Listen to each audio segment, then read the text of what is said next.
Trende Aragua has infiltrated city shelters, running illegal operations right under the noses of authorities. I am now terrified. I'm terrified for me, for my students. You should be ashamed.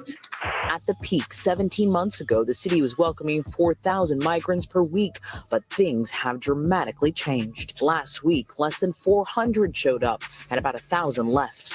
There's cops outside, and I think this is the most we've seen throughout the day of men lining up with their bags. And as you've said, people in the area, locals, are really upset.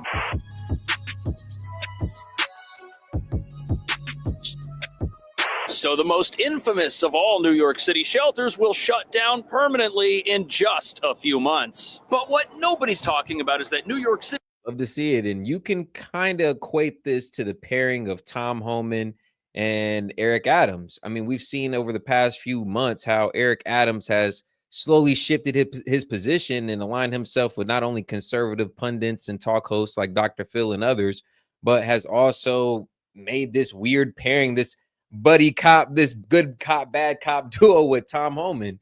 Like, we've seen them do shows together. We've seen them kind of speak on NYC's migration problem. And it's kind of funny because, like I said, you slowly but surely seen Eric Adams really shift his position, almost as if that's not really how he feels, and he'll just go with whatever he needs to go with, like a true sycophant, to stay in power or to keep his position.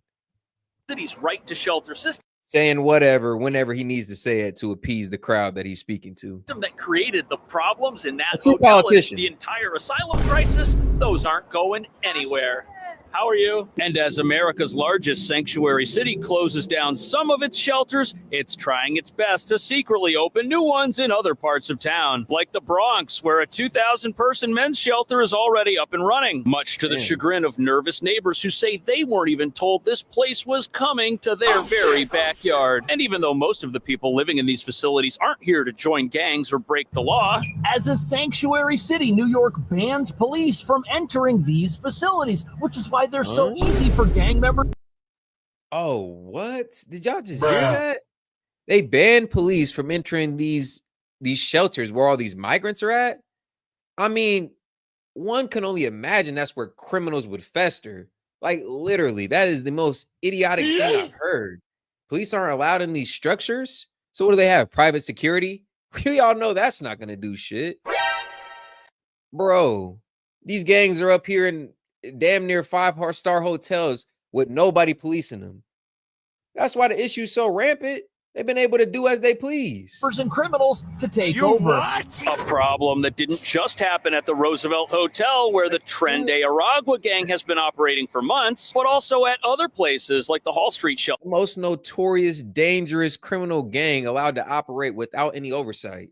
I can't believe this. Not only has New York City become a safe haven for these migrants, but they got structures where the police can't even enter. You gotta be, bro. This feels like like a fever dream or something. This can't be real. Shelter in Brooklyn, which houses 3,000 people and has brought extreme gang activity to the quiet streets of Clinton Hill, something that our leaders thought would never happen, as that facility is sequestered between a highway overpass. And they've made the streets that much more unsafe for everybody else who was already there. I mean, everybody knows New York has always had a crime issue, but this has only exacerbated the issue. Now the streets are that much more unsafe for everybody else. Everybody else's kids, everybody else's family members, that much more unsafe. You got to be kidding me. Instead of cleaning up the crime, they're adding to it. And the waterfront. Yet, because this city protects its criminals instead of locking them up, it did. Which brings us to the real reason why New York City's mega shelters are such a problem. The asylum crisis is over. You can no longer enter the country, apply for asylum, and wait around to see what happens. Which means the only new arrivals moving into our shelters are going to be people who can only live in America illegally. But as a sanctuary city that bans its officials from inquiring about anyone's immigration status, our shelter system will continue to remain open, acting as a magnet for those unlawfully in the country who want a free place to stay. However, there's a problem because the border is now closed and almost impossible to cross. And as you're about to see, this means the only people who do get through are going to be folks who are very tough and who have no plans other than living a life of crime once they get here.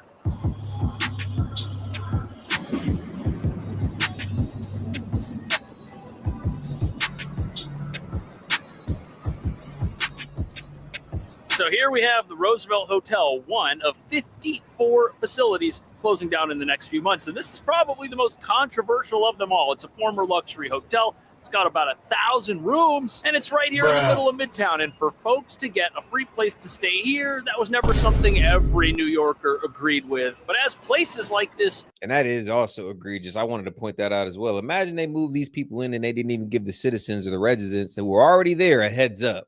Like, oh, by the way, we're going to be moving in Trinidad Aragua gang members right next door. Yeah, so you might want to keep your kids safe. No warning, no heads up. Just one day these people were bust in overnight, and then now you got these people in your neighborhood. Shut down because the asylum crisis is over. The city is actively replacing them with other facilities in different parts of town. A new men's migrant shelter opening in New York City is leaving some neighbors absolutely furious. The new facility in the Bronx has 2,200 beds, and it's part of Mayor Adams' strategy to consolidate. There is a ton of controversy surrounding this new facility that's opening up in the Bronx, but that controversy isn't because it's a luxury hotel in Midtown. It's not. And whereas the Roosevelt Hotel you see here is in a commercial part of town that isn't really a neighborhood, that's not the case with this new Bronx shelter. It's surrounded by apartments that house families. There are schools and playgrounds nearby. Locals are calling this new shelter in the Bronx their absolute worst fear, and they didn't even know it was coming until the last minute. And the reason people are worried is they know this is a sanctuary city that doesn't do background checks before moving people into its shelters, which is exactly what was happening here at the Roosevelt Hotel and how this place became so controversial and dangerous. And the folks living near this new facility are afraid that their neighborhood is going to become a home to gangs and the violence that they bring with them. It's really very large. As you said, 2,200 people can be housed here.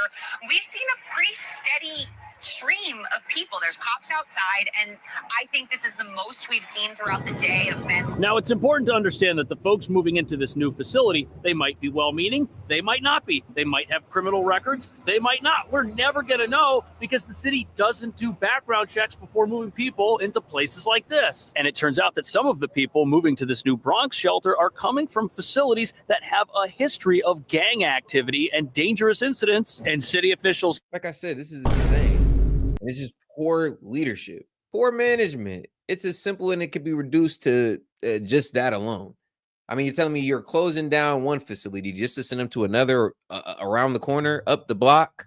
Like, what sense does that make? You just moved the threat. Like, instead of it being on my porch, now it's on yours. Like you what? Are you serious? Like, are we going to get these people out of here or what?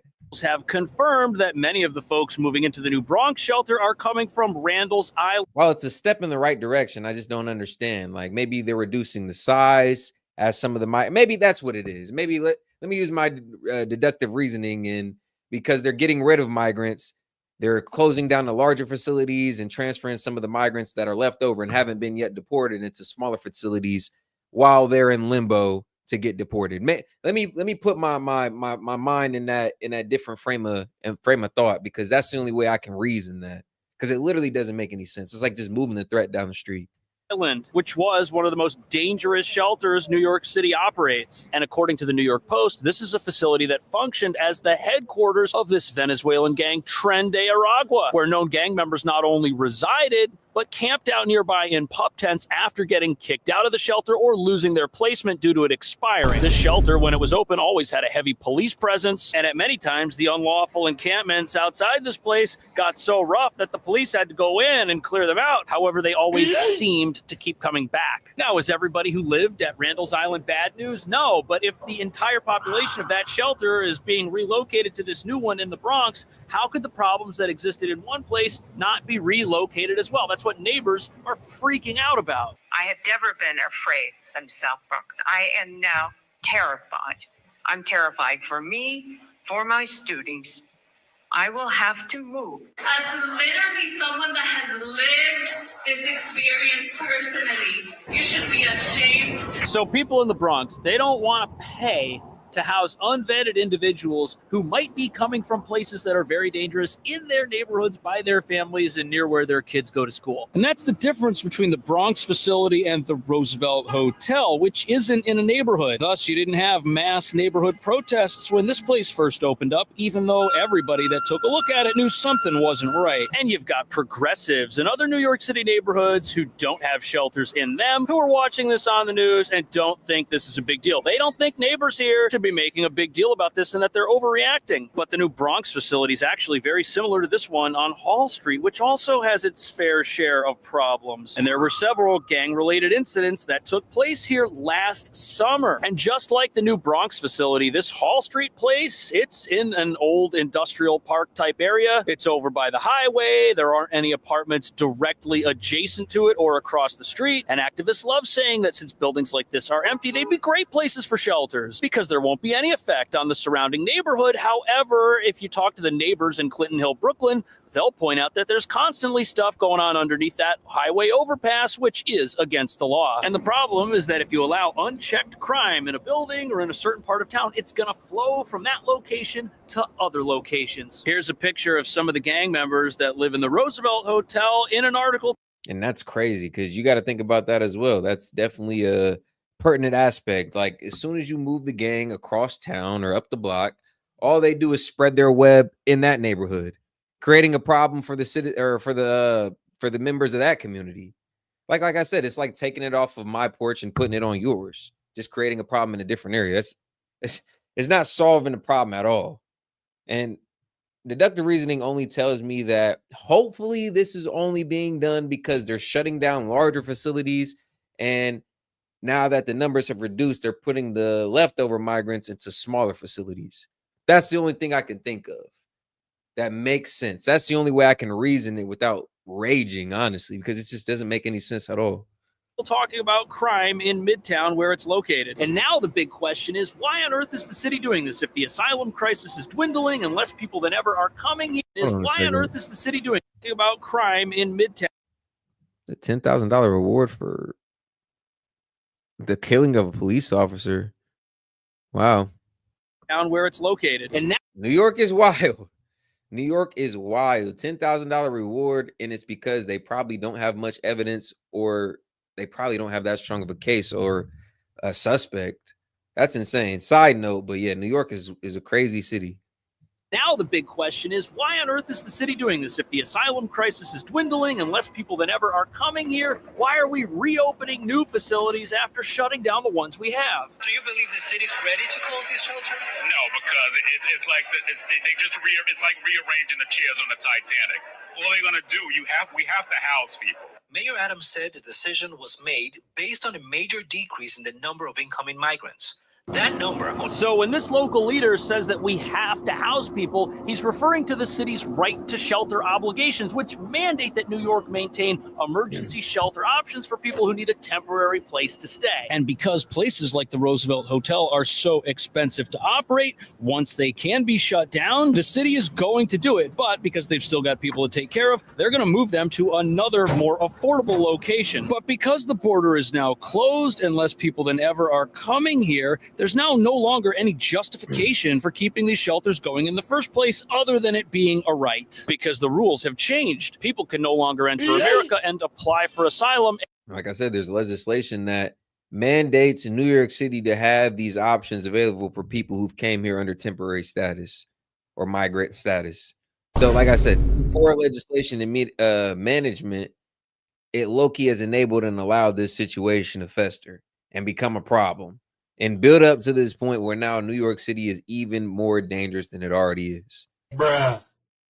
And wait in America to see how that case plays out. And what that means is new people arriving at these facilities and checking into them for the first time will not be eligible for asylum. And what that means is they do not have a potential legal pathway to a full-time legal existence in America. No, they can come here, but they'll have to live off the books as illegal residents of a sanctuary city. And this flies in the face of all of the reasons our leaders gave us to open up these massive shelters in the first place. The first thing we were told was that people people were going to come here and get jobs right away, and that they weren't even going to need to live in these shelters for very long. Yet here we are over 2 years later, and the shelter system is still operating, and you've still got people living in tents in certain parts of town who got kicked out of those shelters and never got the jobs we were promised they would have been offered by now. And whereas asylum seekers could get work authorization in around 6 months, anyone coming to these places today will never get that because they can never apply for asylum, which raises another big question. What purpose do these shelters serve if the people in them cannot accomplish anything legal in America? Since they'll never qualify for legal employment, they can't come here and fill roles at companies or start businesses. And critics say the only thing they can do once they're here is hide from ICE. Hide from ICE and sanctions structured by New York City or New York State government that allows them to be there without any police interference. Again, police aren't allowed in these buildings. So they've literally created like a safe ground, a safe haven, a breeding ground for crime. Right in folks' neighborhoods. Now that the nature of the asylum crisis has changed and the only folks coming to New York and checking into these facilities cannot legally be part of that crisis, New York's got to decide what these places are actually accomplishing, because they're not a stepping stone to the American dream like they were set up to be for the majority of asylum seekers who actually had permission to wait here while their case played out. Now they're just a place in a sanctuary city where people can go if they want to live and not have to worry about police. 100%. So basically someone gets arrested, charged with a crime. They go remanded to custody of Rikers, and due to the sanctuary policies, they will not accept the immigration detainer nor the administrative warrant. So they just release the criminals right back into the community to reoffend. And there's a lot of recidivism with these. So this guy, he's the head of the local New York ICE field office, and he's got the unenviable job of chasing gang members around our city and trying to apprehend them, in most cases after the city has released them back from a jail. Because since New York's laws ban the cooperation of our local police with federal immigration authorities, when our police catch someone and put them in the back of a police car and take them to jail, ICE will often ask for that person to be kept in custody so they can come pick them up. But our city doesn't do that. They release them. And this is how our shelter system became so dangerous. You've got people who get arrested and then get released from jail and get to go back to a shelter that is funded by the people of New York City. There's no requirement that someone maintain. Back to the shelter and back to the gang, back to the criminal enterprise. Like we just said, that's where the gangs hide out now because New York has enabled it. That's so crazy. Catch and release, right back to the shelter where the gangs are at. Good behavior to live in one of these places because it's a right. And since police do not have the right to enter these facilities and patrol them and keep them safe from criminals, the criminals taking these places over are doing so unchallenged. They're the only law and order presence in these shelters. And if you lived in the Bronx and you knew that a shelter was coming to your neighborhood and that criminals and gang members were going to be moved in there because nobody cares if criminals and gang members move in there, you'd be pretty upset too, as there are a lot of potential criminals roaming our city right now. Let's just talk about New York City so the audience can see a picture. We're talking about, I think the last number I heard, around 60,000 criminal migrants in the city. That does not include the gotaways. And we're not just talking about 60,000 people that are illegally in the country, but they have committed a crime, right? That's correct. I remember. That's insane. 60,000 criminals roaming our city who aren't even supposed to be in the country. That's more than the population of cities and towns in America. And that number is only going to grow because even though new arrivals are just a few hundred a week, they're all unable to seek asylum and therefore can only have come here to try and live as federal fugitives in a city that won't punish crime and therefore just enables them. And with New York City having decriminalized things like non-violent shoplifting, a pathetic opportunity exists for people to live as professional thieves who steal things and then resell them on the side of the road to make money. And if they get arrested, they just get misdemeanor tickets, which has turned our justice system into a revolving door that just recycles its criminals. That right there is the very definition of enablement. And as long as maybe locking up things like deodorant, the theft is so high and petty in New York. When you walk into CVS, you literally have to ask a attendant or a worker to unlock the deodorant for you, the Old Spice. Like, that's how bad the crime is in New York. Can't even leave the goddamn Old Spice on the shelf. But guys, like the video, man. As this video closes out, we're going to cover A few more videos after this. Actually, we have Donald Trump and Elon Musk giving a short speech to some reporters. We got a couple other videos as well. So like the video, double tap that screen for your boy. Let's keep it going. That don't punish criminals and very definition of enablement. And as long as we continue to have these laws that don't punish criminals, and as long as we continue to put criminals in hotels and give them places to stay, criminals are going to keep coming here. Dangerous. Yeah, a lot of these people are bad actors. They're violent felons, and they have the upper hand in their apartments or residences. So when you're going in, you need to ensure you have safety in the show of force. And I mean, it doesn't make any sense. No, it doesn't make any sense unless you realize that New York City is a place with laws passed by people who think that the real problem we've got in America is that it's a country with a border, and now we've elected people who plan on enforcing it. That's the reason our leaders are doubling down on non-cooperation with ICE and are basically spitting in the faces of the men and women that keep our country safe, making their jobs deliberately harder by releasing dangerous felons back out onto the streets just so they can prey upon the law-abiding once again, or hunker down in apartments where they might be armed, planning to fight it out with federal agents when they finally track them down at great expense. But now the big question is, should New York City continue operating its shelter system? Remember, this system was set up and designed to help people who were here on their way to the American dream. But now all it can do is house criminals. That's what it is doing, and it deliberately protects them by banning police from going inside. Is that a good idea? And do residents of the Bronx even have a reason to be upset when the city is just carrying out the laws the people in it voted for? Let me know. Thank you so much. See you in the next video. All right. And shout out my man Cash Jordan. We covered a few of his videos before here at Set and Key. He definitely does give a good perspective. And I like that on the ground perspective he provides, being in New York, obviously showing you how it looks from that first person perspective. But let's transition into the next video. But before we do, shout out one of the supporters for sending this in. I thought this was a funny little clip right here. Let's go over it. Oh man, hold on, hit the wrong button there. Hold on, guys. But in the meantime, go ahead and like the video for your boy. Double tap that screen. All right, let's do it. Meeting with President Trump. You need to go back to him and demand more money for Ukraine. If you don't get more money, then me and a lot of other people can't profit from the military-industrial complex. No, you can't make me. I know you made yourself look like a little boy having a tantrum on national television, but I'm counting on you to get more money for Ukraine for me. Maybe he's grumpy because he has to go to the bathroom. Oh, good thinking, Maxine. Does my widow president have to make a boom boom? I know you get grumpy when you have a poopy in your tummy. No, I don't have poopy in my tummy. Sorry, I'm late. Is he still refusing to get more money for Ukraine for us? Yes. I think he's grumpy because he has to make a boom boom. I don't have to boom boom. Okay, well then you have to be a big boy and go ask for more money for Ukraine for me. No, Trump too scary. He not have dementia. Last president I asked for money. He say, who? What? Where am I? Rights check. Easy. I see. There's nothing to be afraid of, little guy. You know we have your back. After all, the official position of the Democratic Party is that we don't care about humanity. We care about money for Ukraine for us. Zelensky, you can't keep pouting over your meeting with President Trump. You need to go back to him and demand more money for Ukraine. Money for Ukraine for us. Like, bro, what? And it does just show you the hidden interests of some of these politicians and why they're so hell-bent on giving Ukraine money or funneling Ukraine money. Keyword funneling. But let's move over into the next video. Lefties losing it, man. We love this segment over here. Shout out Rita Panahi and Sky News. Let's cover this real quick.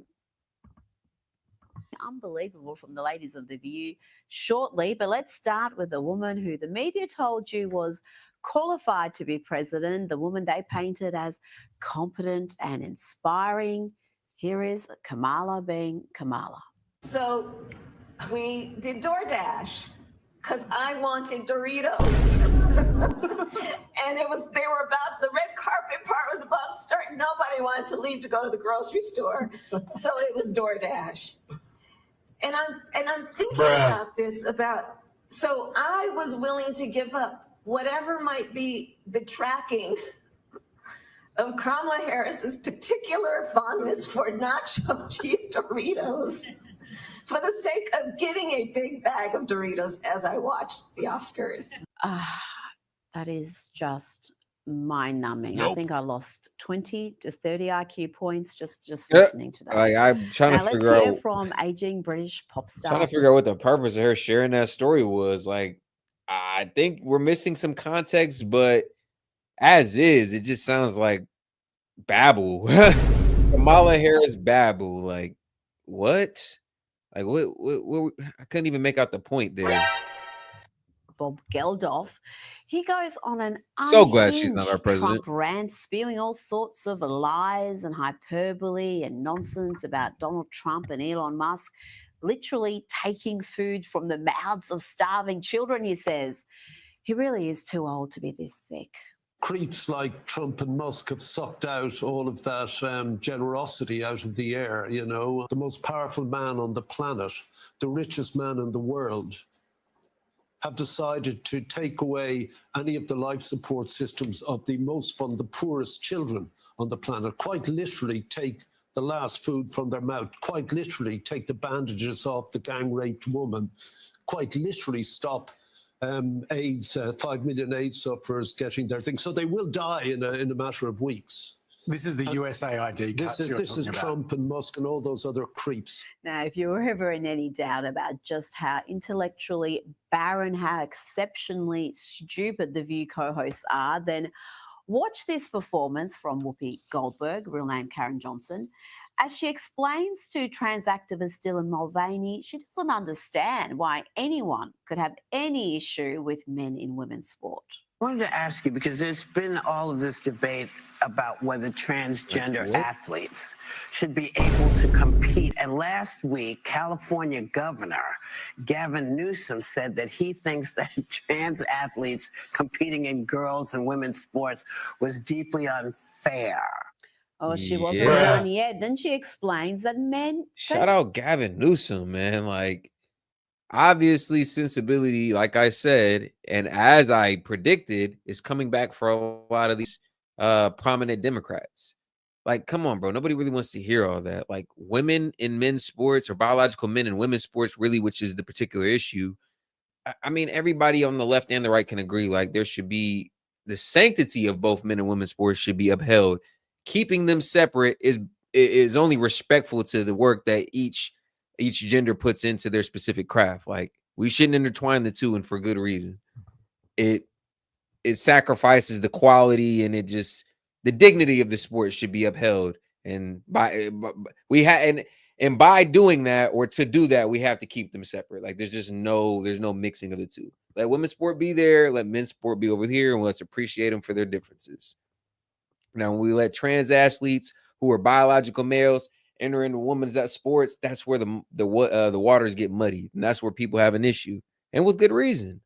If anything, let's start a trans league. I say, I feel like that would be entertaining. That might get some views, a potential money opportunity, investment opportunity for whoever might be interested in something like that. But I don't think you should be able to compete with the women if you are a biological male. You just have advantages that the rest of the competition wouldn't. I mean, it's as simple as that. It's unfair. You really have a physical advantage when competing in women's sporting competitions. When you come in and you say, oh, you know, these are men, you know, competing against women, you're assuming that the women are weak and just can't do anything except be here. Have you seen female athletes? They know what they're doing. So I'm not sure what's going on or why this is an issue. I think even Dylan Mulvaney was wondering That was what the hell she was talking take. about there. You don't know what's going on, Whoopi. You don't know why this is an issue. Have you been hiding in a cave for the past decade when this issue has been discussed at length?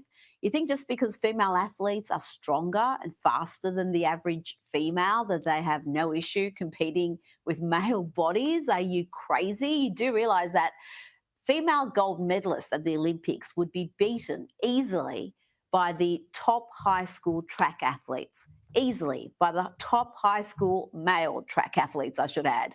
Let's not forget Australia's national soccer team, the Matildas, lost 7-0 to a bunch of high school boys from Newcastle, the under-15 boys, that was. As for Dylan Mulvaney, I'm starting to feel a little bit sorry for him, even though he's trying to inject himself into International Women's Day. This isn't what real women do. Is this a good time? Oh my God, this is the best day of my life. Happy International Women's Day. Best International Women's Day ever. Ooh, I gotta do my hormone injection, which we love the hormones, but we do not like the nausea that accompanies the hormones.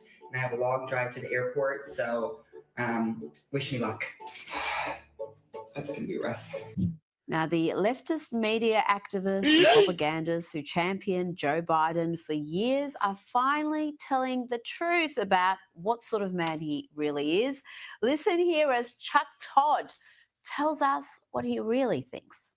And when I realized that not one, not two, but 3 Biden children, and I count Bo's widow, were all dealing with drug problems in 2018. And Joe Biden said, now's a perfect time to run for president because who cares about our family? I have to tell you something about Joe Biden. There's this mythology about Joe Biden that the man cared so much, it's all that he was this incredible family man. And instead, what he really was a craven political animal that it was desperate. The man considered or ran for president every 4 years he was eligible. You know why he didn't run in 76? He wasn't 35 yet. That's the only reason. I don't recall hearing that frankness, that honesty during Chuck Todd's many, many years at NBC. But it was Biden was driven for power. Little did we know. And actually, that makes sense. That tracks. I mean, look at how hard it was for him to relinquish that power when it came to not running in the previous election. I mean, bro, a week before we seen his ass make a buffoon of himself on the debate stage with Trump, he literally got on TV and told us all that I'm not getting out the race. I'm running. I can be the president for another 4 years. So, I mean, it makes sense. Like, bro was kind of power hungry. And when it came to giving it up, he didn't want to do that either. God damn. It wasn't just Chuck Todd. Then stage 4 TDS sufferer Steve Schmidt joined in, saying that he doesn't even trust Joe Biden's children to babysit. What I said to the group that made them gasp, I said, I have 5 kids. And if I had to leave 12-year-olds alone, if I had to leave the kids with someone, and my choices are Hunter Biden or Ashley Biden or Don Jr. and Eric and Laura Trump, like, I'm dropping the kids off at Don and Eric in Laura's house. Wow, if only these two were forthcoming with this sort of information when it actually mattered. Joining me now is comedian and host of Primetime with Alex Stein on Blaze TV. Alex, the cowardice of these leftist activists, some of them masquerading as journalists, is astounding. What's even the point of saying all this now?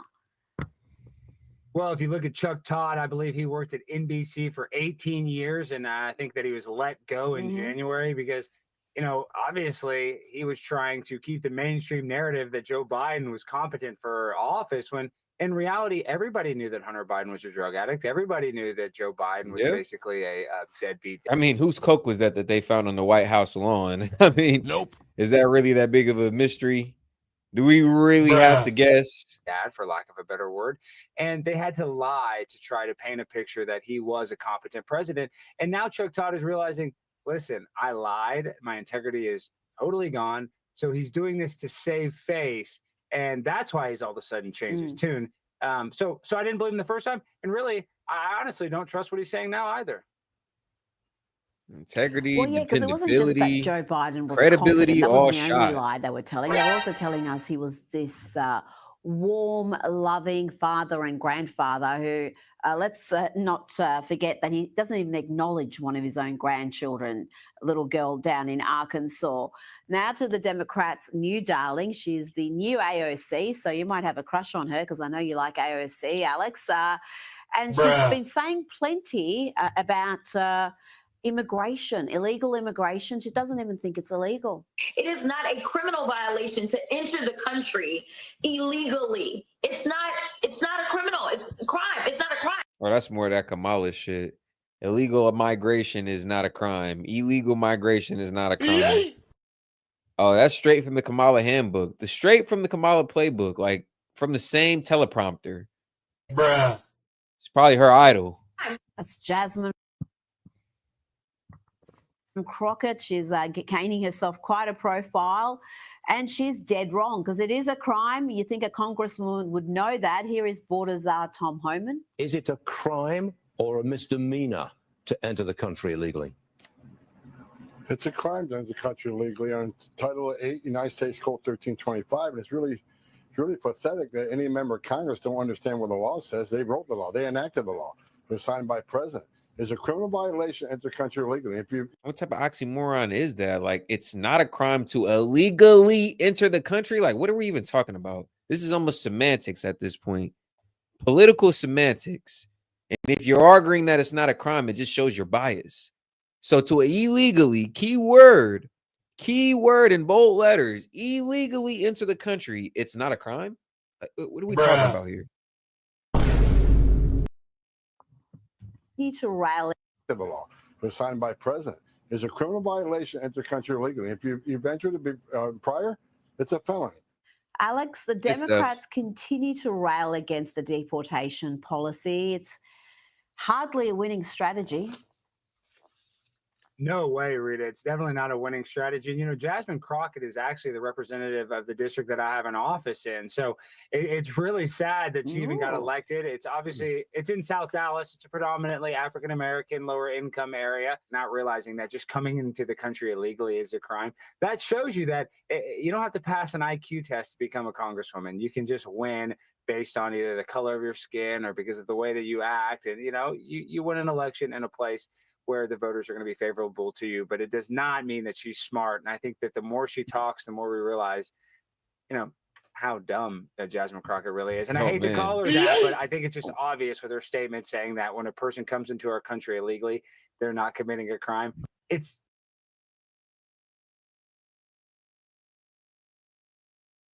bruh.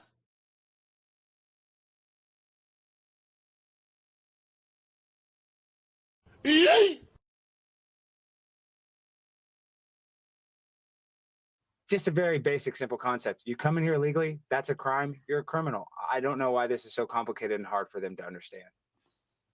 Bruh. I don't know if she's dumb or not, but she may have watched AOC say plenty of dumb stuff and see her profile rise and her influence within the party increase. So maybe she just wants to replicate that. We'll see. Now, the left cannot help themselves, Alex. There appears to be no self-control, no sense of decorum. Watch here as activists harass Vice President J.D. Vance as he walks with his 3-year-old daughter near their home in Ohio. He very graciously offers them. My bad, Chad. My Mac had turned off on me, but I was saying it's as simple as what my man just said. And I actually said it before he said it, but my mic turned off on me. If you enter the crime illegally, it is a crime. And by virtue of that, you are a criminal. It's as simple as that. It's simplistic and easy to follow. It's not rocket science here. You don't have to have a political science degree to be able to tell you that. A few minutes of his time to talk about what's troubling them, if they will leave him and his daughter alone. Ma'am, look at my 3-year-old daughter now, and I told you, I talked to you for 5 minutes, and now I did not agree to have my 3-year-old to have people run around and yell at her, and I did talk to you, and I had said, if I talk to you for a few minutes, we leave my 3-year-old daughter alone, and you said yes. So I'd like you guys to respect it. The vice president tweeted saying that it was a mostly respectful conversation, but if you're chasing a 3-year-old as part of your political protest, you're a shit person. This is not the way, Alex, to convince politicians. And I don't think it's the way to convince the general public about the righteousness of your cause if you do that, because no one wants to see a 3-year-old be distressed by this sort of behavior. Oh, exactly. You're exactly correct. And you know, there's a saying, when you give a mouse a cookie, you got to give him milk. You know, J.D. Vance was more than gracious to even give them a moment to speak and have a conversation with them. And of course, they can't just have the conversation and be over. They have to start attacking him. They have to make the 3-year-old feel uncomfortable, because some of these people, they're incapable of actually having a civil conversation. And just the fact that the sitting vice president is willing, you know, to sit there and talk to you, you would think, even if you disagree with him ideologically, you would show him enough respect, considering the office that he's holding. And then like, when the kids get involved, bro, show some decorum, show some class, like leave people's kids out of it. And bro, even I'll be honest, even street rules low-key indicate that if somebody's with their kids, they low-key get a pass. So when y'all see JD Vance and his kids and his family, and y'all are still attacking them, verbally accosting them, like, bro, you're low down, you're low-key low down and dirty, like no class at all. Scum, low-key. Like, leave the politics out of it. This man has his daughter in his hands. Forget about it. You can be disrespectful to the vice president, but to his 3-year-old daughter, it just shows that these people have no empathy whatsoever, other than, you know, what they personally feel. They care about feelings, just their feelings, not that of a 3-year-old or the vice president, who's being gracious and actually having a conversation. I don't know any other politicians on the left that, if you actually talk to them, and I've tried to, Rita, you know that I've tried to talk to these politicians outside of, you know, Congress and stuff. They don't ever want to have a conversation. And JD Vance did. So that shows you that he is a guy that does have integrity, and that is actually willing to speak to his constituents and try to help and represent them the best way that he can. Now, you've chased down plenty of politicians from both sides. I've seen you go after Dan Crenshaw, a Republican from Texas, and that's been quite colourful at times. But if there was a child present, would you still pursue them with a camera? I mean, I just think if there's a little child that age, a toddler, come on, you just walk away. It's just not the time.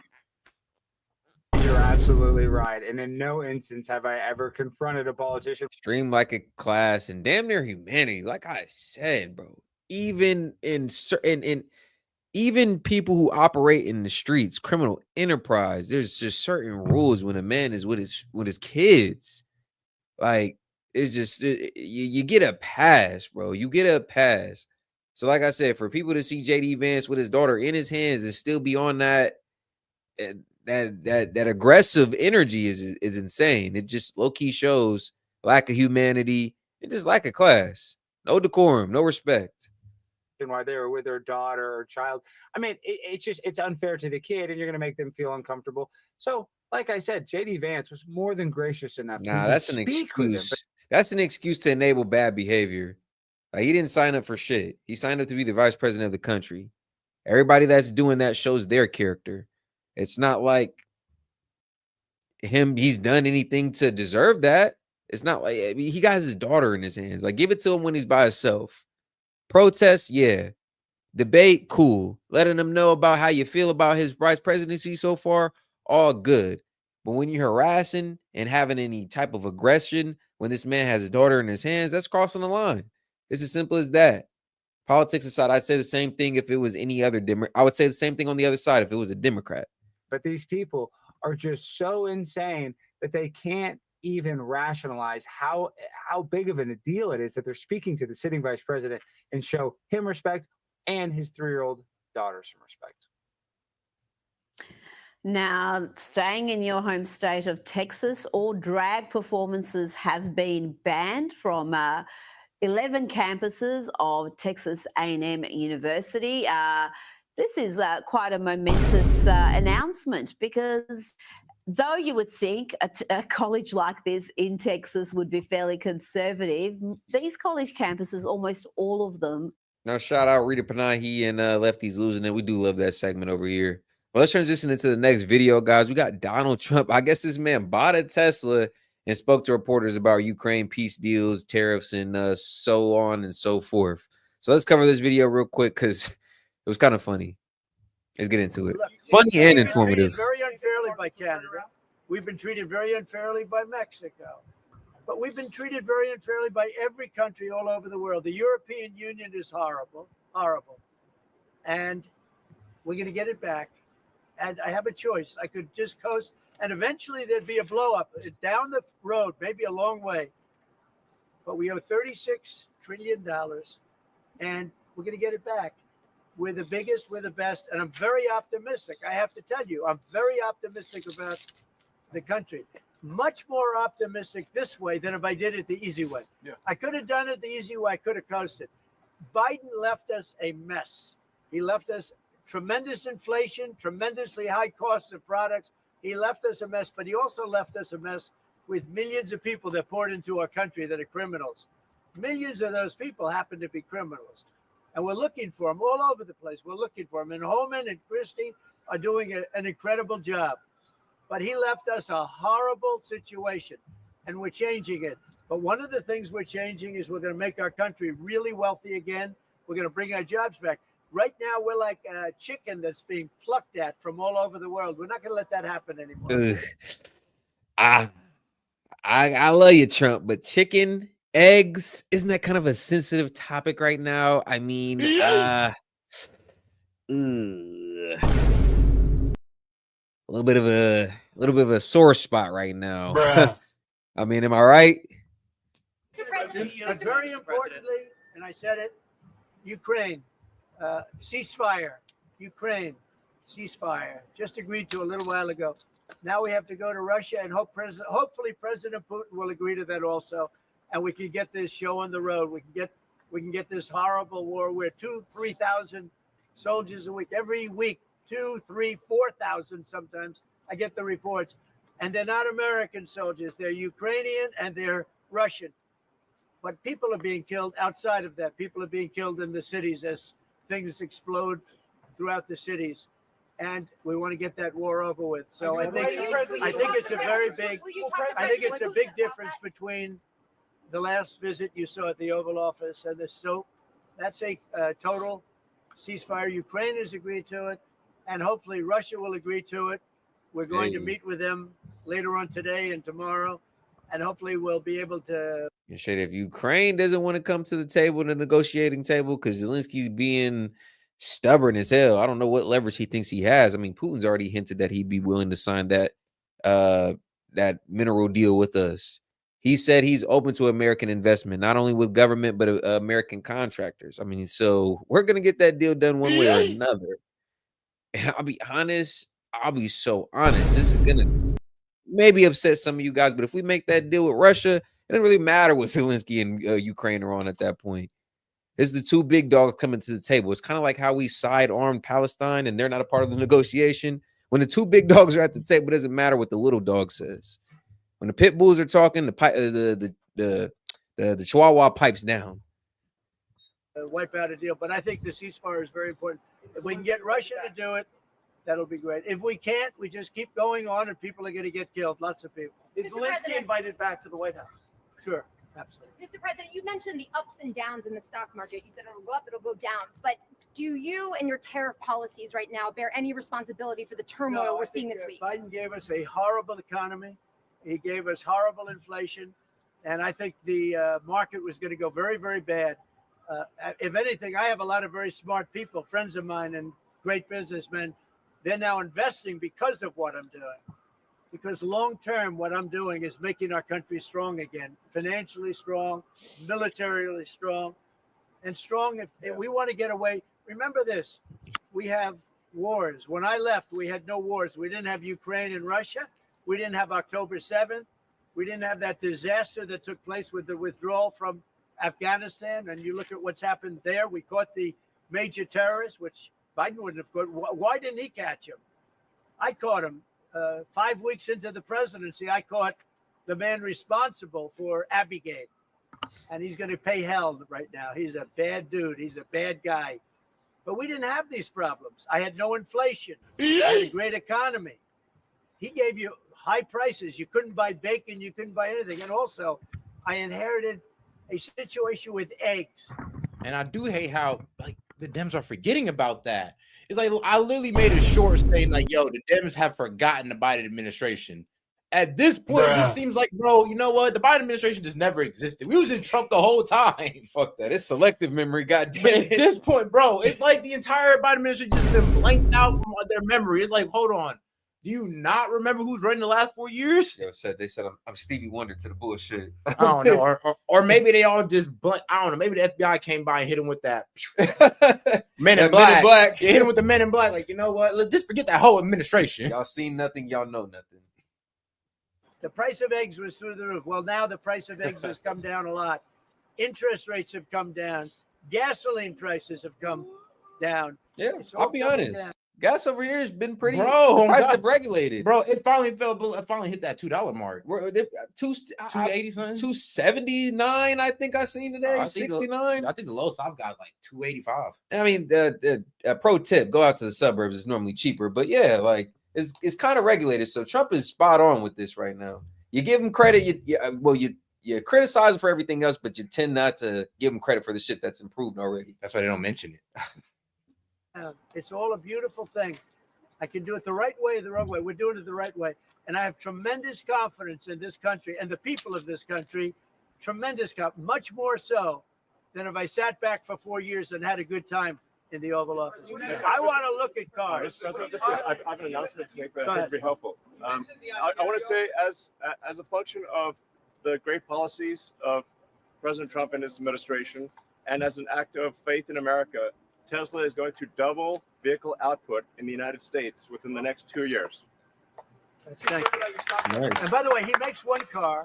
This one I don't understand. This one I don't want, but that's okay. Without a steering wheel, it comes out next year. Explain that, please. Yes. Well, the Cybercab starts production in Texas next year, and it's self-driving. Bro, you cannot pick and choose. That is a picking and choosing ass answer. Like, you're still pumping Biden's gas. Then why are you blaming Trump for the eggs then? Oh, you can't blame Trump for the eggs, but then still blame Biden for the gas. It doesn't make sense, my friend. Oh, so now you recognize that we was under Biden for the last 4 years. Okay, now you recognize it. Okay, but you don't want to recognize the egg prices, the house prices, inflation. You don't want to recognize none of that. But we talk about when gas is down. Oh no, that was Biden. Stevie Wonder to the bullshit, man. Bro. The most disingenuous thing, bro. Y'all over here plucking out the shit y'all want to be mad about. Like I said, selective anger shows y'all goddamn bias, man. So much confidence in the self-driving. Say you hate the man. It's a lot easier to say that. It will not have pedals. It'll either self-drive or not drive at all. But it'll self-drive. President Trump. And I'm going to pass on that particular. Before this event today, when's the last time you bought a new car? Wow. Well, I buy a lot through my children because they run the company now. I used to buy a lot. I haven't bought a new car in a long time. What was your first car? The only thing I know is the Beast. Bro, Trump has been rich since his 20s. He doesn't care about a car. He's driving in the back seat most of the time. bro, I haven't seen Trump drive his own car since the man was younger. Like, do you think that man cares about a car? Like, he probably rides in a Rolls Royce, and that's all he needs to know. In the back seat. With a driver. I got a big car with very thick windows and thick side panels. Is that going electric? We buy a lot of cars. Actually, I bought this one for Kai. Do you remember your first car? The Ontario premier calling you and giving you his decision about the electricity surcharge. You said you were pleased about that. Will you make a different decision now about the tariffs on Canada? Will you reduce it? At that, but probably so. Yeah, he was a gentleman. He was a gentleman. Look, I said it before. We give Canada $200 billion a year. We subsidize Canada between all of the things we give them and trade. We give them. We don't have to have cars made in Canada. Honestly, I was about to say, out of all the things we give them, you can't give us a fair trade deal. Like, I was really thinking he's about to touch on that. Like, nah, for real though. Like, you're right. We do give y'all business that you low-key don't deserve. You tariff the hell out of us. We subsidize your economy, and you're telling us we can't get a fair trade deal? They're trying to say we crazy for saying that we want to take them over as a 51st state. Like, bro, we might as well be. Bro, we treat y'all we treat y'all better than some of our own damn states. I'll be honest, they effectively are the 51st state. With us, how much we subsidize them, they have no leg to stand on essentially without us. Man, I ain't gonna lie now. We don't have to have lumber from Canada. We have tremendous lumber. We have tremendous trees. All I have to do is unfreeze them from some of the restrictions that were put on. I can do that with an executive order. We don't need energy. We have more energy than anybody else in the world. So we spend $200 billion a year subsidizing Canada. We don't have to do that. And frankly, the way that gets solved is Canada should honestly become our 50th. Make sure you like the video, guys. Got over 100 y'all in here, man. So go ahead and double tap that screen for me real quick. Yes, double tap the screen or hit the 3 dots in the corner. Appreciate your support. Let's keep it going. First state. We wouldn't have a northern border problem. We wouldn't have a tariff problem. They don't have much. They spend very little, as you know, the least of almost anybody on military. And we spend the most of anybody on military. We have a great military. I rebuilt the military during my first time. We're going to have to rebuild it a little bit again. Not that much, but we're going to have to rebuild it a little bit again. But Canada would be great as our cherished 51st state. You wouldn't have to worry about borders. You wouldn't have to worry about anything. And by the way, Canada is very highly taxed, and we're very low tax. We're considered a low tax nation because of me, because I cut the taxes so low. So the people of Canada would pay much less tax. It makes a lot of sense. And by the way, when you take away that artificial line that looks like it was done with a ruler, and that's what it was. Some guy sat there years ago and they said, rah. Well, when you take away that and you look at that beautiful formation of Canada and the United States, there is no place anywhere in the world that looks like that. It's on Greenland. And then if you add Greenland, that's even. That's pretty good. It's gonna look beautiful. Okay. I'm going to look at this. I'm going to make a decision. You want to hear what my decision? I mean, y'all look real sexy on the map. Like, you know, America's borders expanded damn near all through North America. Okay. What's your best of these cars? What do you think? Well, the car that I drive is the Model S Plaid. Which is that one? That red one. I like that. Faster one, the Plaid. It's 0 to 60 miles an hour in 2 seconds. Hey, yeah. That's the one everybody like flexing about. Yo, they're going to be using it more. I'm not allowed to use it. That's a fast one. Just to be clear, That's for beautiful. the 50%, is that going to go into effect of Canada or no? Which one? The 50% tariffs? I'll let you That's know clean. about it. I'll give it to him. Bro, my man looking at cars and answering questions is Bro. hilarious. The president's a billionaire. But I appreciated his call. I thought it was nice. Drive off. This is beautiful. I'll be honest. I'm not the super Can I get fan in? of Tesla's, but that's a pretty clean car. I got it. It is sexy, but the interior is still trash. Yeah, it's like minimalist, and I'll be like, I like the bells and whistles. Me too. I'll be honest. I want my shit to look like a spaceship. Let me get in this second. You want my notes? Yeah. They gave me notes. I said, I'm not Biden. I don't need notes. Oh, you cooking. Oh shit! Let me get into this sector. I'll watch Secret Service go crazy. Thank you. I mean, if you actually drive it around, they're really wild. Something tells me Trump doesn't even. I would say he knows how to, Bro, but come on. I go first time I've seen this man Ever in the driver's seat. That's I'm like, oh this is a shit. different panel than I've had. Everything's computer. That's beautiful. Wow. Bro. Well, I feel like Trump be driving old schools. Bruh. Yeah, it's just a brake and an accelerator.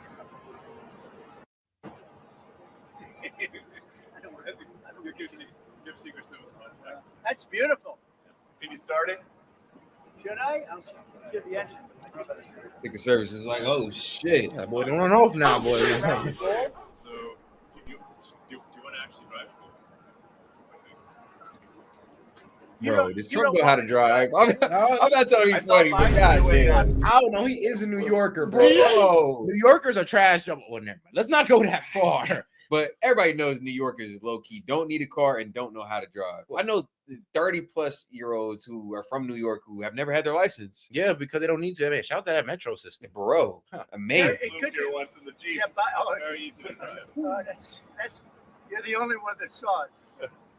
So it's like driving a golf cart, basically. That's beautiful. Very simple. It's very simple. So it's literally like a golf cart that goes really fast. There's no gears. This is really amazing. Let's take a look at that. Mr. President, you gonna get wrapped in gold? Think Biden could get into that car? I don't know. No, that's beautiful. Yeah. Mr. President talks about some of the violence that's been going on around the country at dealerships. Some say they should be labeled domestic terrorists. I will do that. I'll do it. I'm going to stop them. We catch anybody doing it because they're harming a great American company. You know, I've stuck up for the NFL. I've stuck up for a lot of American companies and other companies, but American companies. I did a very big favor for the NFL. I do favors for all.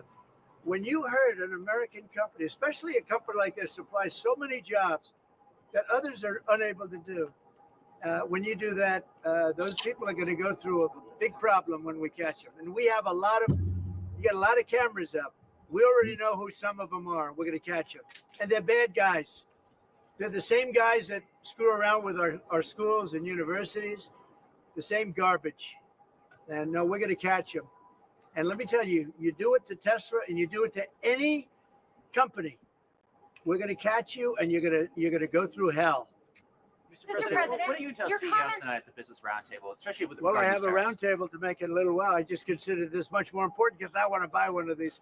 My whole staff is so excited because I told them they're going to safely use them, and they can't believe it. So, Margot, wherever you are, Margot, she's going to use it. They're all going to be using it, and they're going to have a good time using it. And if I can, oh, there you are, Margot. Look at Margot's right there. What are you, a member of the press now? I think she's become a member of the press. Takes great pictures. What do you think of it, Margot? Do you like the idea? I love it. Okay, good. We're going to have fun. They're very happy. Mr. President, your comments the other day not ruling out a potential recession seemed to rattle the stock markets. The Commerce Secretary said there wouldn't be one. Boom. Just so you know. Just specifically on the recession. Yeah. Do you think there will be a recession? I don't see it at all.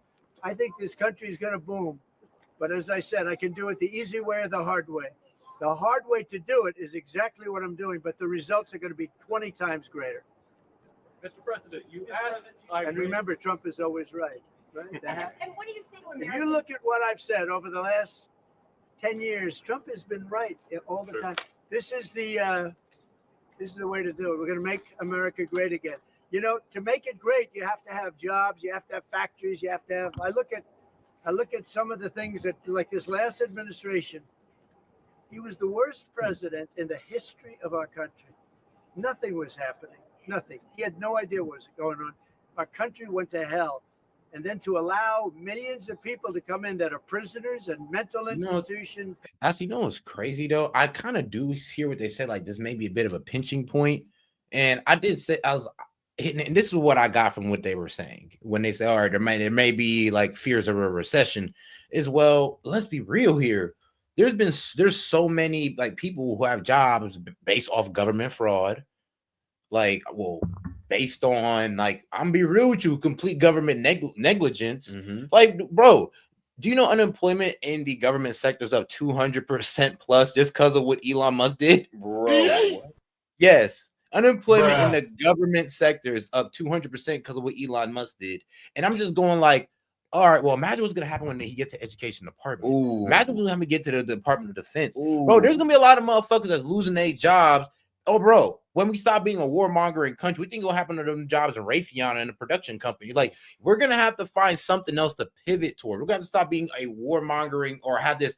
We need to stop having our economy being based off of war. And that is going to hurt. Like, there's going to be some cuts. There's going to be some cuts. And and I always look at the liberals and be like, yo, this is kind of what y'all want. And y'all understand that. So y'all should honestly be okay with this. Ain't y'all anti-war over there? Well, I mean, they should be, but I ain't gonna lie. Look how they want to go against Putin. We thought there was anti-war. We thought, and give Ukraine all this money to continue the war. I mean, hey, we thought there was anti-war. Okay, bro. Patience, all of the things, gang members, drug lords. We're searching them all down now, trying to get them out of our country, and we're going to do that. But on the financial end and the economic end, what we're doing is, to me, it's the most exciting.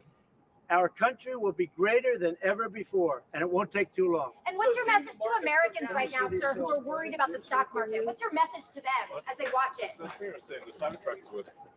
Let's go see the Cybertruck. I did buy. All right, guys, you got any questions, comments, disagreements? You can go ahead and send in a $2 super chat and up, and we'll go ahead and read it out loud, engage with it, and post it to the top of the chat, well, to the top of the screen. Let's go ahead and get a conversation started. I one of these. This is bulletproof. I mean, look, in terms of imagination, I think I have a great imagination. Who else but this guy would design this, and everybody on the road is looking at it? It's amazing, actually. I'll be honest. It's a simplistic design, but it's low-key raw. It does catch your eye when it's out on the road. And for whatever reason, I don't know if Elon made it this way or just engineered it this way, but I've seen some hard ass customizations of some Cybertrucks. Yeah, low key. That's what, it's just the shape of it. It's just so cold. I don't know what it is It's about pretty it. sleek. Yeah, but it's just futuristic. Got that futuristic cyberpunk like kind of vibe to it. I'm It just like, low key all catches right. your eye. Like, what the hell? Oh, a goddamn Cybertruck. You know what I'm Bruh. saying? Bro, look, I ain't gonna lie, bro. Looking like he can pull up in that Call of Duty. I ain't looking like he pulling up in that Halo. It kind of, yeah, the Warhog. Yeah, hell yeah. That is the coolest design. It's. Do you agree with that, Brian? I mean, I do. It's amazing. It's very cool. Yeah. You got to give him credit. It's we want the future to look like the future, and it's kind of what kind of truck would the Blade Runner drive? That was the design idea. It's really amazing. Yeah. Hey, Elon, are you planning to remain CEO of Tesla while working with President Trump? Is there any thinking on your future at the company as we're talking about Tesla? I'm wondering what you're thinking. He's just a hater. Leading the company. That's I'm CEO of Tesla, and he's bad. You should. Yeah. Any more plans I of would get additional your vehicles thoughts on the besides the market. ones you have now? Well, New we got models? the Cybercab coming out next year. The which one with is- no steering wheel. Are you gonna buy one of No, those? sir. We'll pass. Is he serious? Now, hold on. The Cybercat. Oh, Bruh. Niggas in the hood don't know. It's not I know how to hack. Cybercat, bro. How fast is bro? If you could get a car to go about 300 plus miles, put 700 horsepower in the car off electricity. I might have to see what you talk about. Oh man. I might have to see what you talk about on that. We're too old fashioned. Yeah. So, Mr. President, when you look at the market selling off, that didn't concern you, and Nope, where do you see it doesn't going? concern me. I think some people are going to make great deals by buying stocks and bonds and all the things they're buying. I think we're going to have an economy that's a real economy, not a fake economy. It was a fake economy. They were putting in all government jobs. You see what happened last week, last month? We had more real jobs, and government jobs are way down. That's going to continue. Those are real jobs. Those are jobs that keep the country going. You can't have all government Private jobs. sector work, bro. The jobs that employ you and me, like we all got jobs, we got to pay the bills, like not the government roles who people are really just sitting there collecting a check, getting a career off of, bro, literally nothing almost. No, this is how you know it's real corruption. The fact that Elon sent out a message saying, "Hey, what's the last 5 things that you did? Are you still alive?" And people were complaining about that. Let us know where we're at. I was like, nah, y'all can't be getting mad about like a wellness check or a pretty much a, hey, yo, what you do again? And you don't have an answer? Or you over there struggling, getting mad? Oh, yeah, then get it. You're the problem. Anybody who was mad about that, you right, was in fact the issue. You have no income to pay the workers. Yeah. And a lot of those workers didn't show up to work. That was the other problem. And President Trump, there's this protest leader from Columbia University that the administration is moving to deport. And he said that his arrest is going to be the first of many. How many? I think we ought to get them all out of the country. They're troublemakers. They're agitators. They don't love our country. We ought to get them the hell out. I think that guy, we ought to get him. I heard his statements too. They were plenty bad. And I think we ought to get him the hell out of the country. I watched him. I watched tapes. Specifically, I watched tapes. And you can have them. Okay? You can have them. And you can have the rest of them. Let them go to school. Let them learn. Columbia used to be a good school. Now it's been overrun because of bad leadership. That's what happens. Happens to countries, and it happens to universities, and it happens to companies. And I don't want it to happen to a guy that did nothing wrong. He did everything right because he did a great company. But what he did by coming into government to help government from years of abuse, from decades of abuse, and you see that when you look at Social Security, where you have 200-year-old people on the rolls of society. That's just, he uses the word care. People don't care. You know, so crazy. Like the Dems are trying to neglect that. Instead of actually telling people the truth of, no, we're not cutting Social Security. We're not trying to take benefits away from old people and disability and people with disabilities. No, we're trying to cut the waste out of disabilities. So maybe these people can get more funding. Like, you ever thought about that? You ever just stop fear mongering for a second, actually listen to what we're saying? We're not cutting it. We're just looking at Social Security. And the fact that there's Social Security numbers that have an age of 100 and plus is a bit strange. Well, no, not 100 and plus, but 120 plus is a bit strange.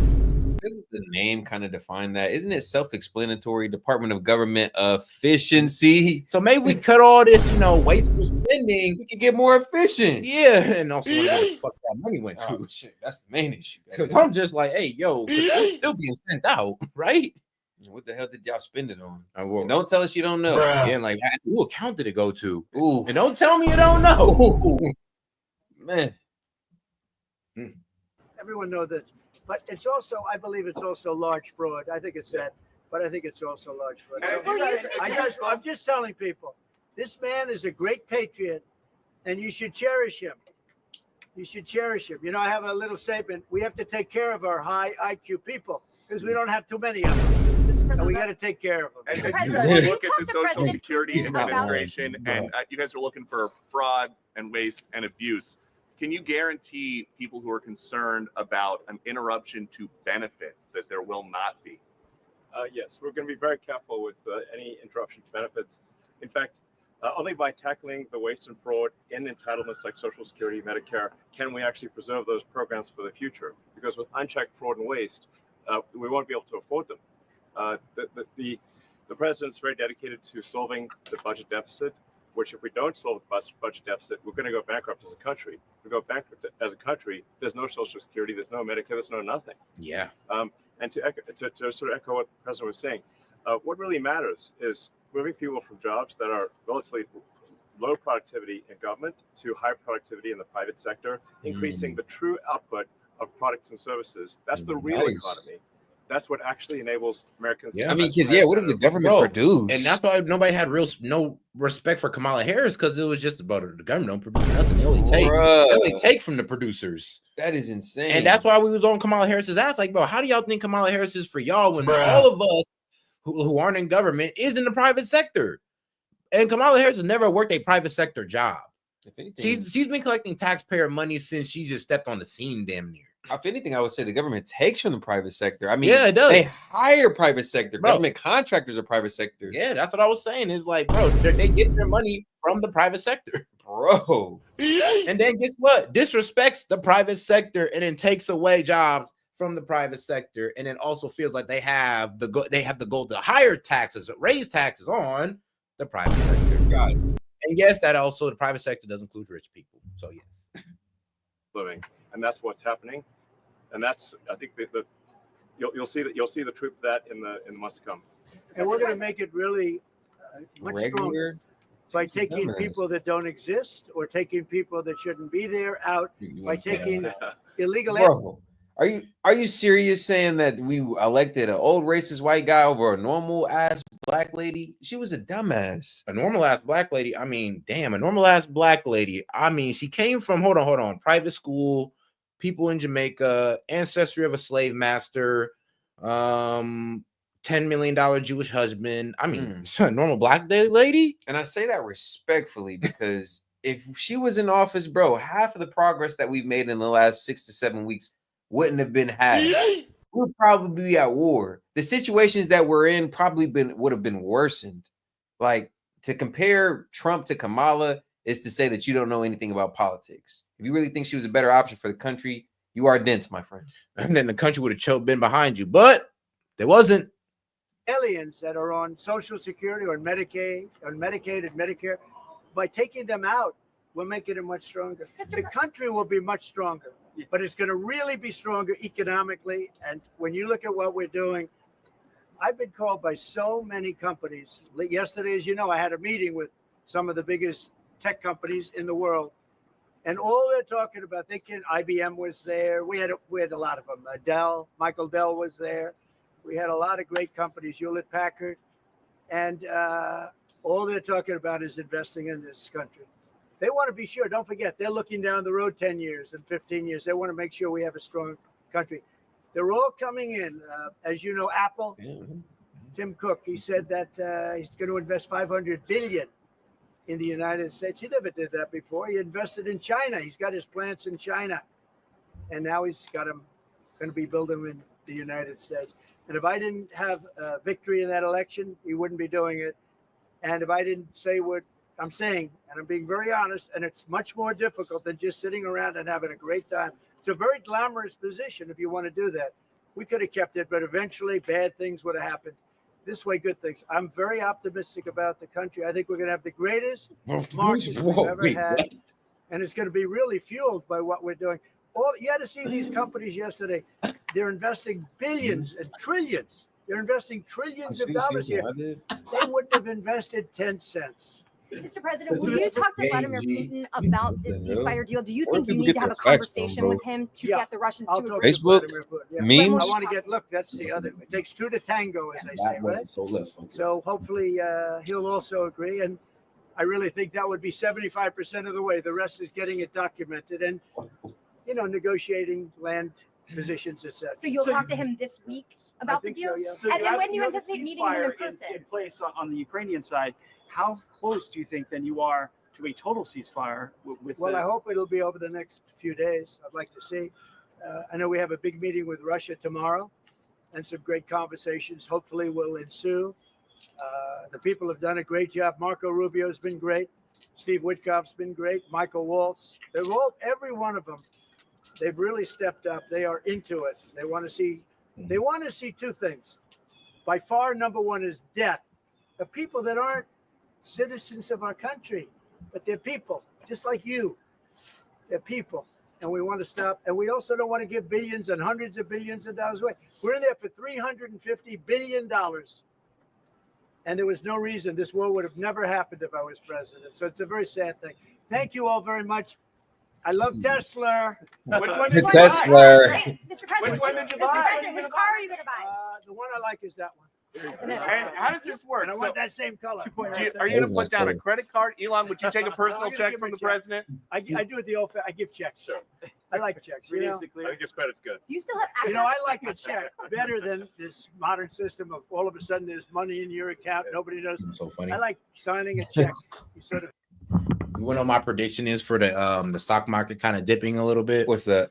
Foreign investments are taken out. Yeah, I mean, like, bro, who else would be pulling out their money out of the economy except our foreign investors? I had to think about it. I'm like, like that's why there's a pinch point, because we got them butthurt. Like, why, bro? Why would they keep investing in the country that's now hitting them with the tariffs?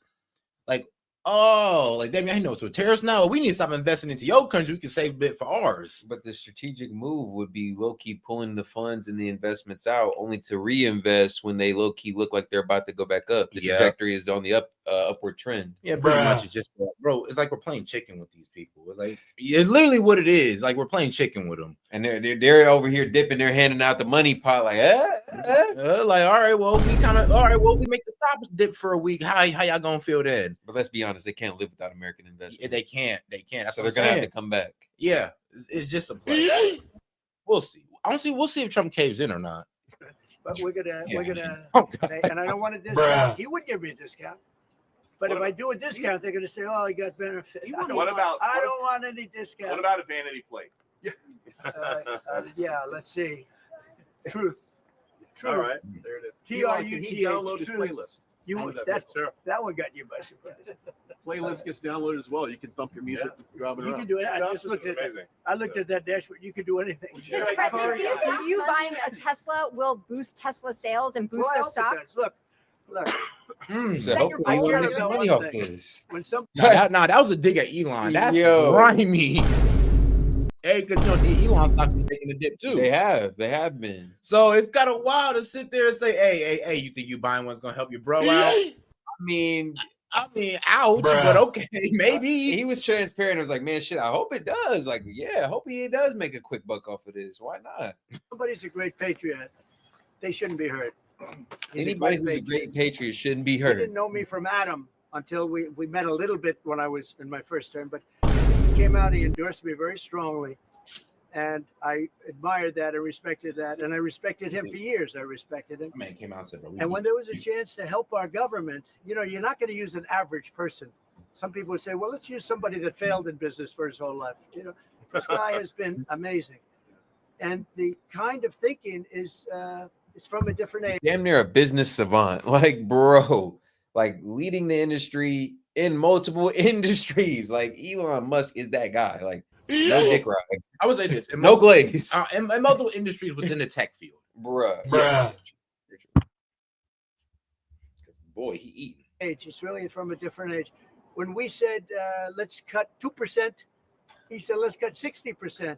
And he turned out to be right. And a lot of people are just not here. They don't work for us. I mean, they're getting checks and they don't work. And you know, Peter, look, we have so many different stats and so many different figures. And it's so embarrassing to us as a country. No, we're going to have a streamlined country with good people. And one of the reasons, and I called for it wasn't a cabinet meeting, it was just a meeting of some cabinet members and Elon. The one thing, and I think he agrees with me 100%, it's one thing to cut, but we want to cut the wrong people, meaning we want to cut people that aren't doing the job. We want to keep the right people. Absolutely. And I said, I don't want to just say we're going to cut 50%. I want to cut the people that aren't doing the job, the people that aren't there, the people that are scamming the system. And he agrees with that 100%. And are you sure you don't want to take a test drive? I'd love to do it. Maybe I'll do it some other time. Secret Service is about to have a connection. I mean, is there going to be an end date for the two of you working together? I don't know. You know, I was thinking about that the other day. I think he'll know when it's time. Okay. Well, he doesn't want to stay around. It's just 130 although days, I think he does like it. That There's is no interesting to think, like when DOGE ends, because they do have an end date. Like, is he going to Yeah. stick around? Is he going to be put in another role? Nah, most likely not. But I mean, hey, once he gets the job done, I guess he's back to putting vehicles in space. Shit. That was a great video, guys, but they did touch on an interesting topic, and I kind of wanted to get into the history and the background of it, because we do have an interesting relationship with Ukraine when you consider the relationship geopolitically and over the history and over the timeline. So what's best is to kind of go back and analyze and kind of see what got us in this position. So let's cover this video real quick about our tenured history with Ukraine. Oh, Lord. Let's get into it. Welcome to the Real Shout out News to one of the Network. supporters I'm as Jessel well. Noor in Baltimore. Russian forces have invaded Ukraine's Crimean Peninsula, escalating tensions in the already volatile region. European countries, the United States, have threatened political and economic sanctions, and officials have denounced the Russian intervention as a violation of international law. According to some reports, the commander of Russia's Black Sea Fleet has demanded Ukrainian military forces in the region surrender or face military assault, but the Russian Defense Ministry has denied this. Now joining us to discuss this is Robert Perry.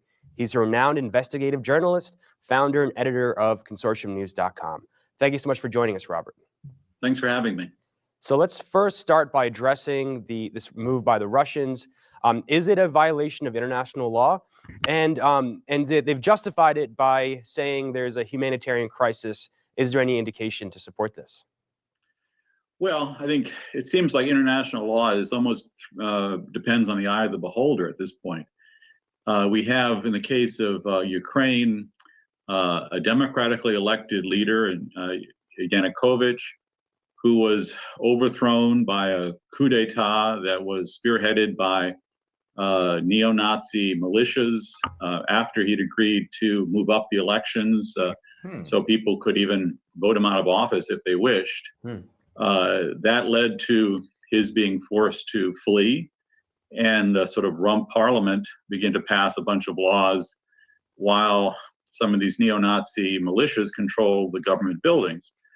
So I think how you look at this depends on whether you consider President Yanukovych still a legitimate elected leader of the country.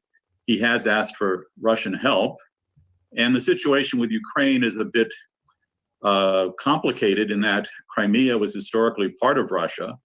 It was only moved into Ukraine as part of a procedural matter when Ukraine was part of the Soviet Union. So it's a much more mixed situation, I suppose, than, say, the U.S. invading Iraq back in 2003, which was more clearly a violation of international law.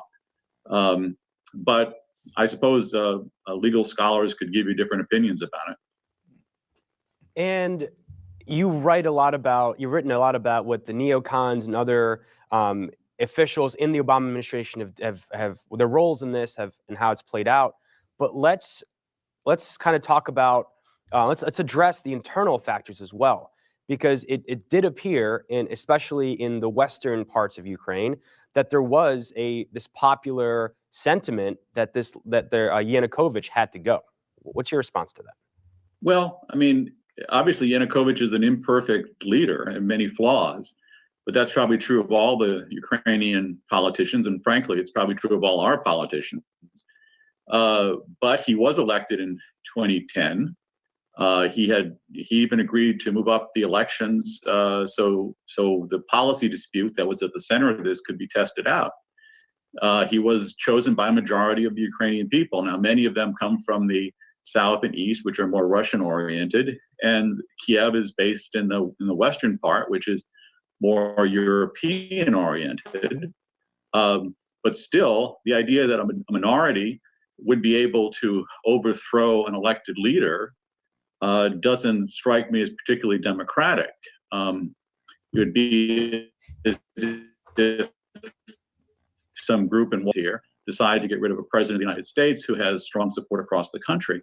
It's not a real act of democracy for a minority to overthrow a democratically elected leader. And the issue at play really was not one like possibly a structural issue. It wasn't as if Yanukovych had said, we're not going to have future elections and I'm just going to be president for life.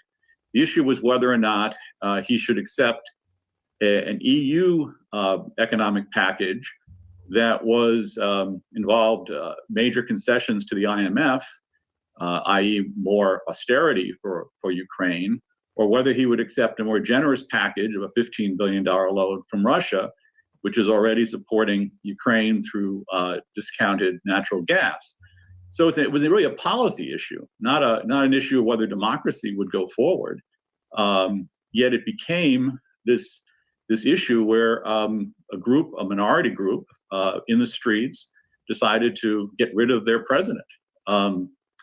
And that can be cheered on by some people, I suppose, but it's not exactly an act of democracy for a minority to overthrow a democratically elected president.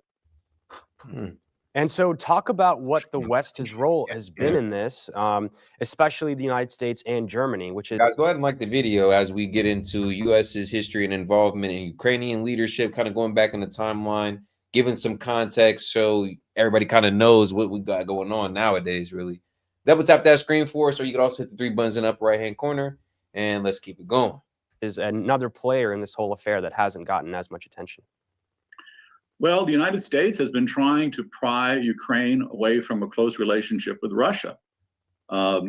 Assistant Secretary of State Victoria Nuland said in December to a group of business leaders that the United States had invested $5 billion, she said, in helping Ukraine achieve its European aspirations. That is, moving it away from Russia into the EU. So obviously— that's the problem. I mean, y'all wasn't supposed to have no European aspirations. Oh, they're a sovereign country. They can do what they want at the risk of who, though?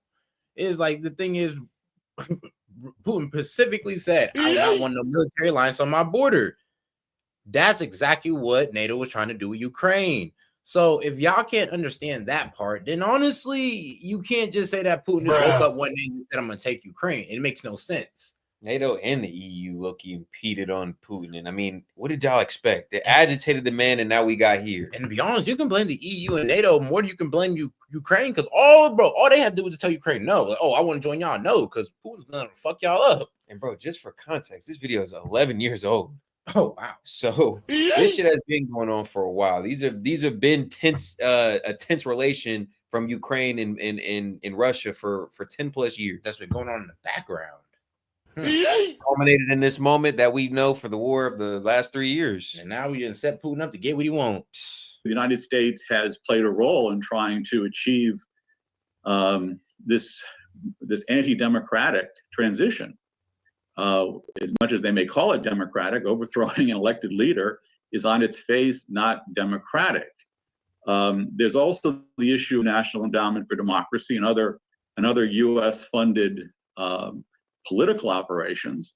NED, according to its report, has 65 projects underway in Ukraine, including training activists, supporting journalists, organizing business groups, essentially creating a sort of a shadow political structure that could be put in play to destabilize a country. And that's what we've seen here. We saw a destabilization of a country which had problems, no question, and had leadership that was very flawed.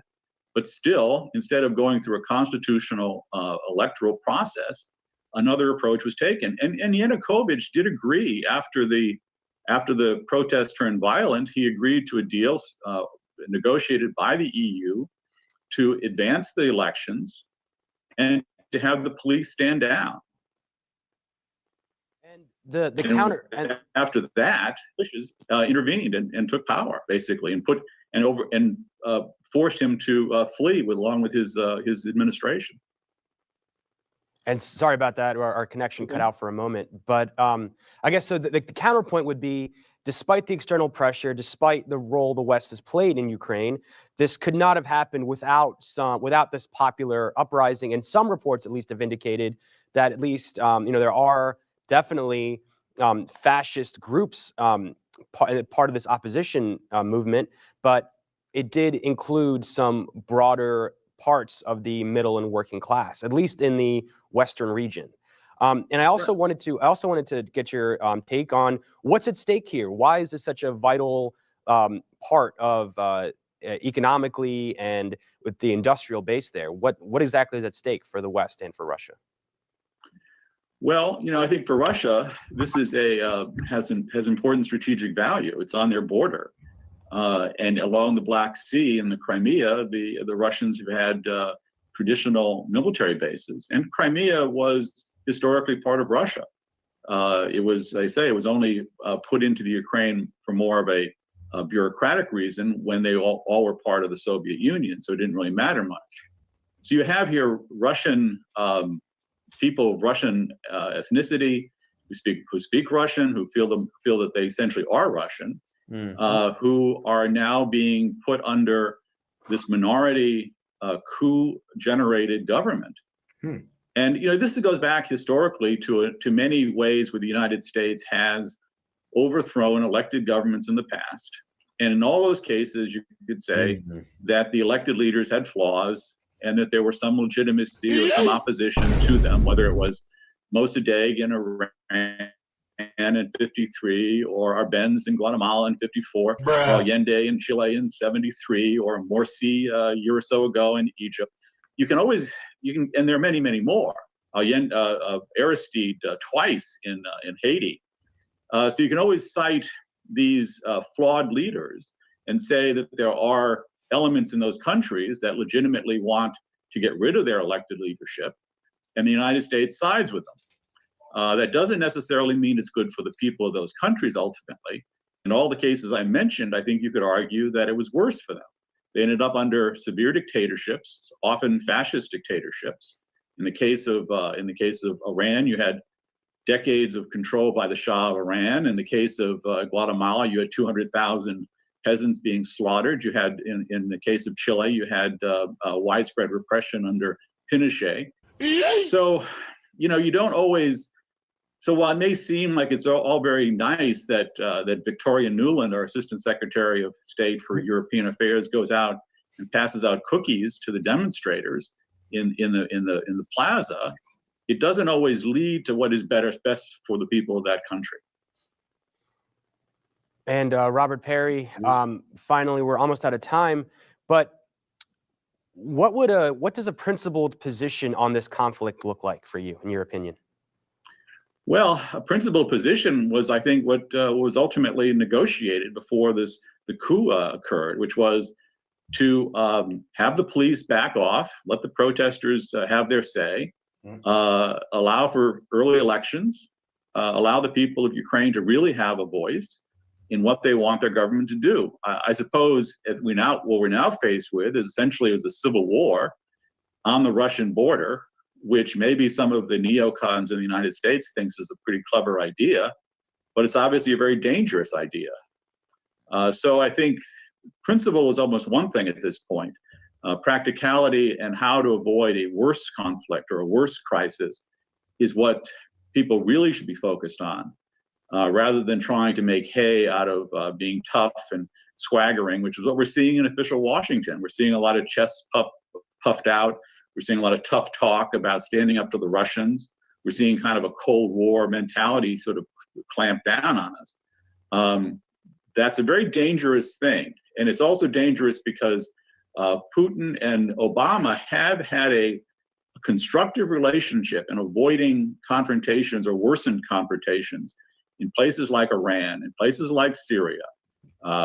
Violence there has been avoided, or at least the escalation of the violence has been avoided, because Putin and Obama have been able to strike deals. Now that whole relationship is at risk. So Putin can, hold on. So Obama can strike number deals of with other Putin, issues, and it's all good. Obama can do it; it's all good. But Trump strikes a deal with Putin. Oh, now he's sucking up to a dictator. Best buddies with Putin. They got a bromance. I mean, but when Obama did it, though, everything was good. Oh, he's a perfect diplomat. Oh, issues in play. Whether or not the Syria conflict will spiral further out of control with U.S. intervention, whether Iran's negotiations will fail, whether that will lead to bombings of the nuclear sites. So a lot is in play here. And I think the neoconservatives who have been trying to stir this up, including Victoria Nuland, who is a holdover at the State Department from the Bush years, that the neocons want to achieve this idea of creating more pressure and more confrontation. They've achieved that, but I'm not sure it's a good idea for the world or for the United States policies. And I just wanted to follow up on one point you make. I don't mean to keep badgering this point, so you listed a number of countries where the U.S. intervened or the U.S. supported a coup and toppled Democratic elected leader, but the U.S. also tried that in places like Venezuela and Bolivia, and they weren't successful because the government did enjoy popularity, and it was able to, well, in the case of Venezuela at least, get back into power after the overthrow, after the coup of the president. So just quickly, if you could respond to that. Well, in Venezuela, we're seeing a similar set of circumstances now against the government of Maduro. Whether he can survive is another question. But not every coup the United States has tried to instigate in the last 40, 50 years has been successful. But a lot of them have been. And the ones that have been have usually ended up in worse situations for the people of those countries. I don't think historically that can be disputed. So the fact that some coups are successful and some aren't doesn't reflect really the popular will of the countries. I don't think the people of Iran, broadly speaking, were interested in having the Shah back in '53, or the people of Guatemala were eager to have the military clamp down on them in '54. Or and let's go ahead and transition into the next video with Press Secretary Caroline Leavitt. She gave us some updates and spoke to reporters. Guys, go ahead and like the video before we do so. Oh, of course. Gotcha. All right, let's get it going. There's a lot of news today, so I look forward to taking your questions. Good to see you. Yeah. And I have some updates for you as well. Later today, President Trump will address the Business Roundtable's quarterly meeting, where he will tout his pro-growth economic agenda and answer questions before more than 100 of our nation's leading CEOs. In fact, it's the largest attendance ever for this event because business leaders are so eager and encouraged by President Trump's return to Washington. This follows President Trump's roundtable yesterday with the Technology CEO Council here at the White House, where he met with key leaders in the technology industry. And last night, President Trump also held an official swearing-in ceremony in the Oval Office for Sean Curran, who is now the 28th Director of the United States Secret Service. Sean demonstrated. Shout out to my man Adam Rogers coming in to start us off, man. Shout out my man Adam. He says, so recessions. He's like, so recessions? Who doesn't like lower interest rates? Oh, man. I mean, hey, I like you, bro. You see the positive in things. But like people who aren't trying to gate assets, like cars, houses, properties, and so on and so forth. Actually, you know it's crazy, bro. This is my cut rate in May. Really? Yeah, like bro, going into the second quarter, I'm like, bro, that's like a bit early, but yeah, we might be looking at an interest rate cut from the Fed. Ooh. But when the Fed cut rates, what does that mean? We're in a tight position. That means they're trying to entice us to buy more. That is true. Or to borrow more and take more risks. It's now cheaper purchase, to But stimulate the economy is normally how it's a move trying to stimulate the economy. No, they can't print no more. Demonstrated unbelievable bravery under gunfire in Butler, Pennsylvania this past July when an assassin tried to kill President Trump. As someone who got to know Sean personally throughout the campaign last year, I can say unequivocally that there is nobody better suited for this important role. And following the confirmation of Labor Secretary Lori Chavez DeRomer last night, the Senate has now confirmed 21 of President Trump's well-qualified cabinet-level nominees, far outpacing the previous administration. Damn. And looking ahead, tomorrow, the president will welcome the Taoiseach Micheál Martin of Ireland for the annual White House Shamrock ceremony. And Thursday, President Trump will welcome the NATO Secretary General for a working meeting and lunch. 17%. On the economy, February's jobs report was good news for America, particularly our manufacturing sector. The manufacturing sector gained 10,000 new jobs in just 1 month under President Trump. Okay, in just 1 month, 10,000 jobs. Like, okay, this is progress. But under Biden, yeah, they were all leaving because, bro, everybody, if you really think about it, like this, manufacturing would have been almost impossible to prosper under the, Biden administration, especially what Kamala Harris was talking about with her tax plan. Even more American jobs would have left. Even more factories would have left either overseas or they'd have just lowered down their production. And hella jobs would have been let go to be able to pay these higher taxes. And I'm be real with you, it's higher taxes all around on the rich. The problem when you tax the rich is that you gotta remember these are people who give out the jobs, who make the factories, who provide the opportunity, who makes the projects for these high-income people to work on and all that. It's like if they're getting taxed, what makes you think that they're creating these jobs like that? That means we suffer in the end. Ultimately, we're the ones who take the L. Like the reason why trickle-down economics low-key work, because if they're held up on their money, we get held up on our money. That's why, because there's also a trickle-down cause and effect. This rebound was led by the automobile sector, where we saw 9,000 new auto jobs created already. That is the most auto jobs added to the economy in 15 months. This was a complete turnaround from the Biden administration, where we were losing an average of 9,000 manufacturing jobs per month last year. Damn. Reuters is out with a report that a number of companies are now looking at expanding their presence or bringing their businesses into America because of President Trump's policies. And just moments ago, before coming out here, I saw another report by Reuters revealing that Merck has opened a $1 billion facility at its North Carolina site. This is just the latest pharmaceutical company to boost its U.S. manufacturing in lieu of President Trump's tariffs. This announcement follows Eli Lilly's plans to invest at least $27 billion. And every time I hear announcements like that, all I think about is, hey, more money, more investments, more opportunity, more job growth. And honestly, if you think about it, just more opportunity for everybody. Who's going to be creating these jobs? Like, come on now. They don't want to admit that part. Man, they want to leave that man out when it comes to anything positive. Actually, but they'd be sure to admonish him for the negative. I would always like to test their logic on this whole, trickle-down economics don't work. They just keep all the money for themselves. I'm like, if that logic was real, if that's what's actually happening, low-key, barely any of us would have a job, because why would they want to go out and spend more money and reinvest and lose money possibly to enter their company? And that's what you guys are saying. They'd rather just keep it to themselves and not do any expansion, no nothing, and just keep all their billions. Because they're that selfish. But here's the thing, though. Money's useless when it's sitting. But that's what I'm saying. People who don't know money can't really understand how these people think. To build 4 new manufacturing plants here in the United States. And Pfizer has also said it's considering moving their manufacturing overseas right here to the United States of America. As the president has said over and over again, when we purchase products made in the USA, the profits stay here, the revenue stays here, and most importantly, the jobs stay here. And despite the globalist mainstream media's attempts to worry consumers, President Trump will not repeat the trend of past American presidents who broke their promises to the American public and smiled while they stuck a knife in the back of American workers and shipped their jobs overseas. Our country has lost more than 5 million jobs in more than 90,000 factories due to devastating globalization over the last 3 decades alone. North Carolina lost 300,000 manufacturing jobs, including 60% of its furniture manufacturing. That shit decimated North Carolina. It sounds like 300 jobs in a single state. Furniture? Like, bruh. I already know where that went to. China. You can only imagine.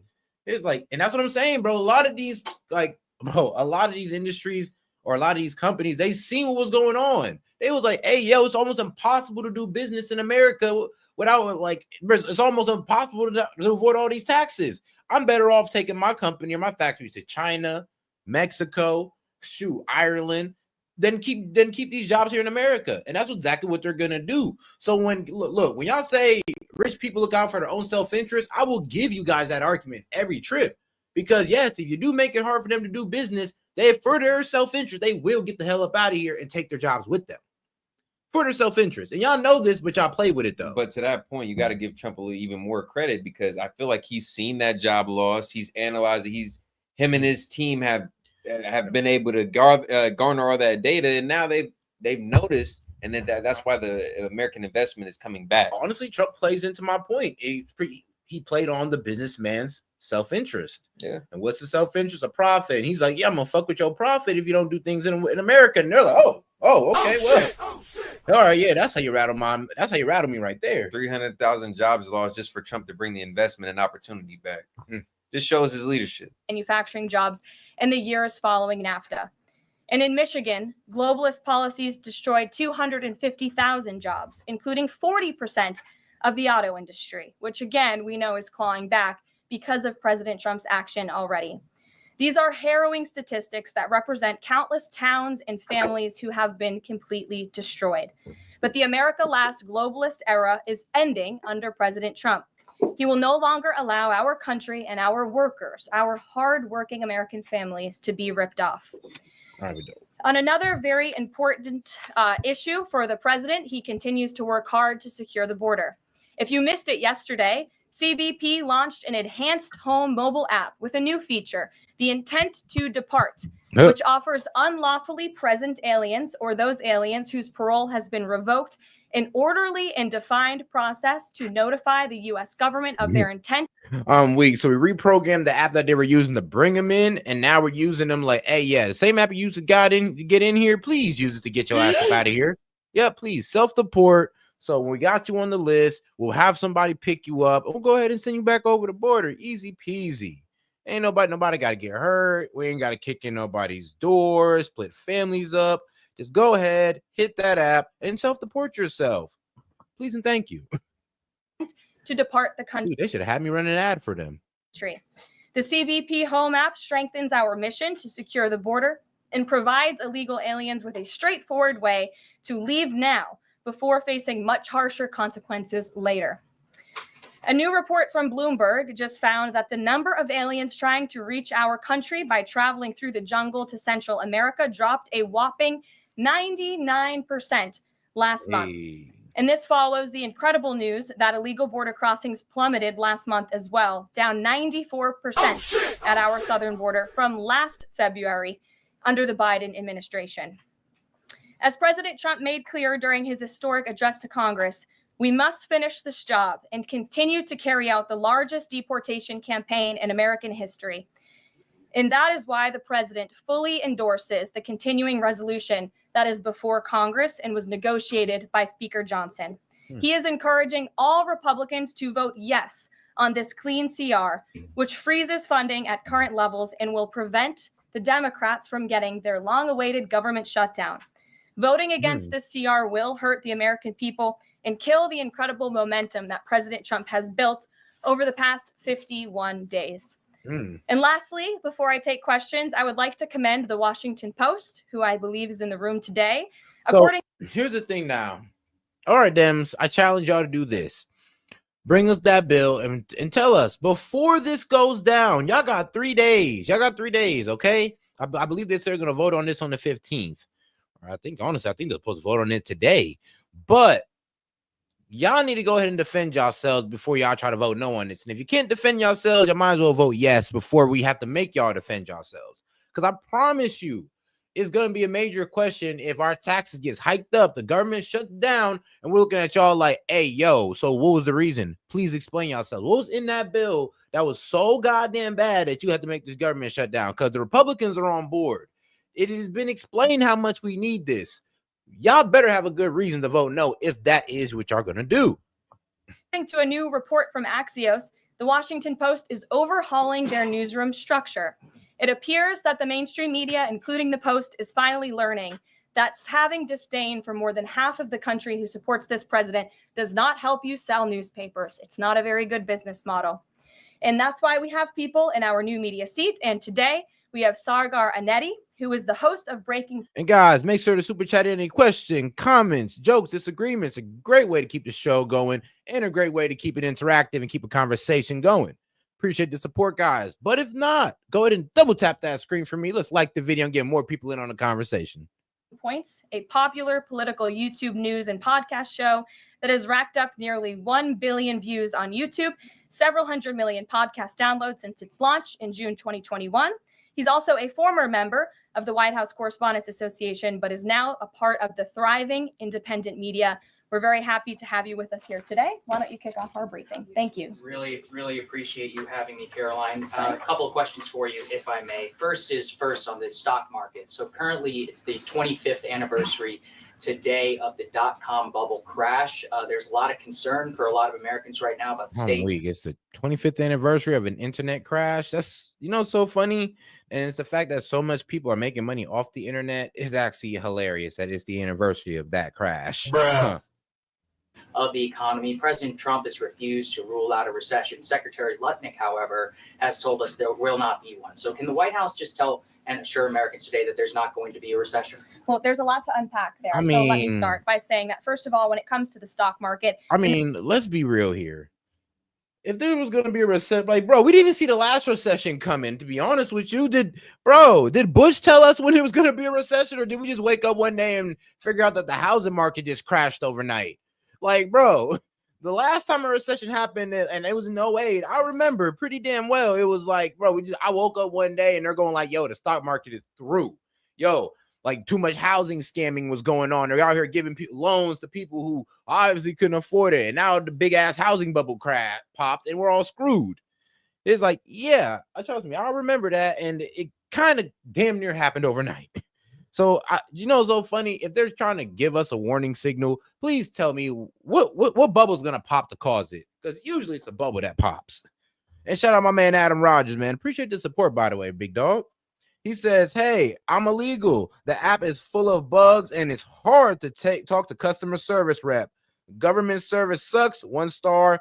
Care of illegal aliens. I'm weak. That man is funny. He's like, look, man, I try to call in that customer service messing up. Imagine a legal immigrant literally trying to call customer service, with effed up English and all that good stuff. It's hey, yes, I'm trying to get me back over there. It's it's just stay still. We got you.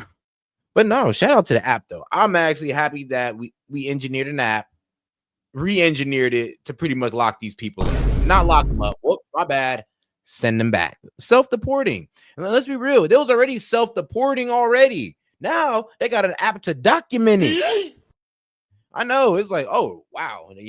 They're probably, oh, you guys are so petty for this. You guys really need to, y'all guys really need this? Yes, we do. Because we have a whole bunch of undocumented ones that are in here. So what's wrong with starting to do some little bit of documentation now? Y'all didn't want to do it. Numbers that we see today, the numbers we saw yesterday, the numbers we'll see tomorrow are a snapshot of a moment. And shout out my man now. Of time.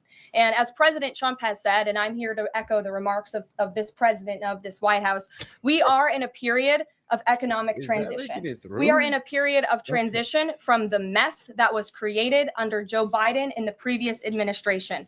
Joe Biden left this country in an economic disaster. Several statistics to point out. The delinquency rate on credit card loans increased 63% under Joe Biden, hitting a near 12-year high.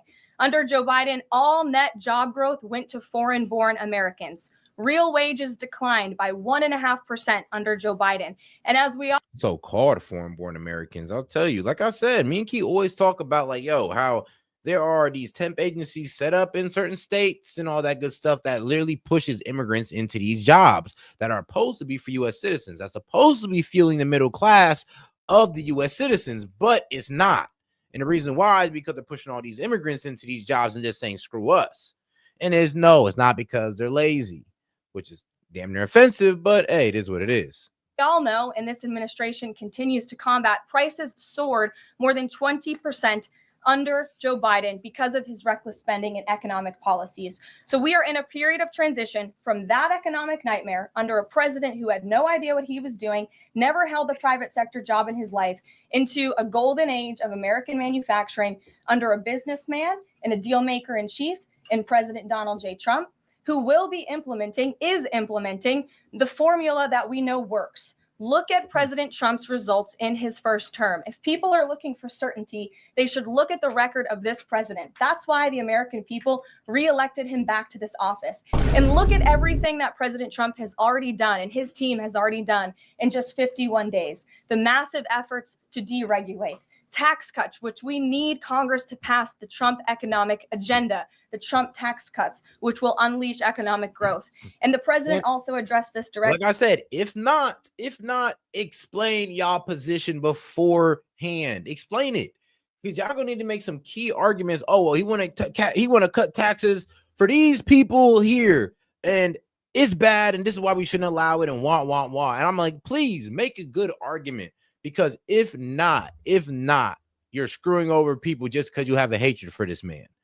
Y'all need to go ahead and actually, and like I said, I'm willing to hear the argument. I'm willing to hear it. If it's a BS ass bill, I'm willing to hear the argument on that. But if y'all can't substantiate this argument with, if your own substantiation for the argument is, oh, he's trying to cut taxes for the rich, I mean, it's not a good argument.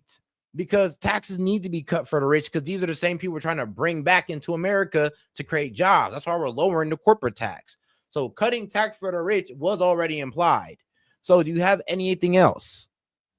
Directly, I will point out as well, when you look at what he said on Air Force One, and he said he wants the American people to have so much money in their pockets they don't even know what to do with it. That's the intent of this administration, and we're working very hard every day on that goal. Second question on the CR. So President Trump came out today in a primary challenge against Congressman Thomas Massie. Congressman Massie's been a supporter of DOGE. He's been a supporter of Make America Healthy Again. What kind of message is this White House sending against a congressman who's sticking up for principles that he's long held in the chamber and voting against continuing resolution and spending?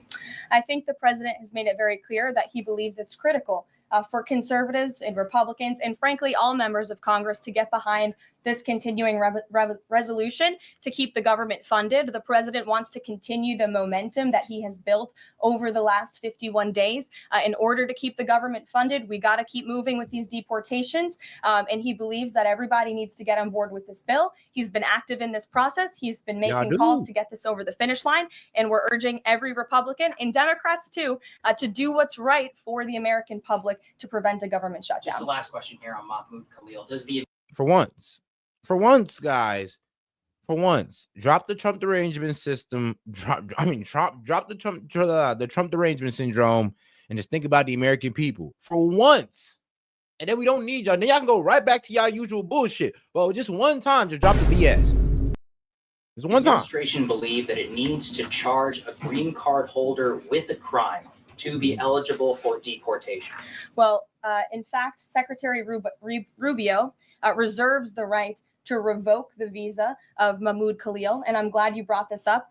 Under the Immigration and Nationality Act, the Secretary of State has the right to revoke a green card or a visa for individuals who serve or are adversarial to the foreign policy and national security interests of the United States of America. And Mahmoud Khalil was an individual who was given the privilege of coming to this country to study at one of our nation's finest universities and colleges. And he took advantage of that opportunity, of that privilege, by siding with terrorists, Hamas terrorists who have killed innocent men, women, and children. This is an individual who organized group protests that not only... so is this with our tax dollars.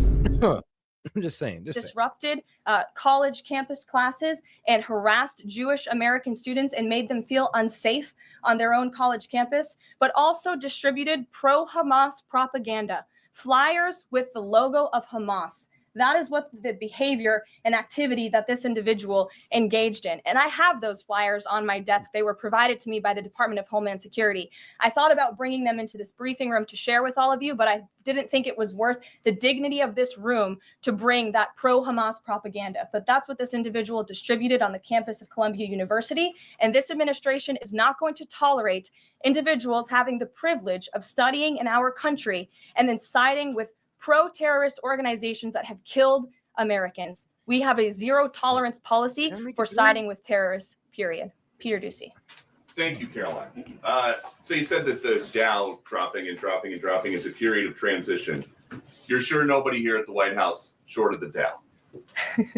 No, I don't think so. Okay. But is there any concern here that it's going to be harder to ask certain federal workers to retire if they look at their retirement accounts and they're getting robbed every day? Well, I'm glad you brought up workers, because that's exactly who President Trump is looking out for with his America First trade policy and his America First economic agenda. And if you look at, there's great indication to be optimistic about where the economy stands. And the American people, investors, CEOs, small business owners, but most importantly, workers, should bet on President Trump, because his tariff policies, what he envisions is reciprocity, fair trade practices where American workers are put first and are no longer ripped off by foreign countries all over this world. President Trump says he's going to buy a Tesla today. Did he buy it? And when is the last time he drove a car?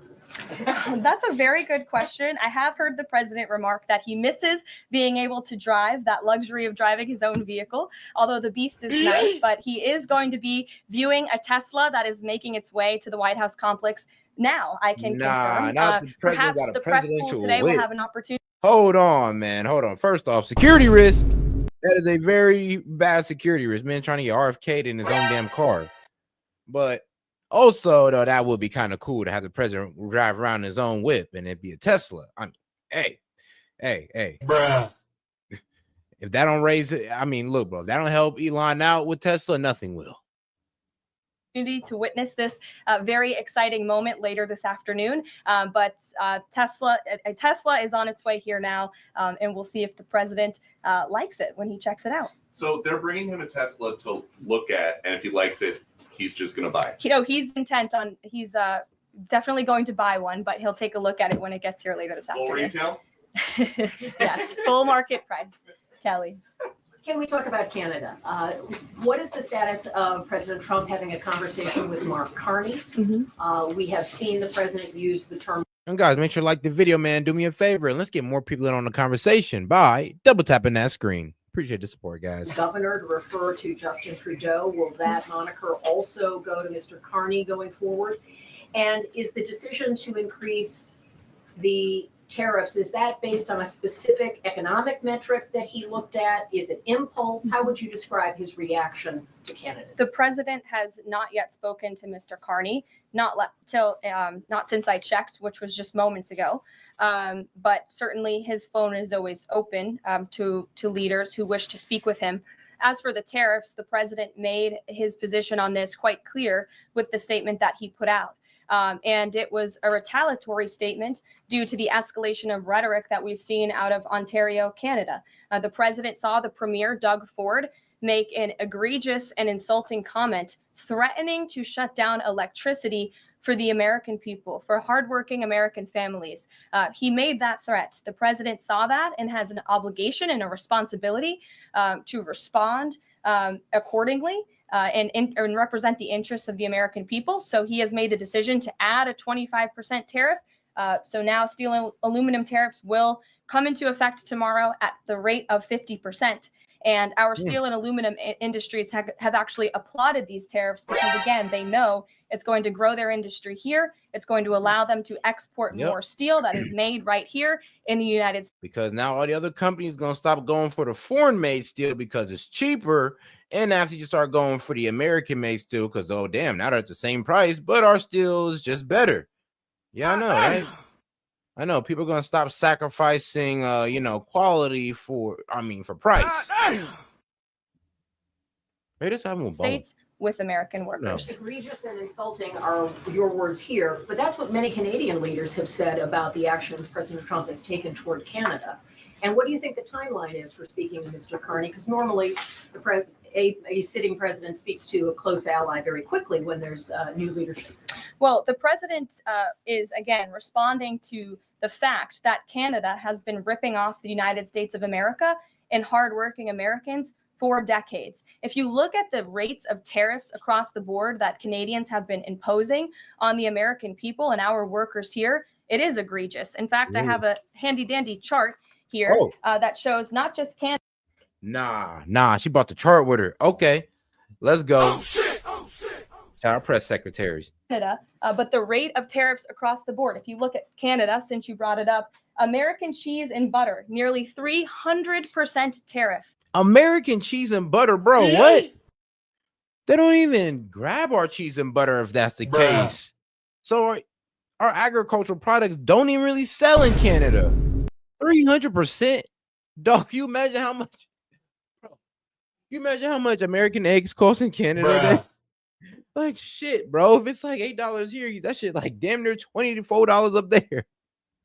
You look at India, 150% tariff on American alcohol. You think that's helping Kentucky bourbon be exported into India? I don't think so. 100% tariff on agricultural products from India. Well, they ain't getting no damn man. I mean, wait, shit. I mean, Jack Daniels is a bit trash, but Kentucky bourbon, all right, that's a decent American brand. Look at Japan tariffing rice, 700%. President Trump believes in reciprocity, and it is about dang time that we have a president who actually looks out for the interests of American businesses and workers. And all he's asking for at the end of the day are fair and balanced trade practices. And unfortunately, Canada has not been treating us very fairly at all over the past several decades. To the woman in the purple, because I saw you were making a face at my previous answer. So what's going on? Well, actually, I have a couple of questions. At the core of pro-Palestinian protests on college campuses and elsewhere is a demand to end the war in Gaza, a goal that this administration actually supports and has pursued. So why has this not been acknowledged or highlighted even? Because these colleges and these protests have again put out Hamas propaganda. The flyers that have been distributed call for violence. I ain't gonna lie. And here's the thing, though. I'm against against Israel. I'm like not completely against it, but I'm against them in this conflict. I just don't. They're not in the right in this conflict. That's my opinion. But you will not see me go out there trying to hurt Jewish people. That's just absolutely unacceptable. They have nothing to do with what the Israeli leadership is doing. Israeli leadership, a small group of guys who's walking into a room deciding this stuff, and you want to blame an entire group? Like, bro, come on now. Let's be real.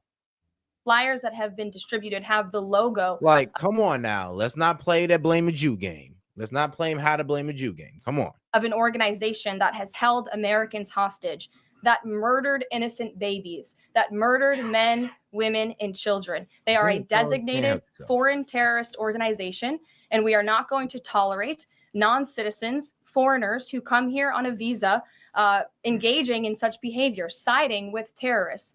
And the Secretary of State reserves the authority to revoke the green card or the visa of an individual who serves as an actually, it says right here, reasonable grounds to believe that the alien's presence or activities in the United States would have potentially serious adverse foreign policy consequences to the United States.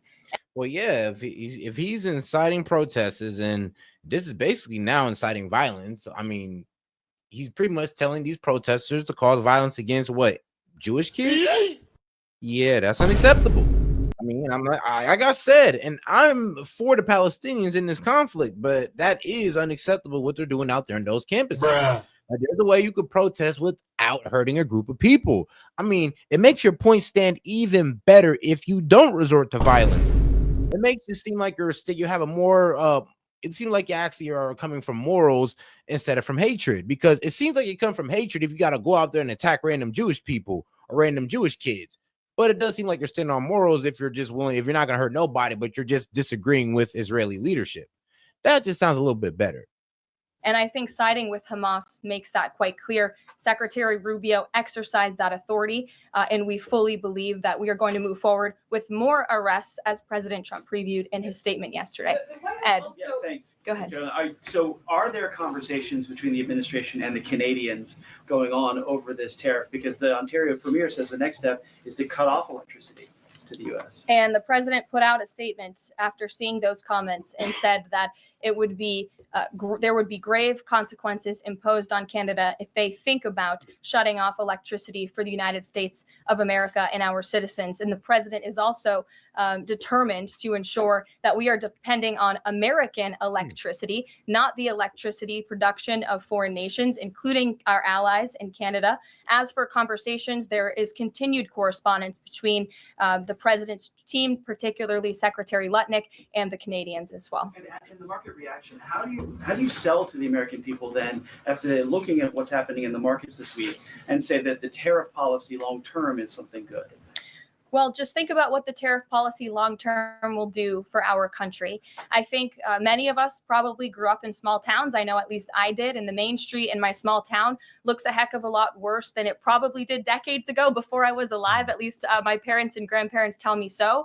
And I know many Americans feel that same way. What the president envisions for this country is for the United States of America to be a manufacturing superpower where there are American factories and businesses owned by Americans, producing goods that we are exporting to the rest of the world. Those revenues will stay here. It will increase wages for people here in our great country. It will ensure our national security, and it will boost the morale of the American people to have thriving industries again. Think about Detroit, Michigan. I mean, yeah, there's certain like states' economy that we decimated through our globalization tactics with our industries. Decimated these cities. Like, bro, used to be high income cities. You'd be able to go in there, get a job almost anywhere. Now it's desolate. Now you don't know where to get a job. It's rare. You got to go like 40 minutes out your town to go get a job. And we have a city like that too. It's called Cleveland. Yes. Cleveland used to, I think it had a lot of mining, and then it was something that Cleveland had. It has mining, but there was something else. But I do remember that they left. They left. Went straight to China, and Cleveland ain't been the same since. Actually, just went straight to crime. About North Carolina, as I mentioned, that used to have a thriving furniture industry that like, bro, it's crazy. Like, you take the jobs and crimes ensues. It's like you take the jobs and the black market takes over. Like, do you not see what's going on here? Longer exists because of the globalist trade policies of previous and past administrations. And the American people gave the president a tremendous opportunity to restore American greatness and restore our manufacturing dominance. And he's intent on doing just that. John. Thanks, Caroline. Two questions for you. First, on the CR, you put up on the screen the president's message to Republicans to support this continuing resolution. Is there outreach to Democrats? Because what we've seen since the beginning of the fiscal year is that in order to get a continuing resolution, you need bipartisan support and you need compromise. Well, right now, we are focused on House Republicans and on the House, because that's the first step, as you know, John. And so the president has engaged in correspondence with House Republicans, whipping votes and getting them to a yes, which I understand has been pretty successful this morning thus far. And so, again, the president is encouraging Republicans especially. But again, as I said, all members of Congress to vote to continue funding this government so we can continue the business of the American people, which elected President Trump to do. And then on financial markets, we've seen this decline yesterday. We see it today as well. It seems that the read on the president's policies is one in which they do not have confidence in his trade tariffs policy. They do not have confidence in what the president said to Fox News over the weekend, that he didn't rule out the idea of a recession. What is your read in terms of the decline that we've seen over the last week and a half in financial markets? Well, I think there's actually a lot of reason to be confident, and many people do feel confident. Just look at the nearly $2 trillion in private investment that this president has secured. Look at the comments made by the CEO of Apple. She's pretty much saying, look, wait till these investments hit the market. Like, yeah, pretty much shut up. Yeah, shut up. And wait for these investments to hit the market. Once these investments are hitting the market, once these jobs open up and all this good stuff, yeah, we're going to have a boom. Unemployment is going to take a dip in the right direction. Down. Well, I'm sorry, but dip does mean down. One of the biggest companies in this world, who said that he is. And also support your local businesses. Buy local, sell local. So buy from your farmers. That's also going to help. I ain't going to lie. You can't let Kroger's and Whole Food and Walmart take everything. Man, we got to spread the market out. Bullish on the future of American innovation under the leadership of President Trump. Look at CEO confidence. According to the Conference Board measure of CEO confidence in Q1 2025, under the leadership of this president, it jumped to its highest level in 3 years, from cautious optimism to confident optimism. If you, again, look at the $2 trillion in investments from some of the biggest companies in the world, look at the jobs report last Friday, as I also cited in my opening remarks.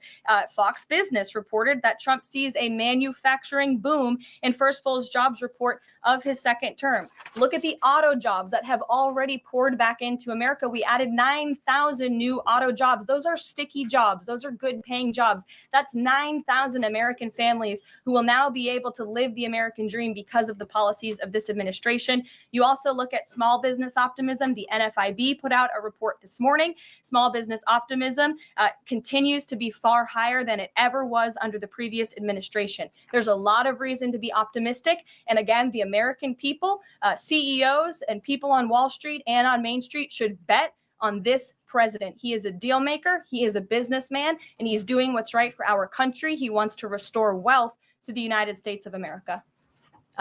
Michael, good to see you. Hey, Caroline, thank you. 2 questions, if I may. Will the administration be providing any relief to states affected by the Ontario power tariff? Well, the president has made it very clear that Canada would be very wise not to shut off electricity. And shout out to my man Adam Rogers coming in. He says, support your local farmers. When farmers win, we all win. And shout out my man Daniel Castro and Adam Rogers. Hey, man, appreciate y'all for supporting the stream, guys. Hey, we're going to keep it going for y'all. For the American. And if you also want to support the stream, send in any question, comments, elaborate joke, we'll go ahead and read it out loud and post it to the top of the screen. We appreciate your support, guys. But if not, go ahead and double tap that screen and like the video, and let's get more people in on the conversation. People, and we hope that that does not happen. As for what would happen if that does take place, I'll leave it to the president to make those decisions. Does President Trump share the Justice Department's concern over rising egg prices and possible collusion of big egg? Well, we definitely do share the concerns of the American people when it comes to the price of eggs. However, good news, the average cost of a dozen eggs is actually down since Secretary Rollins and President Trump announced their plan. It's down $1.85. So that's good news on the cost of eggs. And as we know, under the Biden administration, egg prices went up 22%. This is another example of an economic mess that President Trump inherited, and the Secretary of Agriculture and the president are focused on fixing it. Secretary Rollins put out a 4-point plan rather, to address this crisis. And she has been honest and realistic with the American people, as this administration always is. It will take about 3 to 6 months to get the egg supply back to where it should be. But she's focused, and this. All right, bet. Put a stamp on that. She said what? What'd she say? Like, hold on.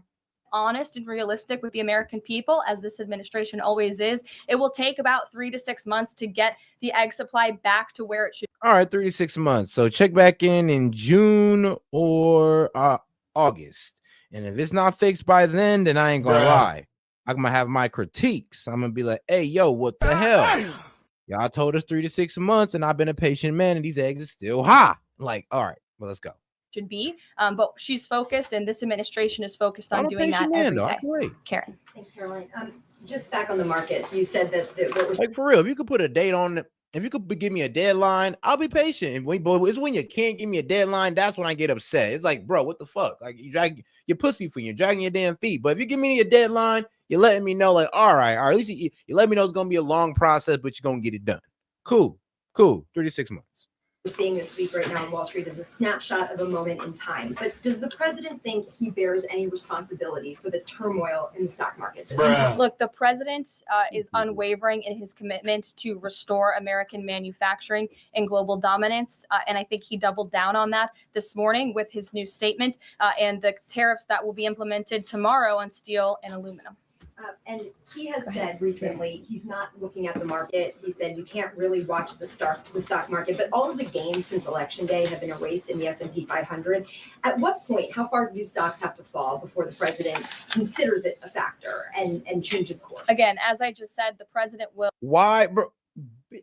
Woman, we're playing hardball, okay? We're playing hardball, we're playing chicken. We cannot sit here and let our enemies know that, oh, this is such a big deal, or they will not bend the knee. We won't get these favorable trade deals that will boost our economy even further. So this is what y'all need to learn, okay? Y'all need to learn how to shut the fuck up. Like, bro, shut up. Why are y'all trying to, like, do you not think the enemy watches it? Do you not think China and all these other countries are watching this going like, so how long y'all gonna last? Are y'all dead ass serious about this? Can we scare you guys? Can we scare y'all people into scaring you guys to back off? Is what they're really thinking right now. And I ain't gonna lie, y'all kind of making them think they can do it. But no, it's not. That's not gonna happen. They'll look out for Wall Street and for Main Street, just like he did in his first term. And people on Wall Street and Main Street should bet on this president. He's doing what's right for this country. Yeah. Nick, good to see you. Yeah, don't George Soros us. Don't bet. Don't, bro. Don't try to make money betting like, you know, against us. Don't do that. Thank you, Caroline. So, is the president prepared, like what we saw with Congressman Massey, to pressure other Republican lawmakers into supporting this continuing resolution? Well, he is very much, as I said, engaged in this process. He's been making calls to lawmakers on Capitol Hill, and I think his statements against Congressman Massey speak for themselves. And I will let the president put out any additional statements if he chooses to, but he fully expects all House Republicans to vote for this continuing resolution. And just to follow up, can we start to anticipate seeing more of the president weighing in on upcoming 2026 races like we saw this morning?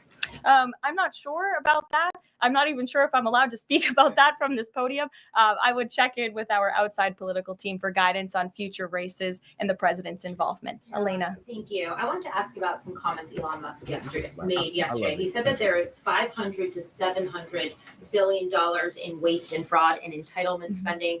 He called it, quote, the big one to eliminate. Earlier this month, he also referred to Social Security as a Ponzi scheme.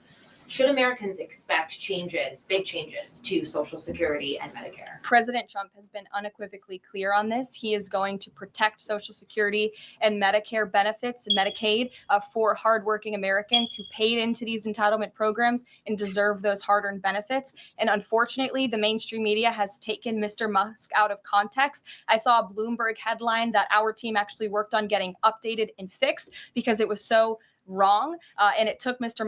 Musk out of context. What he was specifically referring to cutting was the waste and the fraud and abuse that does exist in these programs. So thank you. So for all the liberals that like to sit there and lie, he didn't say they was going to cut Social Security. He said he was going to cut the waste and fraud out of Social Security, which are these Social Security numbers that have been reused to the point where they got an age of 200 plus on them. Programs, and then they're getting payments. Wouldn't that be nice if we stopped those and reallocated to the guys we got out there now that are on Social Security? You feel me? Wouldn't that be good? Wouldn't that be a nice thing to do? According to an IG report from the Social Security Administration, there's more than $70 billion of fraud in the Social Security. And Adam says, smoke alarm battery low? Oh, no. It's kind of a prank. When somebody does a chirp in the chat, I'm gonna go ahead and hit y'all with this. I know you can. It's cool, ain't it? Fuck your head program alone that we know of. And so the president will continue to protect these programs for hardworking Americans, and actually cutting the waste, fraud, and abuse out of these programs will protect it for hardworking Americans. Okay, respectfully, he said around 500 to 700 billion dollars. There was no evidence to claim that, and also if that is the case, that would represent more than a third of what Social Security paid out last year, maybe 20% of Social Security and Medicare. Again, if you read his full quote, he said, we think. So it's an estimate based on what he's seen. He's not saying definitively. He's saying that's what DOGE suspects and thinks. And that's exactly why DOGE was created, to ensure that we are investigating the fraudulent spending, the wasteful abuse across our federal government. And I would remind everybody in this room that 77% of the American people support this effort by Elon Musk and DOGE to identify such waste, fraud, and abuse. Caroline. Go ahead. Thanks, Caroline. You're welcome. If we could just step back for a second. When President Trump last addressed the BRT when he was on the campaign trail, his big push was on tax cuts. He's going there today as he's proposing tax hikes in the form of tariffs. Not and true. I'm curious He's not doing why that. he's prioritizing that over the tax cuts. He's actually not implementing tax hikes. Tariffs are a tax hike on foreign countries that, again, have been ripping us off. Tariffs are a tax cut for the American people. And the president is a staunch advocate of tax cuts. As you know, he campaigned on no taxes on tips, no taxes on overtime, no taxes on Social Security benefits. He is committed to all three of those things, and he expects Congress to pass them later this year. I'm sorry, have you ever paid a tariff? Because I have. That's they it. Don't get charged on foreign companies. They get charged on the importers. And ultimately, when we have fair and balanced trade, which the American people have not seen in decades, as I said at the beginning, revenues will stay here, wages will go up, and our country will be made wealthy again. And I think Yep, and we're not selling out for cheaper products, and we're actually going to buy at home. Like I said, a lot of the reason why we buy Chinese products, one is made cheaper, so they price it cheaply, and it's not. And here's the thing: a lot of things that are built outside of this country aren't even built well. Like I had to. It took me a while to learn that American made is the best made. It took me a while to learn that. So now that I've learned that, I kind of see where they're taking the point of. I'm like, oh, but it's more expensive, so we get that because American made is higher quality. Or you go always say it just costs more to make in America. But either way, though, it's because of these two things that these companies are able to come in here from and make their products from outside the country, come in here and sell low, and it kind of eats up the market. It dominates the industry, dominates the market, and we can't compete. We cannot compete. It gets tough out there, and that's kind of what happened to the car industry, steel industry, chip industry.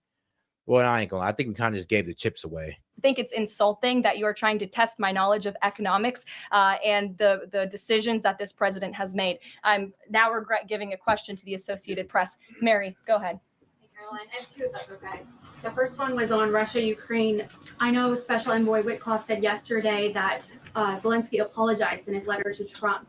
Can you share any more about that letter and what else might be interesting from it that we don't know? Yes, the president did reference that letter, as you're saying, in his joint address to Congress. And I do have an update. As you know, Secretary of State Rubio and our National Security Advisor, Mike Waltz, have been negotiating with the Ukrainians today in Saudi. They will be providing a full readout of that meeting very soon. But I can assure you and everybody here and the American people that the news we've received from that meeting throughout the day and the president has been briefed on is positive. This meeting has been productive. I will let Secretary of State Rubio and our National Security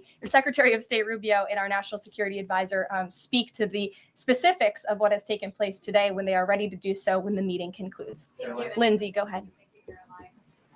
Referring to Mahmoud Khalil, the president has said this is the first of many arrests like this. Does the administration have a rough estimate of how many arrests you're planning to make similar? I don't have an estimate. I do know that DHS, based on very good intel that they have gathered at the direction of the president's executive order, which made it very clear to the Department of Homeland Security that engaging, as I said, an anti-American, anti-Semitic, pro-Hamas protest will not be tolerated. So since the president signed that executive order. Yeah, I mean, like, for real, cut the shit. Especially, bro, this would not have been a thing if y'all weren't attacking students. If they weren't attacking students, nobody would have cared. Like, there's the whole term of a peaceful protest. It's cool. Y'all can do that. But when you start hurting people, it is no longer peaceful. And since Secretary of Known has taken the oath at DHS, they have been using intelligence to identify individuals on our nation's colleges and universities, on our college campuses who have engaged in such behavior and activity, and especially illegal activity. And so I don't have a readout on how many arrests will come, but I do know that DHS is actively working on it. And I also know that Columbia University has been given the names of other individuals who have engaged in pro-Hamas activity, and they are refusing to help DHS identify those individuals on campus. And as the president said very strongly in his statement yesterday, he is not going to tolerate that. And we expect all America's colleges and universities to comply with this administration's policy. Jasmine. On Canada, after all of these threats to increase tariffs or turn off electricity, I wonder, does this administration still consider Canada to be a close ally of the United States? Well, I think Canada is a neighbor. They are a partner. They have always been an ally. Perhaps they are becoming a competitor now. But as the president also laid out in his Truth Social post today, he believes that Canadians would benefit greatly from becoming the 51st state of the United States of America. And I actually looked into some of the research about the cost of living in Canada, and the cost of living is much higher than it is here in the United States of America. The average cost of a home in Canada is much higher. In Quebec, the highest tax rate for an income of $150,000 or more is 53.3%, more than half of Canadians' incomes they are being taxed on. So the president has made it clear that he believes Canadians would be better served economically, militarily, if they were to become the 51st state of the United States of America. Good Reagan. point. A week ago, Attorney General Bondi said a truckload of Epstein files. I mean, like, well, those are all good points. I know Canada don't like it and they love their, their nation and all that, but maybe y'all might, I don't know, maybe y'all might work out better as a state than a nation. Who knows? But honestly, I'm all for Canada keeping their nation. Let them have it. Let them have it. But hey, man, shout out my man Adam Rogers. Canada feels that China, India, cheap stuff. Canada wants American goods. Americans want Canada goods. Why is that? Why is this so hard? Well, I would say this: we want them, but we got to play hardball with y'all for a little bit now because it doesn't look like we're. Think about it. She said y'all tariffing us on a lot of things. So if y'all wanted our goods, then what's the tariffs for? Like we would think about it. You know we want y'all goods because we're not tariffing y'all to death. But how we know y'all want our goods in y'all market if y'all got all these tariffs in place? And here's the thing, though, Adam. I trust me. I don't expect you to answer because you're not the Canadian's government. I don't want to ask Trudeau, like, hey, you said we had this good relationship, but I'm looking at this trade deal, and you're damn near making sure we can't get in on a couple parts of your market. You're making sure we can't. So how friendly are we again? Files have been delivered to her office from the SDNY. When can we expect those files to be released to the public? I would defer you to the Department of Justice. I don't have a timeline here. Do you have any update on the JFK files? I don't at this moment. Again, I would defer you to our DNI director, Tulsi Gabbard, and also the Department of Justice. I know that they are working on that diligently as the president requested them to do. Christian. Thanks, Caroline. Two questions since we've been talking about tariffs. So there been any updates on standing up the External Revenue Service to collect revenue from there? Well, we need reciprocal tariffs to go into effect first. And as you know, the president will be rolling those out on April 2nd. And then the next start of that process is collecting that revenue to ultimately create the External Revenue Service, which Secretary Lutnick is working very hard on and is quite enthusiastic about, if you have noticed from his media interviews. Can the president do that through executive action, or will it require legislation? Well, the president already signed an executive order to direct the Secretary of Commerce to establish the External Revenue Service, or at least to identify ways in which it can be done. I would defer you to the Department of Commerce for more on specifics on that. No, I'm gonna give you a real simple answer to this one. A real simple answer is like, then don't buy from China. If you want to avoid these tariffs, then avoid the products from the countries that are getting tariffed. Like if you want that curry powder from India and we're about to tariff India, then maybe you might want to see if you can get that curry powder from the Chinese. Oh, and we're about to tariff them 100. You might want to just start trying to make it yourself. That's how it got to be. Yeah, easy answer. Like then, bro, if you want to avoid the tariffs, then stay away from those products and just buy American products because the tariffs are about to even out the price. So there you go. Problem solved. That. Sure. In the back. Thank you very much, Caroline. I have a few questions on South Korea and North Korea. First question, as you know, South Korean President Yoon has been released from illegal detention. What is the reaction of the United States as an ally? Is there a possibility of a summit with President Trump when President Yoon returns? Second question on North Korea. North Korea launched the several ballistic missiles into the West Coast yesterday. What is the White House's reaction on this? Sure. Yes, I'll start with your question on North Korea. We condemn these actions and we call on North Korea to stop their unlawful and destabilizing actions. As for South Korea, the U.S. and Republic of Korea's alliance is ironclad, and the Trump administration remains in close contact with our South Korean counterparts as we work together to promote a free and open Indo-Pacific. Sure. First question you didn't answer that the release of South Korean president from jail. I don't have anything on that, but I can certainly check in with the National Security Council and get back to you. Sure, good to see you. Press Secretary, many are concerned about the validity of President Biden's official actions and also his pardons of the possible criminal actions of individuals such as his family members and Liz Cheney, as information is emerging that many of his official actions were auto-signed, possibly even the pardons, and without his knowledge or consent. Does the White House have any information available currently that Biden was actually the one that approved and signed those pardons? And second question, will the DOJ investigate whether President Biden's cognitive decline allowed unelected staff to push through radical policy and pardons without his knowing approval? I don't know the answer to that question, but I can check in with our folks here who may know the answer to that question and get back to you. Dasha, go ahead. You did a great job articulating the vision that President Trump has for what he believes his tariffs can do in terms of bringing jobs back to the United States. I asked you last week about how much Americans might need to buckle up for some short-term pain, a conversation that with the President and Treasury Secretary Scott Bessent have had with the people. I'm wondering, how high is the pain threshold for President Trump and for this White House as you watch some of the turbulence in the stock markets, as you field concerns from businesses and potentially see some of those approval ratings drop in the short term? How much is he willing to stomach that? And will he stay committed to his vision for tariffs even as all of this comes up? Well, the president has been working hard every single day to alleviate the pain that was inflicted by the previous administration through massive deregulation, through drill baby drill, as we like to call it, unleashing the might of our energy industry, which we know will ultimately drive down costs for consumers here at home. And again, as I mentioned, the president is intent on signing tax cuts for the American people to put more money back into their pockets, which will ultimately unlock consumer confidence. And again, I'll reiterate the president's words in layman's terms as he does best. The president wants the American people to have so much more money in their pockets, they don't know what to do with it. That's the goal of this administration through tariffs, through tax cuts, through deregulation, and through unleashing the potential of our energy industry. I have two more quick notes before I wrap up.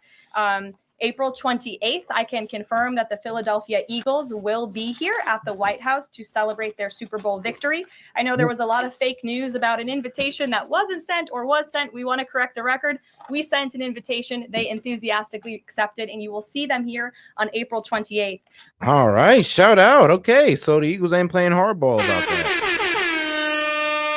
Love to hear it. Love to hear it. All right, guys, we're about to get into this next little debate that, well, actually, you know what? I do want to get into this RFK interview because I did not have the time last night, so I want to get into it tonight. Is underway, led by... No, did he? All right, let's go. All right, so the movement to make America healthy again is underway, led by Secretary of Health and Human Services, Robert F. Kennedy Jr., earlier over the weekend. Today he met with leaders of America's largest food companies, which might have been a little bit awkward considering Secretary Kennedy is encouraging them, has been outspoken in terms of highly processed foods and ingredients that are allowed in them. Some companies are already taking steps on their own to move towards healthier options. Now, if you haven't been to Steak and Shake, you got to go. I had two double.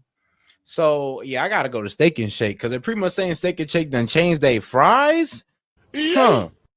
So it's not the same fries, not the, it's not the one for the process or that granola oil or whatever. Or maybe they're frying it in a different oil. Who knows what they're doing with the fries? But apparently I need to go to Steak and Shake. Burgers, and they were phenomenal. Their fries were phenomenal. Now, they recently announced that they will be frying their French fries in beef tallow rather than seed oils. And so no more seed oil and beef tallow? And beef tallow. I ain't never heard it. No, I'm going to have to look that one up. Beef tallow. So I caught up with the secretary at one of the Florida locations of Steak and Shake for a wide-ranging interview. Let's play part one. Thank you you so much for doing this. We really appreciate it. Before you got here, I already had a burger, so I'm having another. I'm breaking my diet. I am pretty much full on keto. I eat basically meat and eggs. I made an exception today. I had it on a bun, and I really enjoyed it actually, and it was really good. Explain the difference between seed oil and tallow, and why this is a big deal. Okay. Why they said we are going to. I mean, shit, look like by the looks of it, you can get like 4 jars of it for $80. Shoot, I can order it right now. Some beef tallow, $16 on Instacart. You know, I might want to add that to the cart real quick. But okay, I'll try it out. Shit. Tell me it's better than the canola oil and the vegetable oils and whatever seed oils they got in there. Yeah, you know what? I'll take the tallow. To RFK Steak and Shake.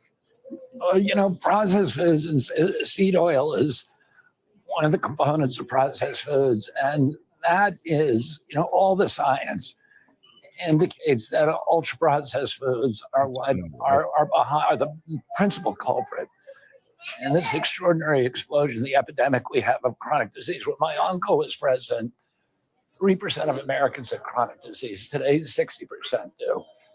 We have 66% of adults are diabetic or pre-diabetic. God damn. 38% of teens. When you and I were kids, Sean, the average pediatrician would see one case of juvenile diabetes. There should be damn near like a mass boycott on any fast food service that is not switched to the tallow or lard, as y'all are saying in the chat, going like the lard is better, it's better set. And I'm like, man, ain't wrong, but I ain't never had beef tallow. I had lard before, but I ain't never had the beef tallow. Like, come on, man.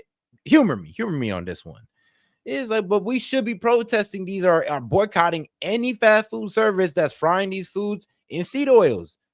You're deliberately hurting the people. At that point, you should be boycotted until you do what our good people at Steak and Shake did and go to the beef tallow. Or you guys, so y'all said the lard. He's in his lifetime, over a 40 or 50-year career. Today, 1 out of every 3 kids who walks through his office door is diabetic or pre-diabetic. Diabetes and other mitochondrial diseases are now costing America more. And shout out my man Adam Rogers. He says, sorry, beef tallow. Look it up. Yep, I definitely had to go look that one up. Yep, animal fat. That's really what tallow is, animal fat. I'm like, so, man, damn, it's like natural as you can get. As natural as you can get. It's almost like pretty much reusing bacon grease, like what my people used to do back in the day in the projects. Hey, shout out to the good old project days. More than our military budget. Shout out to reusing bacon grease. 2 to 3 times on healthcare what other countries do, and we have the worst outcomes. And we have the best medical system in the world. We are poisoning ourselves. And it's coming from, principally these ultra processed foods. And what we're trying to do, and this President Trump wants us to have radical transparency and to incentivize companies like this one to switch to traditional ingredients like beef tallow. Oh, by the way, here you go. Here's this. I gotta try it. Oh, okay. Is that? Oh, F it, bro. I'm going to Steak and Shake. I'm going to Steak and Shake today. I'm going to Steak and Shake today. I gotta see what's up with this beef tallow. I gotta go. Like, and I'm gonna make sure it's like that beef tallow you still putting in that seed oil. If it's that seed oil, man, don't even serve me that BS. But if it's that beef tallow, baby girl, go ahead and serve that mug up, please. This is you, Sean. Oh, this is me? Okay, thank you. Secretary, this is for you. All right, gentlemen. Thank you. You didn't pick up my Coke, did you? Get your Coke? I got you, buddy. The small with the little ice. But I'm not going to drink it all because he's going to yell at me. I'm only kidding. Steak and Shake just switched out, and people are raving about these French fries. You taste them. They're amazing. They really are. I'm not. When I was a kid, I travel in Europe. Europe is great. Always had great food. The French fries were always a disappointment because we had the best French fries here. They had pommes frites over there, and they just didn't taste right. Today, the best French fries in the world are in Europe. I order them every time I go to Belgium or France or any place else. And the French fries here just don't taste right. And you taste these, it's a completely different experience, and the customers are raving about it. Other companies, Steak and Shake has been great. We're very grateful for them for RFKing the French fries. They turned me into a verb. Yo, that's I ain't gonna lie, I like that. RFKing the French fries. Anytime you take out the poison out of the process out of any food, we done RFK'd it. Like, what about the RFK to Doritos? We done RFK'd the Doritos. Now they come in a different color. Hopefully that's next.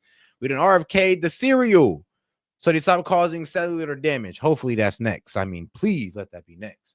But yes, the beef tallow, we done RFK'd the fries, man. We done RFK'd the fries. I mean, bro, shout out. But also Popeyes. By the way, a plastic straw. Thank Popeyes. you. Thank God. I can't stand those paper straws. I hate them. You hate the sea turtles, right? But Popeyes, Outback, Sweet Greens, Buffalo Wild Wings. Yeah, they've all made the switch, or they're in the transition of making the switch. We want to do everything that we can to incentivize these companies. And please incentivize them. Make sure they post it. Make sure they post and be like, yeah, we now cook it in that beef tallow. I'll be the first dude to order some fried chicken. Come on, you think I ain't gonna order that fried chicken? I haven't had me some buffalo wings with the ranch in a minute. Man, be transparent. Now I'm I'm switch excited. over from ultra processed food and to be part of this movement. Now I am excited and hungry. Movement to make America healthy again. As Health and Human Services Secretary, and there is great paranoia and fear. Bro, you're gonna.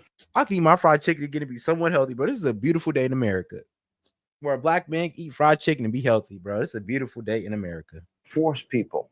You're going to take things away from people. You're going to force companies to do what this Steak and Shake is freely decided to do. That's not the case. Oh, I mean, I'm a libertarian outlook. People should be able to make their own choices. If you want to eat a donut or seed oils, you should be able to.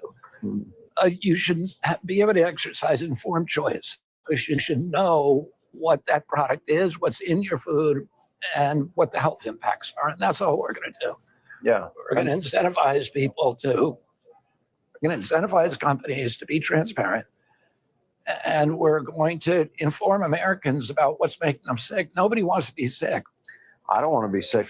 Why okay, beef tallow, seed oil, but then there are other healthy oils. Like, for example, avocado oil is considered healthy, or olive oil. Or butter. Butter, straight olive oil. Right. But my daughter, who's like you, she went into my house a couple of years ago and she like wiped out the Smart Balance, wiped out the margarine, wiped out any seed oil. Good for her. And she cleaned out my whole pantry and she bought me the things that she said, Daddy, this is much better because I like to cook. And she wants you to live for a long time. I want to live for a long time. Me too. That's why I watch my weight. I watch what I eat. I try to take care of myself. Here are the numbers that really scare me, though. And 66% of adults, 38% of teens, and we'll put this up on the screen, they have pre-diabetes. I didn't order that.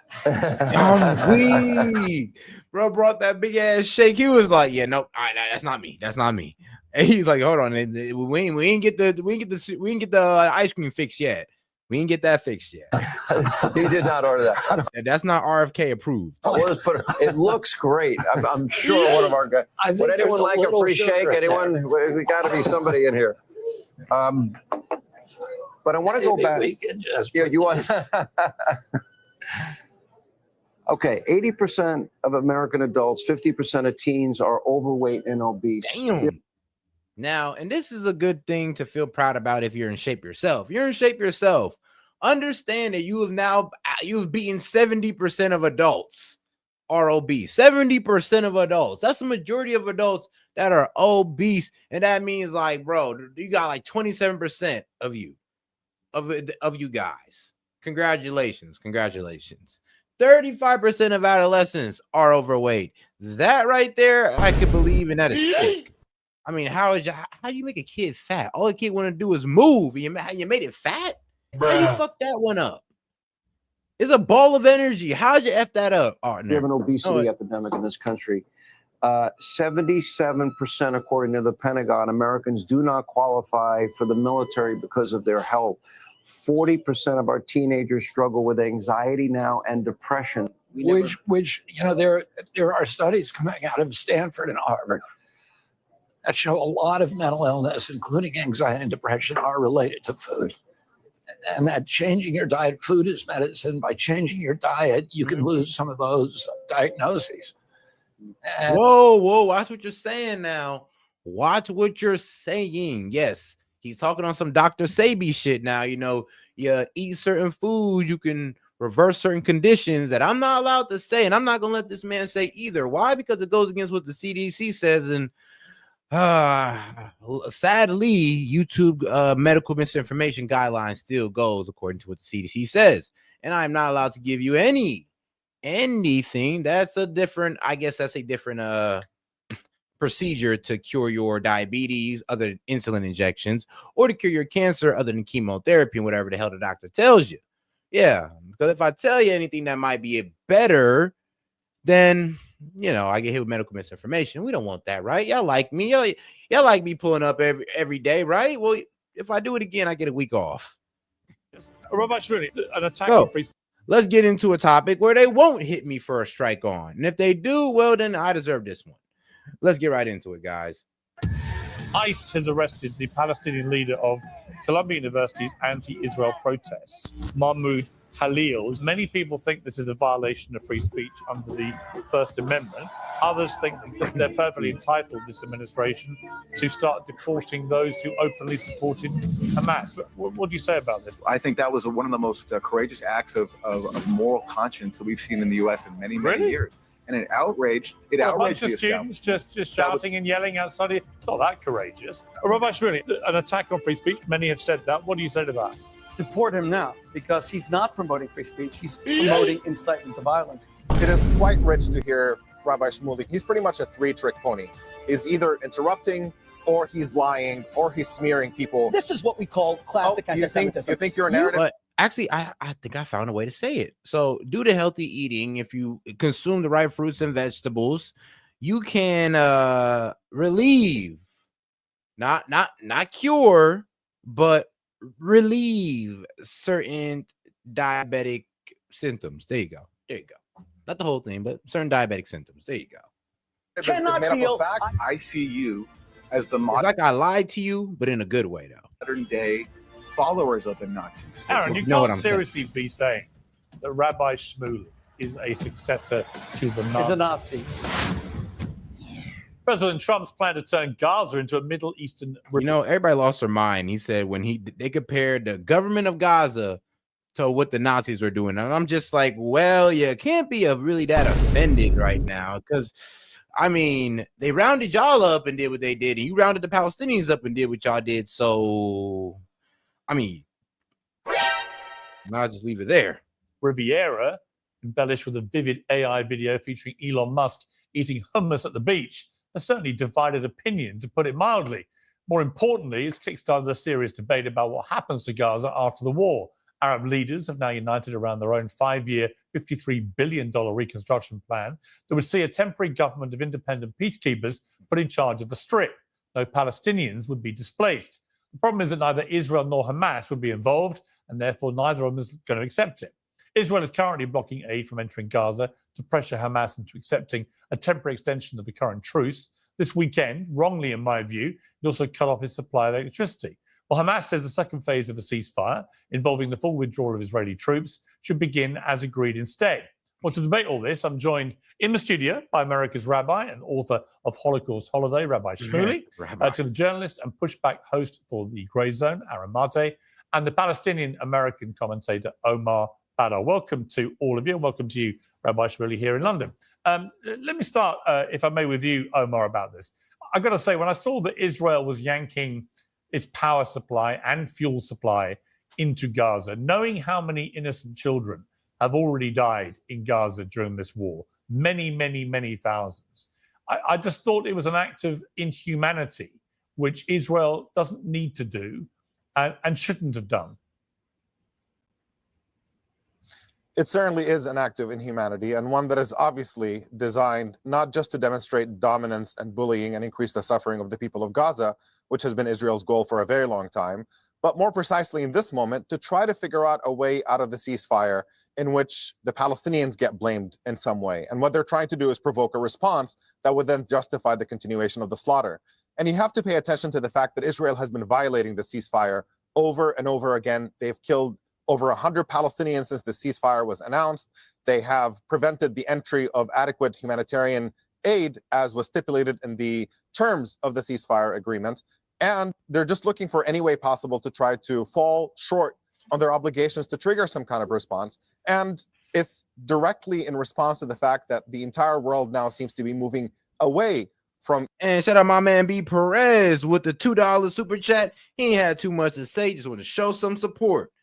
And boom, I'm gonna go ahead and share that message for the top for y'all. Israel's ethnic cleansing plan for Gaza that Trump has endorsed. You've had this Arab proposal that has come together about rebuilding Gaza, endorsed by many European nations, but Israel's eyes remain laser focused on the need to ethnically cleanse Gaza. I'm gonna go ahead and read that out for you because I believe that was supposed to be in your super chat. So are you aware that in the Jewish Talmud, one of their religious books, but it is their religious book, it says that Jesus is boiling in hell in a pile of seminal fluids and feces. They are satanic. Well, and here's the crazy thing is, here's the wildest part. Now, somebody actually pressed the rabbi on this. They pressed him on and they pressed the Jewish guy on the Talmud. I believe it was one of Alex Jones' people, I think, but they pressed him on it. And you know, they hit that man with, they hit him with the same argument that you hit every religious scholar with when you point out something crazy in their text. They hit you with the, that was that was written at the time. You shouldn't put it in today's context. And I'm just like, bro, you could put this in any context and forever. It's like, it's not like y'all saying, well, back in the day we believe this. No, y'all say it right in y'all book. But this is what they'll hit you with, my friend. That's exactly what they'll hit you with is, well, you're taking that out of context, and that was written a long time ago. So you feel me? It's the same way it's the same thing that we do with the Bible, same thing we do with the Bible, and the same thing the Muslims do with their Quran. I guess you could say all religions are equal in that aspect. And emptied of Palestinians. They want to finish the job of this genocide. Hold and right on. now, I think this is why they're pushing for these provocations. My bad, man. They was hiding yours, man. They was hiding you, bro. I don't know why. But shout out to my man Hellbase says, fun fact, Coke used to put cocaine in their drinks back in the day to increase sales. Look it up, just like it had a navy of its own at some point. Damn, hold on. Coca-Cola had its own navy. Oh, yeah, okay, they were rich. Coca-Cola rich, so I could believe that part. But yes, I did know that they did used to put cocaine in the drink, and you know, I'd go back in time to try that shit out. I'd never do coke straight up, but I'll be real with you. I would try it. I'd be like, y'all put cocaine in Coca-Cola, look, put it in the fridge, give me a fresh one out the fridge, and I see what's up. Cause I'm curious. I'm curious. How did that fly over back in the day? I wondered.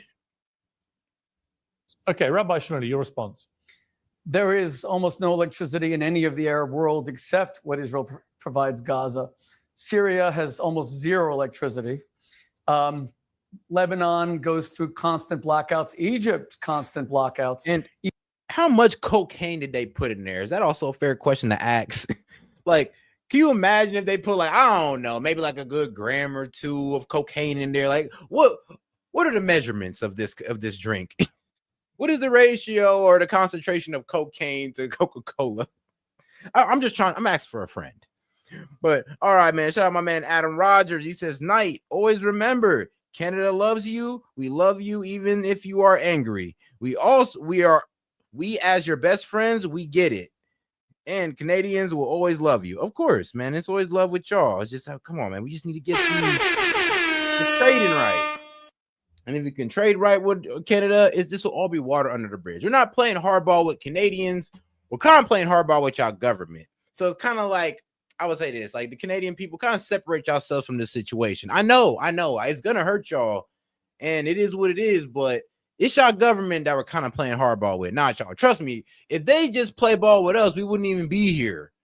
So I'm not saying to go blame them and throw rocks at them, but I am saying that maybe you should, start talking a little bit. Start going like, you know what? maybe we should stop tariffing America and let their products in there. You know, give them a chance, give them a shot, like they gave us a shot all these years. You know, you feel me? Let's be fair with them. It's like, you know, there's no hate with Canada. It's just that, you know, we just want a fair deal. Iraq is an oil superpower. They Oh have man, have a good electricity. night, man. Appreciate Israel has the support. been extraordinarily kind to Gaza since. Oh yeah, shout out my man Adam Rogers, man. Appreciate the support. He been holding it down. All right, man. Have a good one. It's 2006 when the monster murder terrorists of Hamas took. Well, it doesn't. over. But Israel doesn't pay. Doesn't give this for free. I mean, they get paid. Well, it's heavily subsidized, but the real Well, question. hang on. It's not. No, to be clear, it's 11. Israel gets $11 million a month for supplying the power into Gaza, which is 50% or more of the power that Gaza receives in entirety. And after October the 7th, within a couple of weeks, Israel cut by 90%. I mean, come on now. How can we hate Canada when mostly everybody in here listens to Drake? It's hard. There's other Canadian things that we like, but it's hard to hate Canada. I mean, we all like hockey damn near. Like, come on. It's hard to hate y'all. It's like, what? Bro, that's like hating Mexico. It's like, what? Like, look. We have our problems with y'all, but as a people, y'all are good people. It's just that your government's fucked up and it's fucking with us. Percent the amount of power they were sending in, and they're now cutting the remaining 10% plus the fuel. So look, it's not an act of charity by Israel. They get paid significant sums of money for the energy that they supply. Israel has a $700 billion GDP. $11 million means absolutely nothing. This is really, it is an act of charity. But let's get into this real topic real quick, because this actually kind of pissed me off a little bit, how he kind of swept that all under the rug. And I'm going to tell you how he did real quick. So Israel does control Gaza's utilities. I mean, water, electricity, right? In a crucial moment where I'm pretty sure they got people on life support who's been injured and they need their electricity and they probably need their water for sewage and all that. They cut it off. During the ceasefire, though. So at the time where they can spend the most time helping their people out, get recovered, they cut the electricity to help so they can't help their people recover. Like, duplicity is the word of the day, man. Bro, duplicitous is the word of the day. And the real question is, why didn't Hamas, who have been in power for 20 years, use quadruple the amount of martial aid that Europe used for Britain to rebuild their cities after the Second World War, Germany, to build their own power plants? Hamas stole all that money, enriched Yahya Sinwar. Do you know that Yasser Arafat's daughter was just ranked by Forbes to be worth $5 billion? This money was stolen. They should have built their own power plants. They shouldn't be dependent on Israel. This is the story of Hamas. And what I would say to my friend Omar is, if you hate Israel so much and you falsely accuse it of genocide, let's imagine for... All right, know what you're saying. He said, shout out B. Perez. He says, Candace Owens called him a member of the synagogue of Satan. Yeah? She definitely did say that wild stuff to him. And the funny thing is, I was like, I think she was being a bit facetious because she just don't like him. But I don't think Rabbi Shmuley is a evil guy. Honestly, I just think he's an extremist. That's it. He's just an extremist. He's a hardline Zionist because he's Jewish. Of course, I mean, why not? It makes sense. Does it not? Be Team U. But yeah, so he's a complete Zionist. So Israel cannot do anything wrong in his eyes. Israel, like, bro, he reads the history and he can read it the same history book we're reading. He can look at the same things we're looking at and he will find a way to put Israel in the right. Trust me, this man ain't stupid. He done read everything. He knows what the actual history is, but due to his beliefs on his faith, that all gets disregarded. And I mean, come on, bro. How grimy is it to say, what you mean? It was a charitable thing. No, y'all don't give Gaza nothing out of charity. They pay y'all for their electricity and water. Nothing you give to them out of charity, but bro, the only thing y'all give these people out of charity is hard times. For one moment, that Trump says to all the Jews of Israel, 6 million, look, guys, 75-year experiment of Israel, constant wars, everyone hates you. Move to Florida, and Ron DeSantis is pro-Israel. And I grew up in Miami, and all 6 million decide, you know what, let's close Israel, not for any tragic means. Tell me, Omar, what then happens to the people of Gaza? Do they suddenly have liberty and democracy and freedom? No. Women are still killed in honor killings by their cousins, inspired by Hamas if they have a boyfriend. Gays are still castrated and hung in city squares. Gazans who want political freedom are granted none. There hasn't been one election since 2000. Take Israel out of the Middle East, and the Middle East and any country run by Islamists, the Muslim Brotherhood, are still dumps where people have no human rights. Stop. Damn, I mean, that was probably the most grimiest dunk on Islam I've ever heard in a minute. He pretty much said, yeah, all these Muslim-run countries are all shitholes. Let me just dunk on all of them right now, man. Jews in the chat, man, like that. That's pretty much how bro just went off right there. But you know what?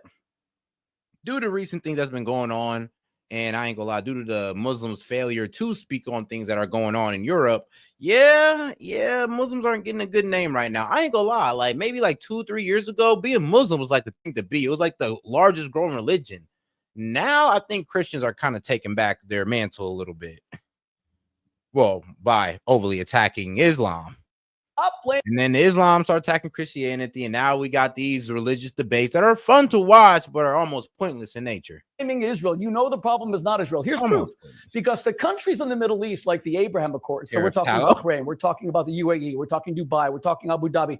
They have brilliant economies, and they never complain about Israel, and they hate Hamas. They want to see technology. You are defending the status quo, and you want the Gazans, my innocent Palestinian brothers and sisters, to serve as nothing but bargaining chips, leverage against Israel. Why would you want them to stay in that hovel, in that dump?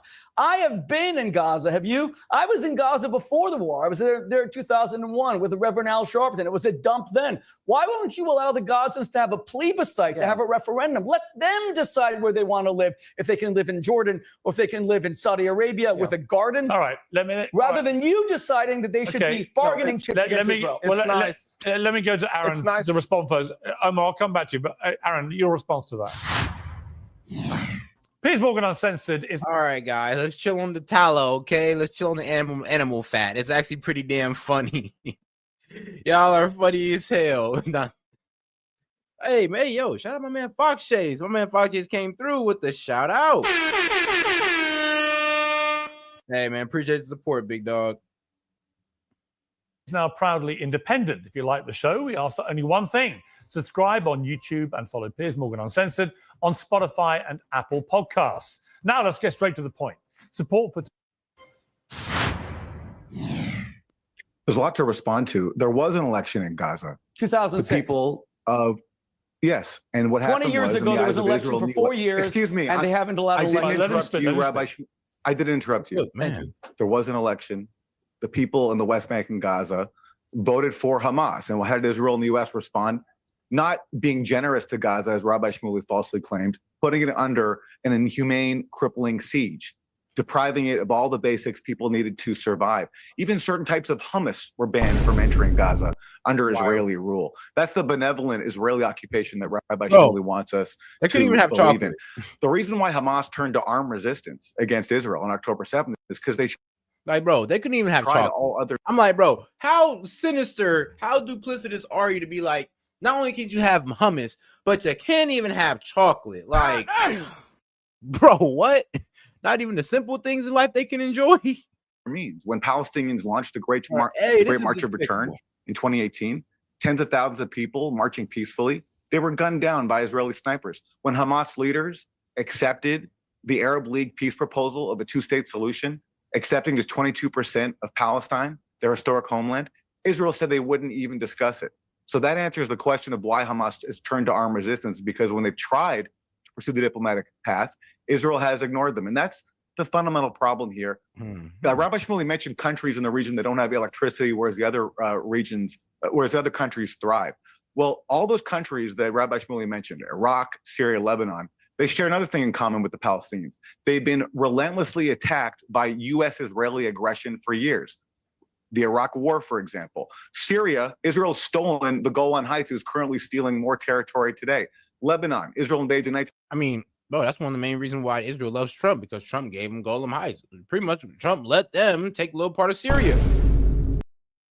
That's a problem. They've always been expanding their borders, but it's okay when they do it, though. 1982 kills tens of thousands of people, occupied it for many years, recently undertook a new round of massacres. So if Rabbi Shmuley cared about the people of the region and all Israel apologists, what they would simply do is say, for the first time in our history, we're actually going to accept the right of Palestinians to have their own land, not come up with these fantasies of ethnic cleansing, which Israel has tried to do since its founding in 1948. Say, we're actually going to recognize the rights of Palestinians to have self-determination, which everybody in this world has. And the reason why they don't accept that is because they're a Jewish supremacist state founded on this idea that Jews are superior, have a biblical right to all this land, and that's why they're pursuing their current All right, but path. Aaron, let me of ask you this. genocide. All right, but Aaron, on this issue and I would just say it's like a racial supremacy point, because if you ask me, all right, what do you think about, the Israel-Hamas situation, I'd be like, well, first, I'm going to have to take a religious standpoint out of it. Me either be Christian or Muslim, I'd have to take both out, especially if I was Jewish. I wouldn't be able to look at this clearly if I had any type of religious stance on it, because a Christian is going to be on the side of the Jews. Of course, the Jews are going to be on the side of the Jews, and the Muslim perspective is going to be on the side. It's going to be on day jihad shit. It's going to be side of the Muslims. So I would just look at it off a moral standpoint of, God damn it, if I let the people into my country, they just kick my ass up out of there, then took my land, then put me into a small section, how would I feel? Issue of power, for example, electricity. I've explained how the process works. So Israel supplies more than half of Gaza's power. They get $11 million a month from the Palestinian Authority, which is gained from tax revenue from Palestinians. So it's a quid pro quo, if you like. But as we look forward here, my question, and I think it's a perfectly good one from Rabbi Shmuley there, is Hamas were given billions of dollars. Over $6 billion is reported to have been given. And they could have gone one of many ways, right, with that money. They could have built a more prosperous Gaza if they wanted to. But instead, they spent or due to reports. Now, I believe this to be true, but due to reports I've been hearing, that will be the point of trying to build I'm gonna be real with you, a power grid. If Israel just gonna come through and bomb that shit, it'd be a waste of money, would it not? Like, think about it like this. They keep telling you, whoa, why didn't you just rebuild your city? Why didn't you make yourself independent? Because every time they tried to, Israel came through and blew it up. That's the fact of the matter. And then Israel gaslights the world like, oh, we never did that. Oh, they just want to spend their money on rockets because they hate Jews so much. Nah, they can't build nothing because you're going to blow it up. And then what's the point of spending $6 billion on something that they know y'all going to blow up? They might as well spend the $6 billion defending the shit that y'all trying to blow up, or at least defending themselves. But that's just my opinion on the matter. Squandered that money on effectively building a terror network amongst the civilian population and then unleashing hell on October the 7th against the people of Israel. What they didn't do was make Gaza self-sufficient for energy or water or anything else. And my question would be, well, why didn't they? And as a result of that, what's your view of what's now happened? Well, my answer is they were not allowed to. Israel subjected Gaza under Hamas's control to a criminal blockade, preventing the very reconstruction materials that Gaza would need to build electricity. They bombed Gaza's power plants, took it offline. They've destroyed the water infrastructure well before October 7th. The basics that Gazans need to live have been denied to them. An Israeli minister famously said, we're going to put the people of Gaza on a diet, by which he meant we're going to allow in just enough food so that people can survive without a full-blown starvation crisis, but they're going to be hungry. Damn. So if you want to know why Gaza has not built... feed you enough to where you won't die, but you'll always be hungry. It's wild. It's crazy and sinister to think about. But, yep. Now, if you can understand the plight of the Palestinian people, maybe you can understand why October 7th happened. Like I said, when you snapshot at October 7th, the Palestinians look like terrible people. But when you take it back to history, when you take it back to that good old 1948, you kind of feel for them a little bit like, God damn, they did what? And then they continue to do it. And now the whole world blames you for fighting back, for finally hitting back. These people been beating on you for 50, 60 years plus, and you finally hit them back, and now it is a problem. Boy, can you imagine? Bro? That's like getting bullied all your years in high school. You finally whoop the bully's ass, and they expel you. It's like, bro, like really? Built up the infrastructure that it needs to survive. The answer is the Israeli occupation. Even before October 7th, the UN was warning that within a few years, Gaza would not be livable because of the inhumanity of the siege. So there's your answer. You can criticize Hamas. There's plenty to criticize there. My friends who live in Gaza are not fans of Hamas. They would love to have somebody different.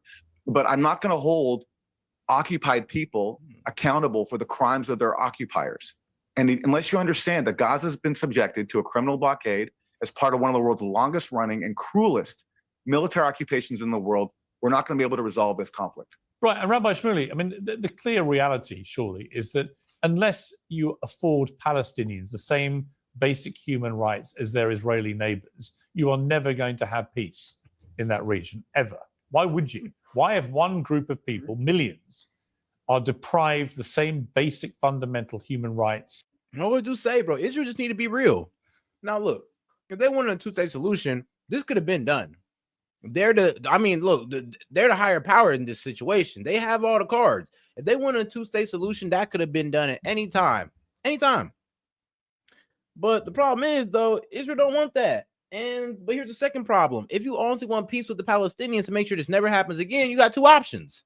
Two-state solutions, or, well, to be put quite bluntly, kill all the Palestinians. I know, right? It's like, yo, Seth, you for real? Like, bro. And I'm like, yeah, actually I am. Those are the only two options. Either you give them a two-state solution, or, well, eliminate them all. I know, fucked up, but what do you think? You're going to displace them? And when you don't think they're not going to come back for the land that they got displaced out of? Shit, they might hit us too while they at it. Across a border as their neighbors, why would they not always want to resist that? First of all, they were granted complete human rights. Israel enacted a total and complete military and civilian withdrawal from Gush Katif, Gaza, 2005. My children were some of the last, even though we're Americans, last children to actually plant trees on a Jewish holiday. They were cut down by Hamas later because all of this was used, everything was used in order to attack Israel. My issue with Aaron is that there's a difference between opinion and fact. Aaron, I say respectfully, I think that you have really permanently undermined your credibility by just such a stream of fabrication that it defies imagination. Did you really just say that the Palestinians only got 22% of the mandated Palestine? You know it's the exact opposite. No, I didn't say that. No. Excuse me. You said I should interrupt you, so you won't interrupt me. Thank you. I didn't say that. I appreciate your respect. Well, he's disputing you said it. Well, hang on, you did say it. Well, what did he say? Hang on, let's just clarify. I said that the Arab League offered Israel a huge compromise for Palestinians, in which Palestinians would accept just 22% of their historic homeland. Okay, let's go to the facts. Let's go to the facts. And get a Palestinian state there. No, you won't Israel interrupt me, wouldn't please, even because I accept didn't the interrupt you, Palestinian please. compromise. Listen, they're hell-bent on why don't you finish? I'm sorry, but there was no way that deal was going to work. And I'll tell you why. Because how do you negotiate with people who don't believe that this is your historic homeland and this was always their historic homeland, and you're pretty much, in their mind, asking them to have a small part on their historic homeland? You got to understand where the Jewish people are coming from. This is their position. I don't think even the Palestinians truly understand that. I'm like, bro, you understand that their position is that this shit is theirs. So you trying to say, oh, our historic homeland, this is where we want to be. No, they're looking at you like, no, this is our historic homeland that we're letting you on in their mind, or according to their religion. Finish interrupting me, and when you're finished, then I'll continue. Go ahead. Finish interrupting me. I answered your question. Thank you. So let me continue. Everyone knows that Winston Churchill actually wrote that on a Sunday afternoon, he created the nation of Transjordan. He was the colonial secretary. He cut off 80% of the Balfour Declaration 1917, biblically mandated Palestine, and he gave it to Jordan. It was a reward for people who don't live there, the Hashemites. He brought King Abdullah and his brother King Faisal. Faisal was kicked out of Syria. Then Abdullah was killed in Jordan. Somehow the Hashemites, continue there till this very day. They're not native Jordanians. You and I both know that. They cut off 80% of the Jewish homeland and created Transjordan. That is a fact, Winston Churchill. Now let's go on. Even then, with the 20%. Remember, we're talking about the greater Israel.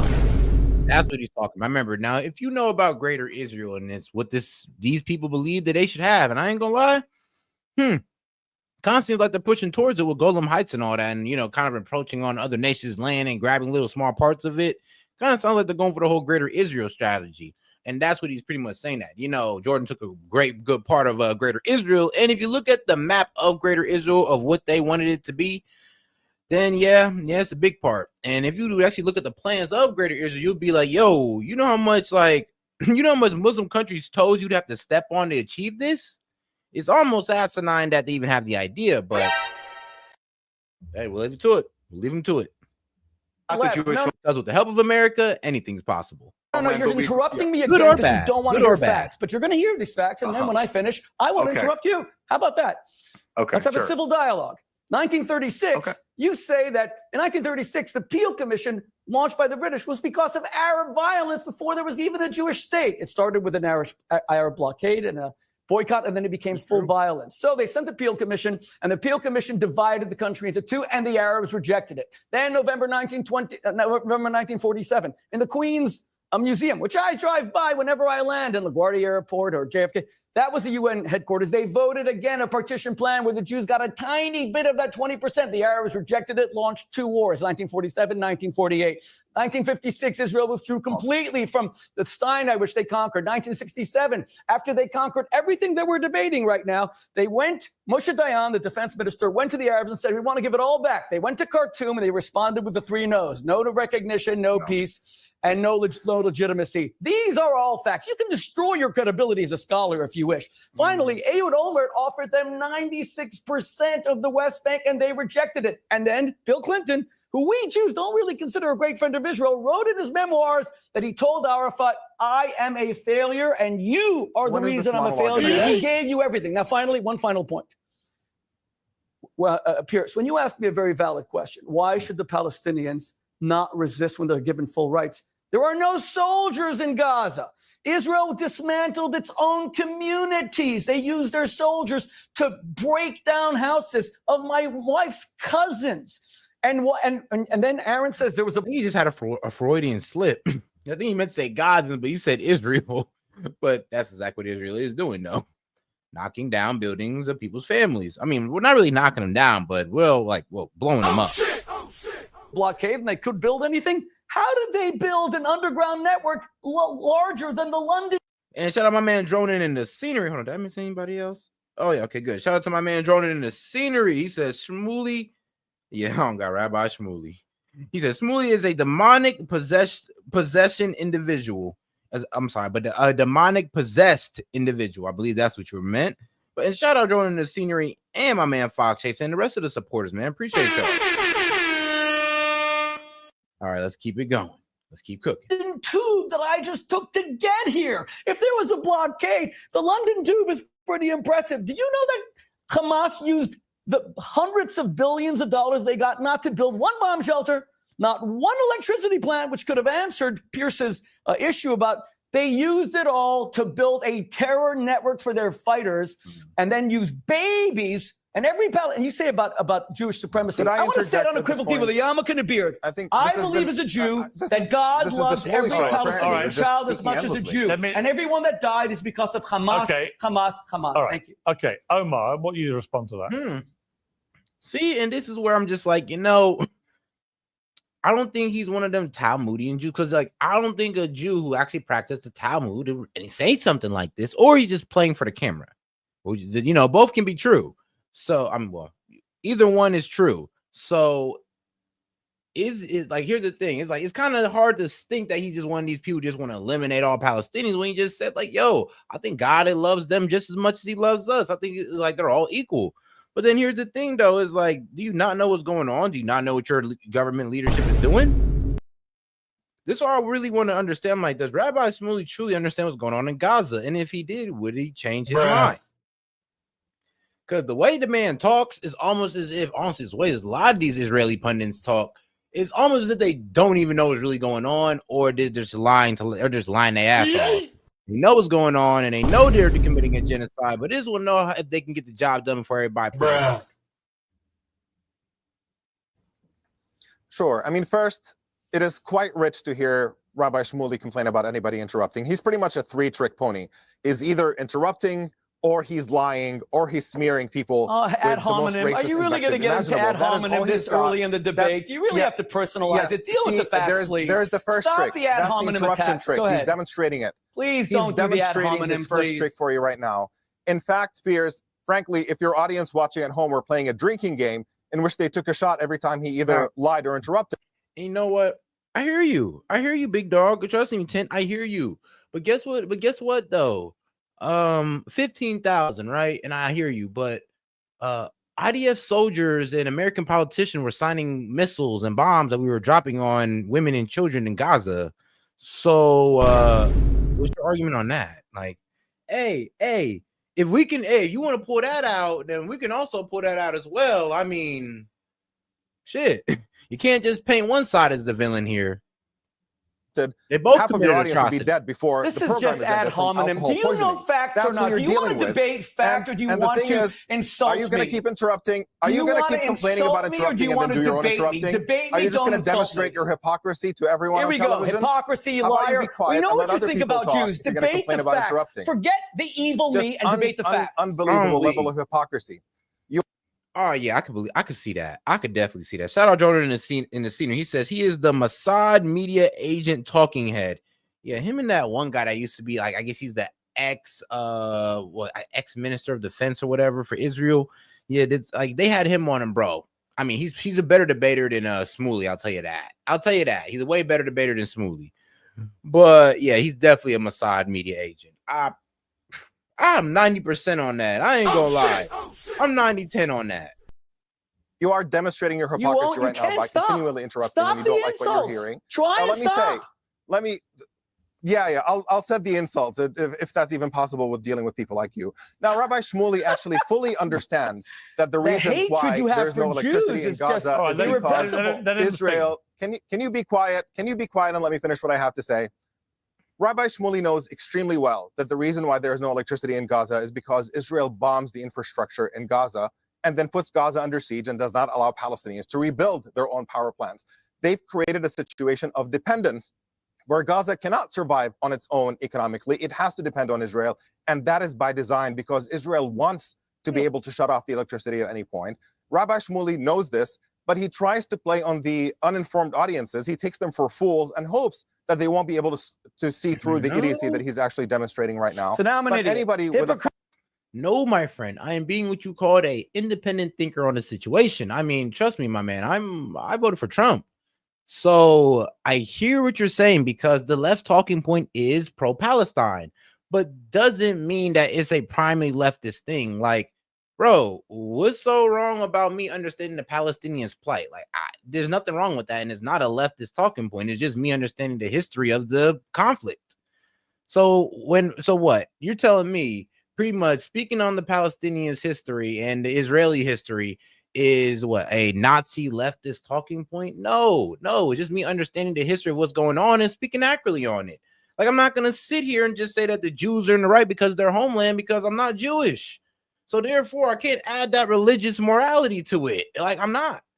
All I'm gonna add is an ethical morality that I grew up with of, I don't think it's right that you can just walk into somebody's land and take that shit and call it your own. I don't think it's right. I don't care what religion you practice. I don't care who you are. I don't think it's right.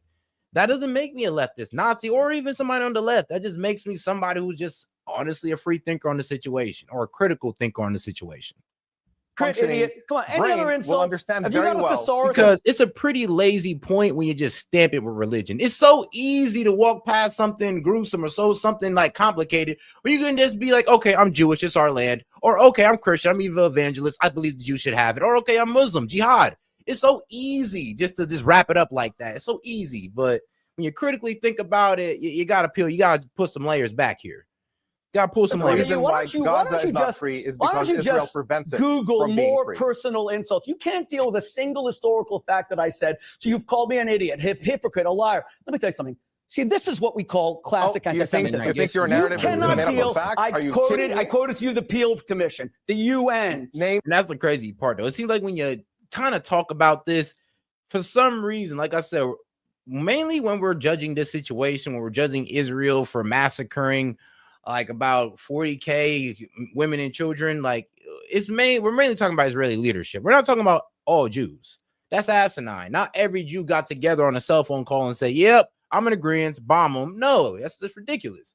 No, it's a bunch of elite Israelis in Israel that got together and said, hey, yo, October 7th, they got us fucked up. We're about to fuck their life up. And that's exactly what they did. I mean, it's about as simply put as that. And now the history behind it, we can go a little bit deeper into, but like I said, most of y'all ain't willing to listen. The Omer deal, you cannot respond to a single one. So what do you have to do? Ad hominem, ad hominem, ad hominem. Deal with me as a person and try to suppress your hatred for Jews. Thank you. Yes, quiet down. Yeah, again, wrong. Hamas talking numbers were 100,000. If you don't know, 40K was the one that Hamas and Israel decided to agree on, but 100K is what Hamas was trying to say. I was like 100K. It's crazy. So you're lucky I ain't good. Those are the real Hamas numbers. It's 100K. And shout out Droning in the Senior. He says history of the issue is 3,000 years of warfare. Yeah. Well, if you want to just simplify it to 1948, it's a little bit easier for people to digest. If you want to take it back to 1890, then now you're just going like, all right, now it gets a little complicated with that one. Now you're getting the Rothschilds involved. Again, the smear of anti-Semitism, that's the second trick. Really, if people are taking shots, I mean, try to keep track of how much alcohol they're consuming at this point. So the reason why there has not been a Palestinian state, and by the way, if you're going to pull up Bill Clinton, that's fine. By all means, why don't you try pulling up Jimmy Carter, who's been very clear about the fact that the reason why there has not been a resolution to this conflict is because Israel insists on maintaining an illegal occupation of the Palestinian territories and denies Palestinians any freedom. And so you hear Shmuley here claiming that Israel allows Palestinians to be completely free and have full rights, but that is belied by every single major human rights organization in the entire world. And so Shmuley was basically saying that you have to believe him and Israeli propagandists when it comes to the issue of human rights, instead of believing our own eyes, instead of believing major human rights organizations, and actually documented facts of what is unfolding on the ground. And that is that Palestinians have no freedom, no dignity, no opportunity, all due to Israel squeezing them under a brutal occupation and looking for ways to get rid of them. That is at the core of the so-called conflict. Okay, let me ask you, Rabbi Shmuley, a different question, which is that by his logic, he's saying that. Well, now, and this is why his logic is a bit like it has some points to it. Now, Benjamin Netanyahu, Israel's current prime minister, did fund Hamas at a certain time. That money could have been used to fund that attack on October 7th. So could this have been a plot by Israel to go ahead and get the Palestinians out of the way by making them strike first? Like, it's kind of like that bully that kind of want to F up the weak kid, and he bullies them until the weak kid finally hits him, and now the bully got full reign to beat his ass. It's kind of like that. It's like they were just picking at the Palestinians until they finally had enough. It's like, well, how bad can we make it for you until you finally hit us, and now we got the green light to eliminate you? It's been reported the Trump envoy, and this is his lie. This is what I'm deciphering from what he's been saying, to the Middle East is in direct talks now with Hamas. Should the White House be directly negotiating with a prescribed terror group in this way? Well, I want to know whether the official hostage negotiator, Adam Boehler, has gone rogue, or whether these are under orders of our elected president, who has the mandate of the people, having won the popular vote, the Electoral College vote. Because what Adam Boehler said yesterday, I think it was on CNN, was shocking. He not only went rogue and started speaking to Hamas when the president had tweeted 2 days earlier, giving Hamas a binary choice: release the hostages or face hell, and every one of your fighters will be killed. And he said that he would give Netanyahu everything that he needed. The president wrote this himself on Truth Social in order to annihilate every Hamas fighter, every terrorist dedicated to a second genocide, to a second Holocaust. Suddenly, Boehler comes along, goes behind the scenes. And by the way, Pierce, may I say, he criticized my dear friend Ron Dermer, who was you probably know I was a rabbi at Oxford University for 11 years. Ron Dermer was my student president. I'm one of the people who inspired him to move to Israel. He's now a chief negotiator with for the hostages. He criticized Ron by name, which was very unfair. And then he said, Hamas aren't such bad people. They don't have horns. I always do say, like, the Israelis or the Jews, y'all got to understand. It's like, bro, not everybody shares that view. Not everybody shares the view that is your promised land, that you wrestled an angel, that one of your ancestors wrestled an angel, and you got the land. Like, bro, not everybody's rocking with that. Not everybody's willing to sit there and let you read them their book and explain, yeah, this is the reason why we're taking your land, because this guy did this and now it's ours. Like, they're not hearing that. Like, y'all got to understand that. Like, majority of the world is not Jewish. You know that, right? Okay, cool. Now that y'all get that, like, bro, y'all can't just walk around pretty much saying it's always been their land, it's their promised land. Like, look, like a lot of people ain't hearing that, especially the Muslims. Like, look how the Palestinians are feeling about it. You know, it's like saying, oh, you know, Hitler was nice to his dog. I've heard that too. When you have a genocidal organization whose actual charter says that we are dedicated not just to killing Rabbi Shmuley and all the IDF soldiers and all the women they gang raped. I was in the killing fields of Gaza 10 days after the bodies were still there. The stench of death was still there. Okay. When he says that they don't have horns and that they're nice people, you give them a degree of legitimacy, which is shocking. Imagine if people in Britain during the Second World War, knowing the Blitz, and then they found out about the extermination camps and what was done even to British prisoners of war, suddenly you heard that the Nazis aren't such bad people. In fact, I met with them and Himmler, you know, we had tea, etc. That would be very offensive. And then he said, America is not a client state of Israel. I mean, come on. Does Adam Bowler not realize that he, as a Jewish American, is someone who Hamas also says in their charter they're going to kill? Let me quote the charter verbatim. How much times do I gotta tell people I have no religious biases? When I make my opinions, when I come to formulate my opinions, speculations, and all that, I do it with no religious bias. I may do it with a religious, with a religious variable in it, due to who the people are we dealing with. If they do be Jewish, Christian, or Muslim, the variable will be added, but I have no religious bias. The time will come when trees will call out and say, "Come, Muslim, there is a Jew hiding behind me, come and kill him." That includes Adam Bowler, includes his wife, includes his children. So when you say that these people are human, I'm sorry, there's no genocidal organization which is human. When Adam says to me, hey, they were elected in 2000, there was an election. Adam, are you freaking kidding me? You mean if Trump decides to abolish elections in 2028, you're going to be okay with it? If he says that he's going to go in 20 years to elections, you're making a mockery of democracy. And don't tell me it was a fair election. Hamas it was an election between the Palestinian Authority, Mahmoud Hamas, who hates Hamas, who hasn't visited Gaza in 20 years because he would be killed, probably even more than I would. See, and this is what I don't like. See, like, look, y'all going to start attacking other religions. That's why I have no religious bias, because all y'all do is going to start attacking each other's religion. Like, dog, like, look, I get it. Like, there's definitely some questionable things in the Quran that you could talk about. There's some questionable things in the Bible you could talk about. There's questionable things in the Talmud you could talk about. So to sit there, that's what I'm saying. That's why I have no religious bias, because at that point, we're just going to start like picking at it, like nitpicking at religions, trying to pick apart each weird thing that we see in there, each pedophile act, each supremacy act in there. That's why I choose to have no religious bias. They took the Palestinian Authority usually a religious variable is candidates and they threw them off rooftops. They killed them off rooftops. Them. And by the way, I haven't heard either of you say a single word. You said about Syria. Adam, you said that Israel stole the Golan Heights. His name's Aaron, not Aaron. I'm sorry. Please forgive me. It was not intentional. I'm so sorry. Forgive me. And it's a beautiful biblical name. We'll connect on that. Ooh. I hope you'll forgive me. Aaron. Adam's also a nice, beautiful name, but Aaron's a better name. Good biblical name. Moses' brother. You're a high priest. Did you really tell me that Israel stole the Golan Heights? Did you really want Assad to have it while he was gassing Arab children with mustard sarin gas, with poison gas? Do you want Al-Julani? Do you want Al-Julani to have it right now? Did you watch the videos of what Al-Julani did to the Alawites over the past week? Have any of you seen a single demonstration? They took Arab men and shot them in the frickin' head, and then learning from Hamas, posted it all on Instagram and on X, and you guys haven't said one word. You know why? Because you don't really care about Arab. All right, well, why don't we to demonize Jews? Why don't we let them get a word in anyways? I think Aaron has said something about this. Let Aaron respond to that, because I think you have been saying things about it. Yeah. And guys, make sure you guys double tap the screen and like the video, man. I appreciate the support. And if you have any questions, comments, jokes, disagreements, super chat it in. We'll go ahead and engage with it, interact, have a nice little conversation, and go ahead and post it to the top of the screen so everybody else can, also engage with what you're saying. Appreciate the support, guys. Like I said, $2 and up. Let's keep it going. And if not, double tap that screen real quick. Just a historical point. Israel stole the Golan Heights in 1967, long before Bashar al-Assad was in power. Second of all, if Rabbi Shmuley is upset, let him speak, please. Okay.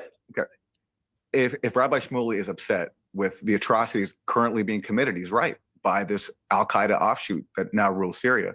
He should be criticizing governments like Israel and the US, which took credit for this former Al-Qaeda leader taking power. Netanyahu, after Assad was overthrown, gave a grand speech saying we deserve credit for this because it was our crushing of Syrian allies, Hezbollah, plus, by the way, the hundreds of Israeli airstrikes on Syria over the years and also arming insurgent groups that helped bring about Assad's fall. So if you're upset about that, Rabbi Shmuley, take it up with Netanyahu, who openly took credit for helping bring about the ouster of Assad. Now, I want to say something now. I'm not a religious person, so I can't claim to be a devout Jew.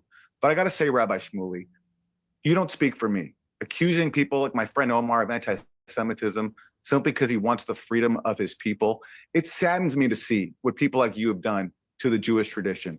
The suffering of my family, my great-grandparents perished in the Holocaust. They were murdered by the Nazis. And today, I have to tell you, I see you as the modern-day followers of the Nazis, supporting this mass murder campaign in Gaza, putting the people of Gaza in what even Israelis have called a concentration camp.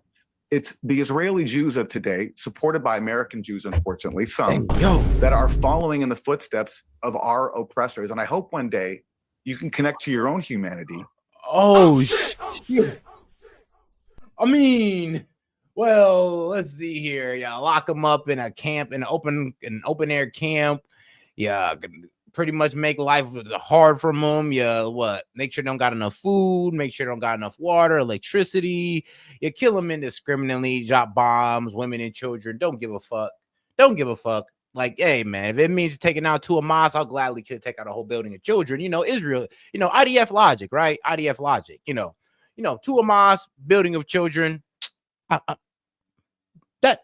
That equals out. That's cool. That's cool. I know IDF logic, right?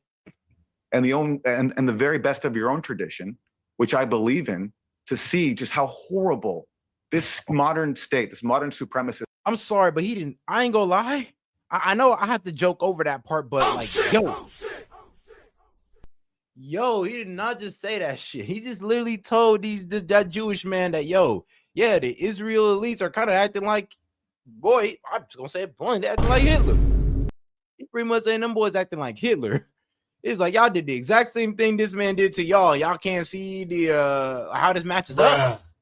Really? Like, do we need to write it out for y'all? To state is not only for the Palestinians, you can't but the Jewish seriously, people as Aaron, well. you can't seriously be saying that Rabbi Shmuley, one of the most high-profile Jews in the world, is a successor to the Nazis. Is a Nazi. I mean, that's a pretty I am saying despicable. that. That's a pretty despicable thing to say, isn't it? He supports the mass murder of children in a concentration camp. What else am I supposed to? May I respond to that? May I respond to that? I think you should respond to that. These are Nazi tactics. Aaron, These are Nazi tactics. Aaron, notice I have not once offended, used that hominem attacks against Omar or you. I have decided that I'm going to be factual. No, excuse me. You won't interrupt me. Omar started calling. Excuse me. Omar started calling me a liar. He wouldn't deal with any facts. A hypocrite. He said I'm drunk on lies, et cetera, et cetera. That's what we call ad hominem, personal attacks. I've seen it whenever, and I debate everybody because I like Pierce, and this is why I love the show. I'm also a free speech absolutist. The person you just called a Nazi spent the past year with his friend Ron Dermer, who was condemned by Adam Boehler because of our close relationship from my years as rabbi at Oxford. He was my student president. And Bobby Kennedy Jr., the new HHS Secretary of Health and Human Services, saving 200 Palestinian children who had cancer. Hamas would not let them go to an Israeli hospital because they would kill their families if Israeli hospitals treated them. Shaare Tzedek or Sheba Medical, all of whom agreed to take them. We had to take them to St. Jude's Hospital in Amman. And I helped get them out. And the reason why the Israeli military wanted the kids out, but not their accompanying attendants, is that so many of them were terrorists pretending to be an uncle, a grandfather, that's of terror. But I helped arrest. A few of them died. It was terrible. I think we saved 173. But I want to say something to you, Aaron, if I may, respectfully. I believe what you just said about me as a Jew, comparing me to a Nazi, will live in ignominy, respectfully, on your resume forever and ever and ever. I think you have now permanently undermined any and all semblance, iota, molecule, atom of credibility. Because if you can compare me, if you can, excuse me, if you. This guy's not Palestinian.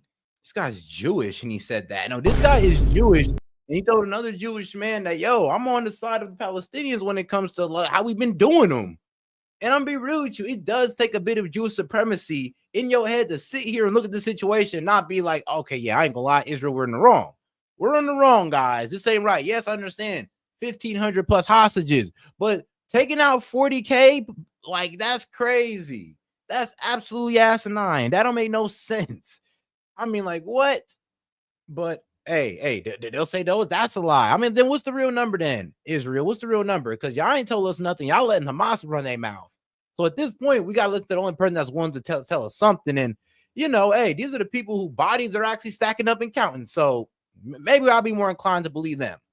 You can compare me, father of 9 children, grandfather of 11, who has fought his entire life for Arab rights, who, when I was the rabbi at Oxford, got halal meat for all of us, including the grandson of the king of Saudi Arabia, who today is the British ambassador, the ambassador to Court of St. James, Halal ibn Bandar.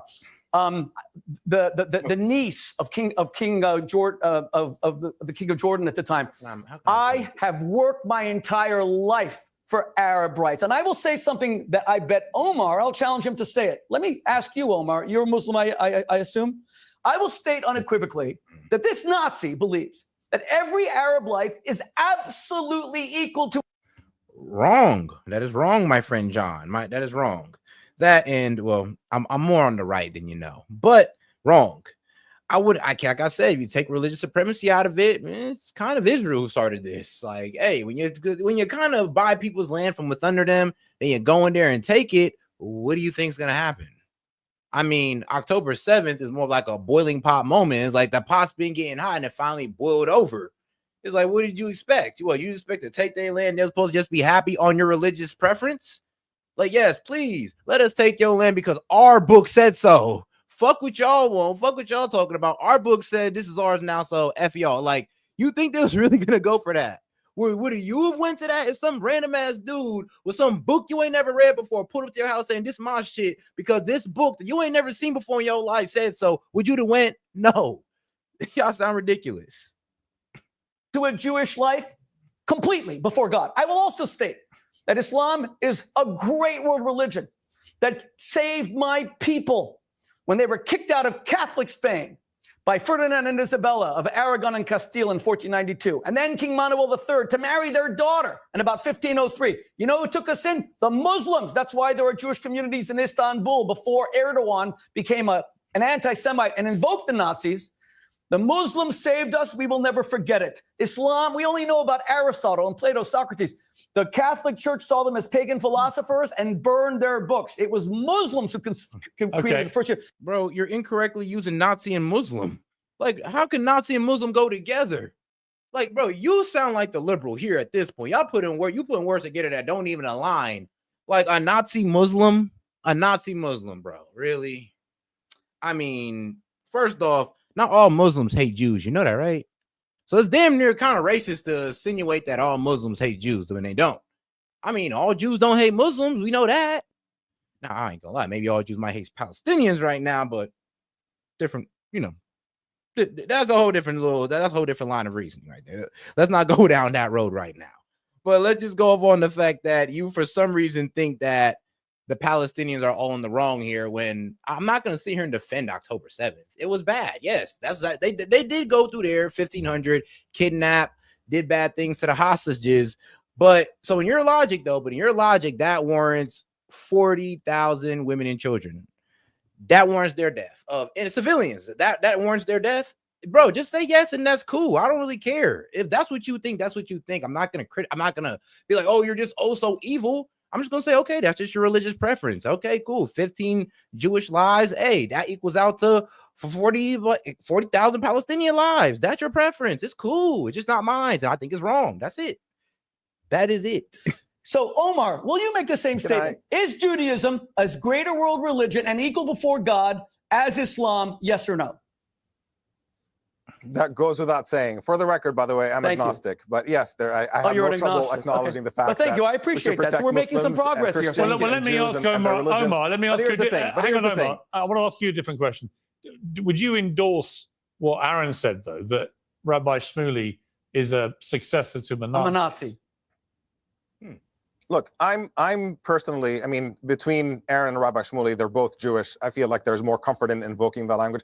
I personally don't really care much for Nazi analogies, but I will point out that Rabbi Shmuley is the one who invoked the Nazi analogy first in talking about Gaza.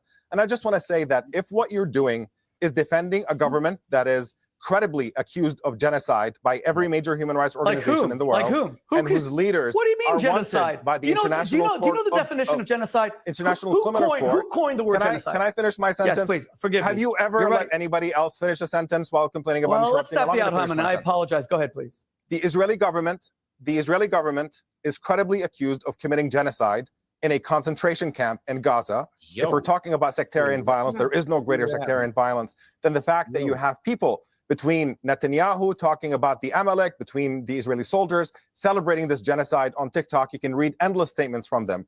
If that's what you're supporting, the massacring of people in a concentration camp, you probably should be the last person to invoke Nazi analogies. So then I am a Nazi, like Aaron when we said. talk Okay, I about get it. Syria, Okay. when we talk about Syria, there's no question that the current government is engaged in unspeakable atrocities against Alawites and other minorities. There's no question that the previous government under Assad was also a brutal and repressive government that is engaged in endless atrocities. But none of this changes the fact that it does not allow Israel to take Syrian territory because there are atrocities being committed in Syria. And there is universal agreement under international law that the Golan Heights is Syrian territory that Israel is illegally occupying. This is simply uncontroversial. Yeah. And starting to talk about random atrocities being committed in Syria as a way to justify that occupation is just an attempt to. And honestly, like I said, like me, when it comes to Israel taking land, that's not new to me, to be honest. It's like, yeah, they got the Golan Heights. They was about to take Gaza. Yeah, okay, cool, whatever. Bro, we've been letting them do this for a minute. I don't agree with it, but it's been something we've been letting going on, and it hasn't really been hurting too many people until now. Now, this is where things get a little wild. Let's be real. They could have took Gaza without having to destroy it, but that's what they did. Like, bro, they said that the Palestinians were willing to take less land. They could have gave that to them, but they did not. So it does, like I said, what's the option here, Israel? Like, do you want a two-state solution, or is the goal to eliminate all Palestinians, or maybe option 3 is somehow get all Palestinians out of Israel? Pull the wool over people's eyes, and people should be awake and aware of the fact that this is no justification. I want to get some other stuff in. Can I just get the genocide thing for 1 second? Very quickly. Omar, do you know what genocide means, the exact definition? I do. The attempted destruction of a people in whole or in part. And every major human rights organization, Amnesty International, genocide is a term. Human Rights Watch may I said respond? genocidal Genocide is a term that was coined by a Holocaust survivor, a lawyer named Raphael Lemkin. Geno is an ethnicity. Side is mass murder. It is the intentional mass murder of an ethnicity. Now, if Israel was guilty of genocide, the first people they would have killed is all the Arab Muslim citizens who are defenseless, living in Nazareth, living in Jaffa, living in Haifa. And in fact, everyone thought that they may even rise up against Israel after October 7th. They are so content to be Israeli citizens, there wasn't one uprising because they love being Israeli citizens. That's the first thing. Genocide, you don't even know what it means, respectfully. I'm not saying that ad hominem, you just know what it means. Number 2, if Israel is guilty of genocide, Israel has nuclear weapons. Israel could have flattened. So even according to Hamas numbers, about 47,000 people have died in. That's unfair, because if you really think about it, go back to my man point. When Hitler was doing this shit, he used Jews to weed out other Jews. So, I mean, he's not wrong. The word, genocide still stands on that definition if you want to relate it to Hitler as well. Because, yeah, he used other Jews to find it. And, you're going to use other Palestinians to weed out Palestinians. Come on. Now there's Palestinians that are all for Israel. Like, we know that. Same concept. So him bringing that up is kind of a mute point. Gaza since the beginning. Let's assume that's, Hamas health. Let's assume they're true. All right. And shout out my man, B. Perez. Wait, how long? All right. It's been about 3 minutes. My bad, dog. My bad. He said, look up Spanish requisition. The Spanish requisition. My bad, but lasted 800 years after Jews opened the gates of Toledo by secretly aligning with Muslims to take over Spain.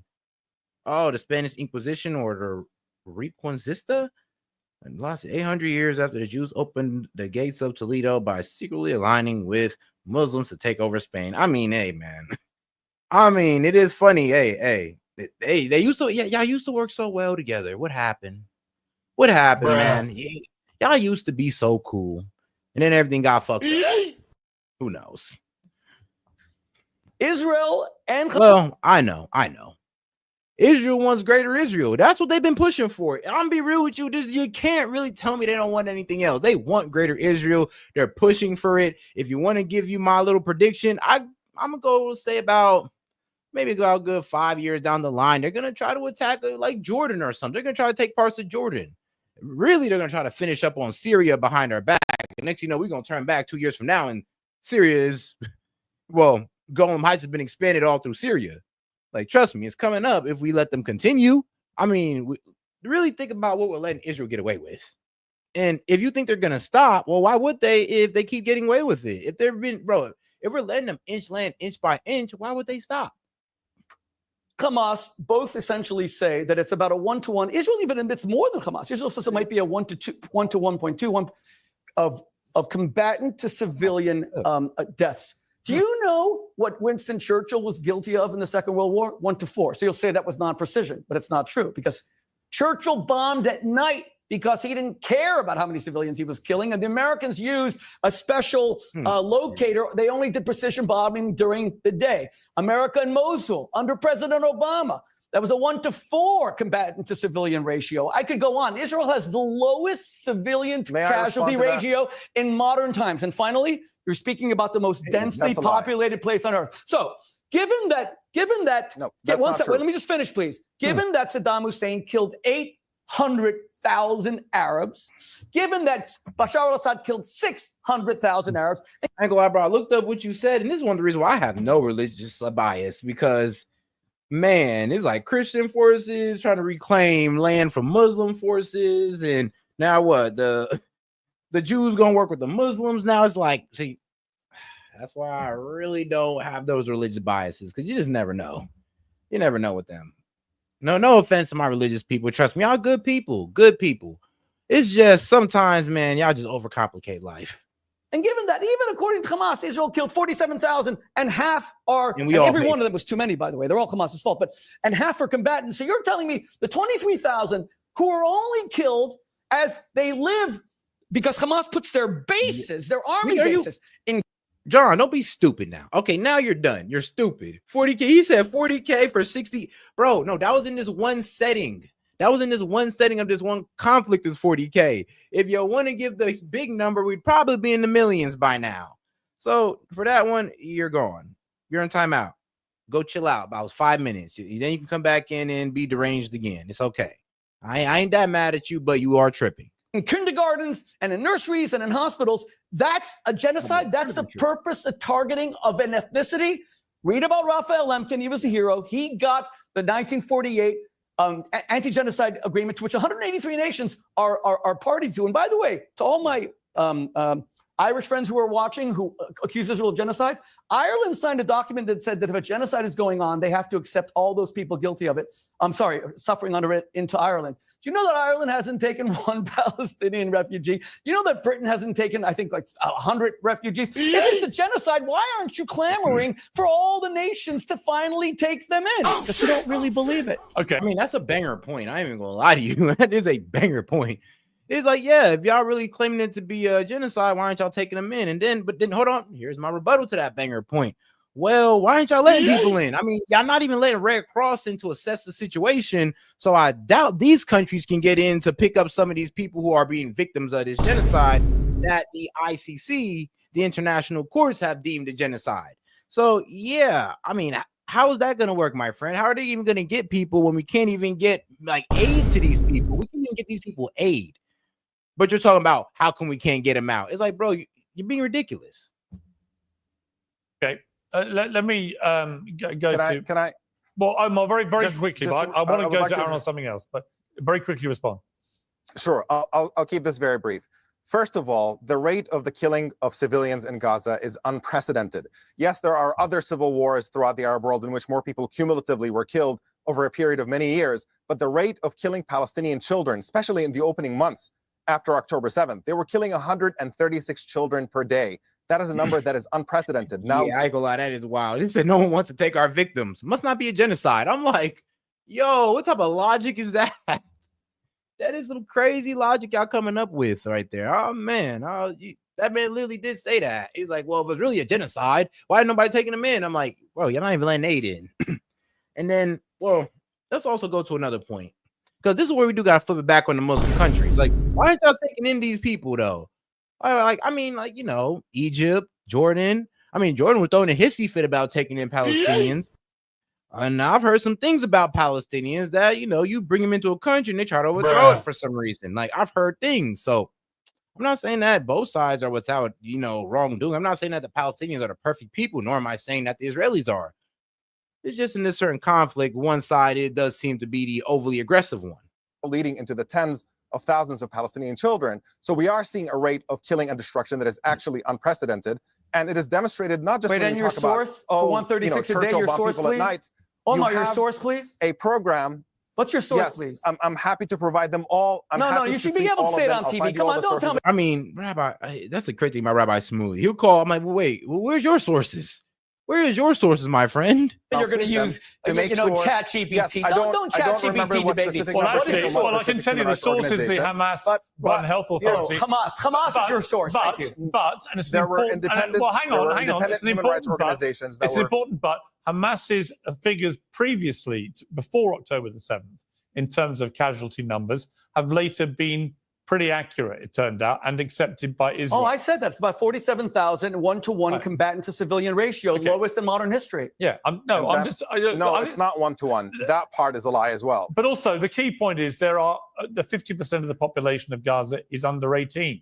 So the ratio numbers don't count unless you factor in the fact that a disproportionate number of children have been killed. That is indisputable. Let me bring Aaron in on something else. ICE has arrested the Palestinian leader of Columbia University's anti-Israel protests. Many people think this is a violation of free speech under the First Amendment.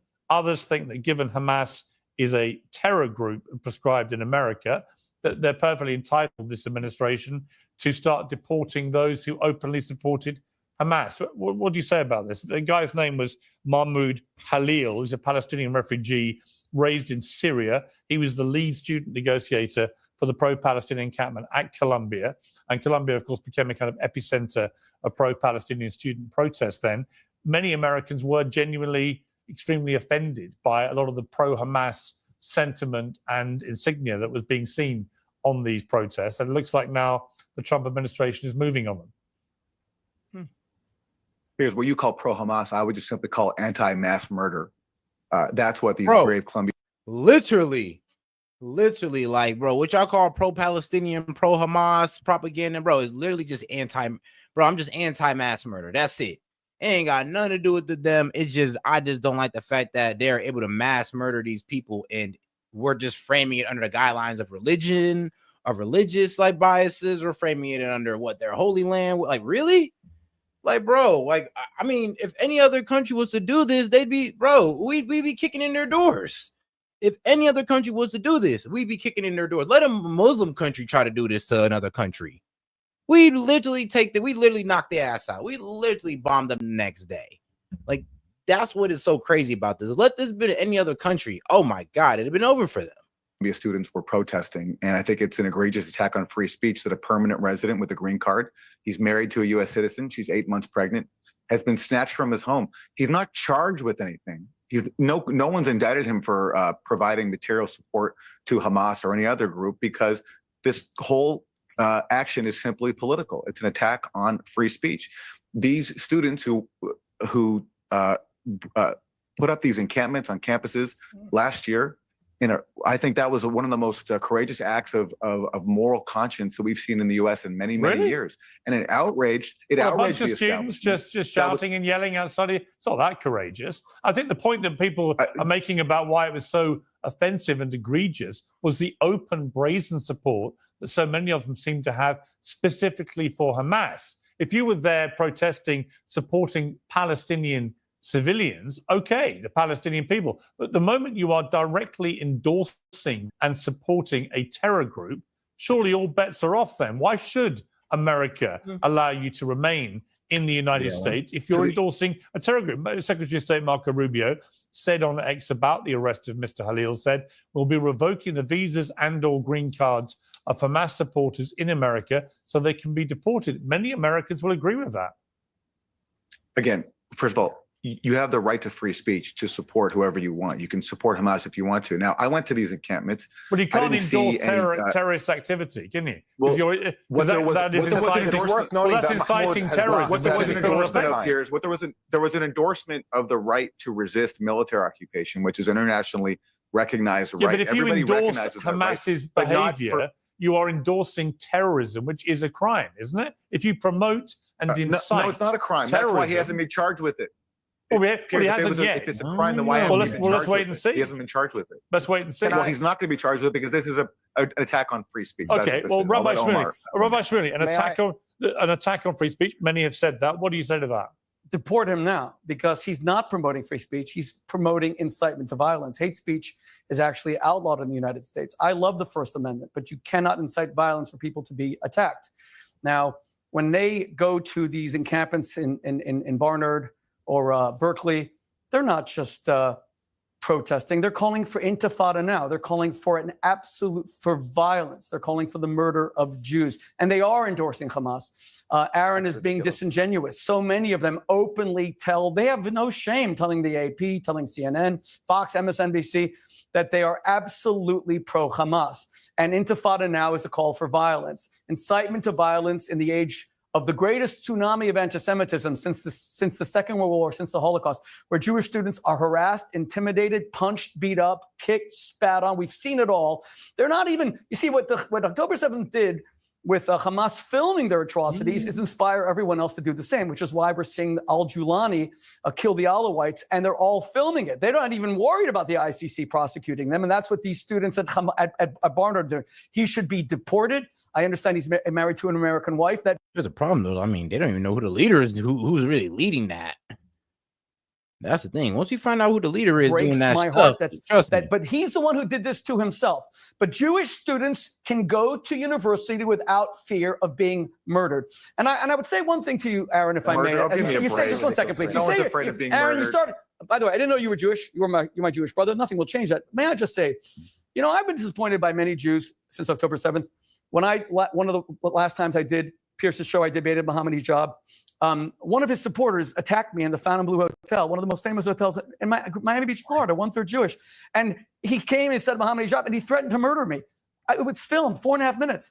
And the Jewish owner, Jeffrey Sofer, billionaire, sued me, not him, to silence me because anti-Semitism is bad for business at the hotel. I've been disappointed by many Jews since October 7th. But no Jew, plenty of anti-Semites, no Jew has ever called me a Nazi before. And I would really ask you in the remaining time of the show, just for your own credibility, I don't care. You're off the reservation, my brother. Your credibility, this is going to stay on your Wikipedia page forever, and you're never going to live it down. So you got a couple minutes left. Say, you know what? In the heat of the moment, I overstated it. I said that a Jew, because the Nazis killed 10,000 Jews every day. They gassed 1.5 million Jews. I've gassed no Arab. I've hurt no Arab. I've defended Arab rest of my life. So take it back, just so you'll be invited back on shows, because otherwise you're going to be labeled and off the reservation. I mean, here's the thing, Mr. Shmuley. He's not the only person that has that opinion. I mean, there's a lot of people on the right, and there's a lot of people on the left, and then some people on the right who have that opinion. I know it may be new, to you, yeah, there's a lot of people who actually do not believe that Israel should be doing this. He's not the only person who has that opinion. Extremist, and I'd rather hear your voice. Rabbi Shmuley, you have just a few minutes to take it back. Just say, excuse me. I lost it. Excuse me. I was responding to you invoking the Nazi Holocaust. No, you said I'm a successor to the Nazis. No, I'm sorry. The problem with TV is that it's forever. In response to the, okay, just say you're sorry. Well, I have to say, I was pretty stunned you said that, Aaron. I mean, to actually directly say he's a successor to the Nazis, given his history as a high-profile Jewish man and his family's history. I mean, that's about as an appalling an allegation you could make against anyone like Rabbi Shmuley, isn't it? Not nearly as appalling as supporting a genocide, frankly. And if I can people names is one thing. Well, two things can be true at once. If I can answer, Aaron, yeah.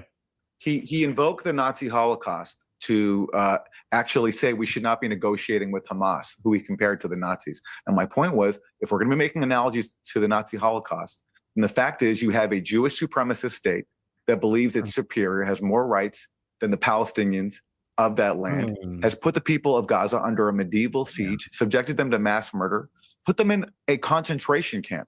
And in that respect, that's where the analogy to, of course, no analogy is perfect. I'm not saying that Israeli crimes are on par with that of the Nazis. Nothing compares to what the Nazis did to the Jews and other So groups. was it fair to say he's a who- successor to a Nazi? I mean, seriously.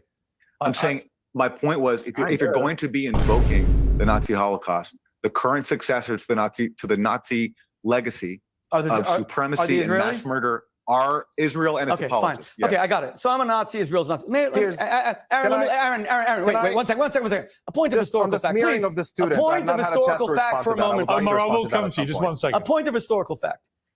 You keep on saying that Israel denies Gazans, Palestinians' rights. I mean, I'm just shocked by this. Again, I just want to speak fact right now.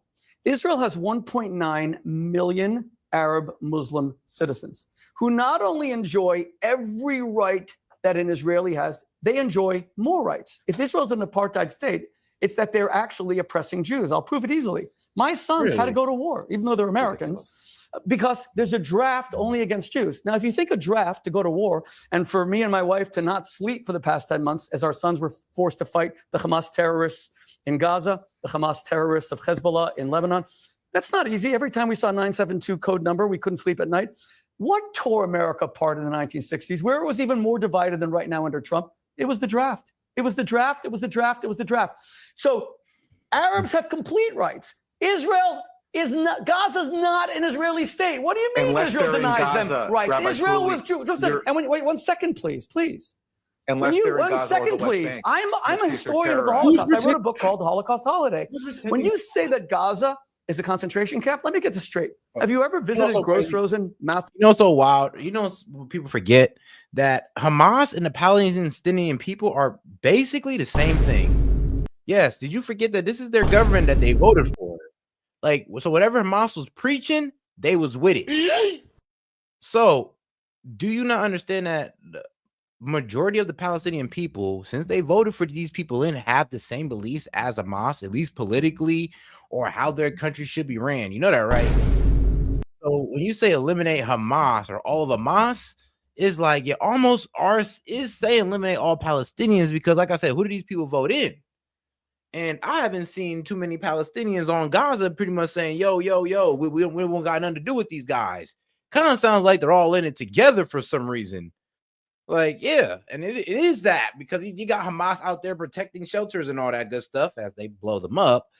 But it is what it is. It is what it is. 1,000, Birkenau, Auschwitz I, Auschwitz III. Have you ever visited Buchenwald? Have you ever Bergen-Belsen? Are you telling me there are concentration?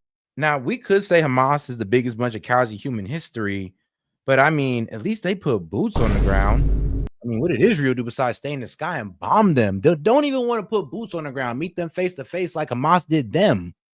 Nah, they just bombed them from the skies and just, killed women and children. And then we're calling Hamas the cowards? Are you sure you're using that word correctly? Concentration camps that I don't agree with none of those sides. I'm just saying, though, if you want to apply the word coward on one side, we could apply it on both sides for real. We could say one side's a coward for using their people as shields, and then we could say one side's a coward for bombing women and children instead of putting boots on the ground. Have soldiers in them? Are you telling me the SS? There isn't one Israeli soldier in Gaza ever. They only went in after October 7th, because in 2006, Hamas, which you said was elected, even though we can question the election, but let's say it was. And shout out my man Daniel Castro. He says, as a Christian, I take the stance taking a life is wrong, is a sin on any level. You have the right to exist. I'll answer to God if you encroach, so don't. Yeah, that's how I feel too, my friend. Trust me. It's like, I think it's wrong under any circumstances. So that's what I'm saying. I do vilify Hamas, but I definitely got to go off on Israel, because I believe there is a way to work things out or solve or even with Hamas without taking out 40,000 people. Like, there was definitely a way to do that without reaching such high numbers in civilian casualties. legitimate. They decided to steal every dollar that came in that could have built power plants, that could have built schools and hospitals, and they built terror tunnels and they built Qassam rockets. So Israel is not denying them a single right. And to call it a concentration camp, with all due respect, is a fundamental desecration of the Holocaust and a desecration of the memory of the 6 I'm not million. alone in that. Giora Island also called them at Baruch Kimmerling. Plenty of Israelis have called it that as well, because that's exactly what Name one. Name one Israeli. Name one. Name one Israeli. Baruch Kimmerling. Have you heard of him? He's a nobody. I haven't heard. Who's heard of it? Has anyone watching this heard of Baruch Kimmerling? Tell me one prominent Israeli who said that Israel are Nazis. Tell me one. Giora Island. Who? Giora Island. You know who he is, right? I have no idea who these people are. Tell me someone who actually has stature. Tell me. I mean, I'll tell you that. So, okay, great. So since only half of Palestinians are supports Hamas, so what, you want to kill half a Palestinian? You want to kill half a Palestinian? You hear yourself. That's what I'm saying. It's like y'all are so deranged on the topic, you don't even know what you're saying. All right, cool. So you're okay. And I want you to answer this, yes or no. Are you okay with half of Palestinians being taken out since they're Hamas? Half of an entire group of people. You be okay with that? Let me know. I mean, be honest too, like I said, because a lot of y'all be beating around the bush. A lot of y'all don't want to really tell us what you really want, and that is the extermination of these people. If you're saying that half of these people are Hamas and they deserve to go, I mean, you don't like Hamas, right? You think Hamas should be like just destroyed, right? But it's half the Palestinian people. Then what are you saying? Okay. Baruchovich said it. All right. I will say, I think it was wrong. There's a point I think it was wrong to say that, Aaron. I do. I think I was incredibly surprised you said it. I just think you cannot possibly equate a bunch of Jews to the Nazis. It's just it's incomprehensible to me. Let me come to Omar for this last point. This is Trump's world vision for Gaza, the Riviera. Let's take a look to remind ourselves how Trump saw this. He reposted an AI video on Truth Social. Bringing the light for all to see. No more tunnels, no more fear. Trump Gaza is finally here. Trump Gaza shining bright. Golden future, a brand new light. Feast and dance, the deal is done. Trump Gaza, number one. Trump Gaza shining bright. Golden future, a brand new light. Feast and dance, the deal is done. Trump Gaza, number one.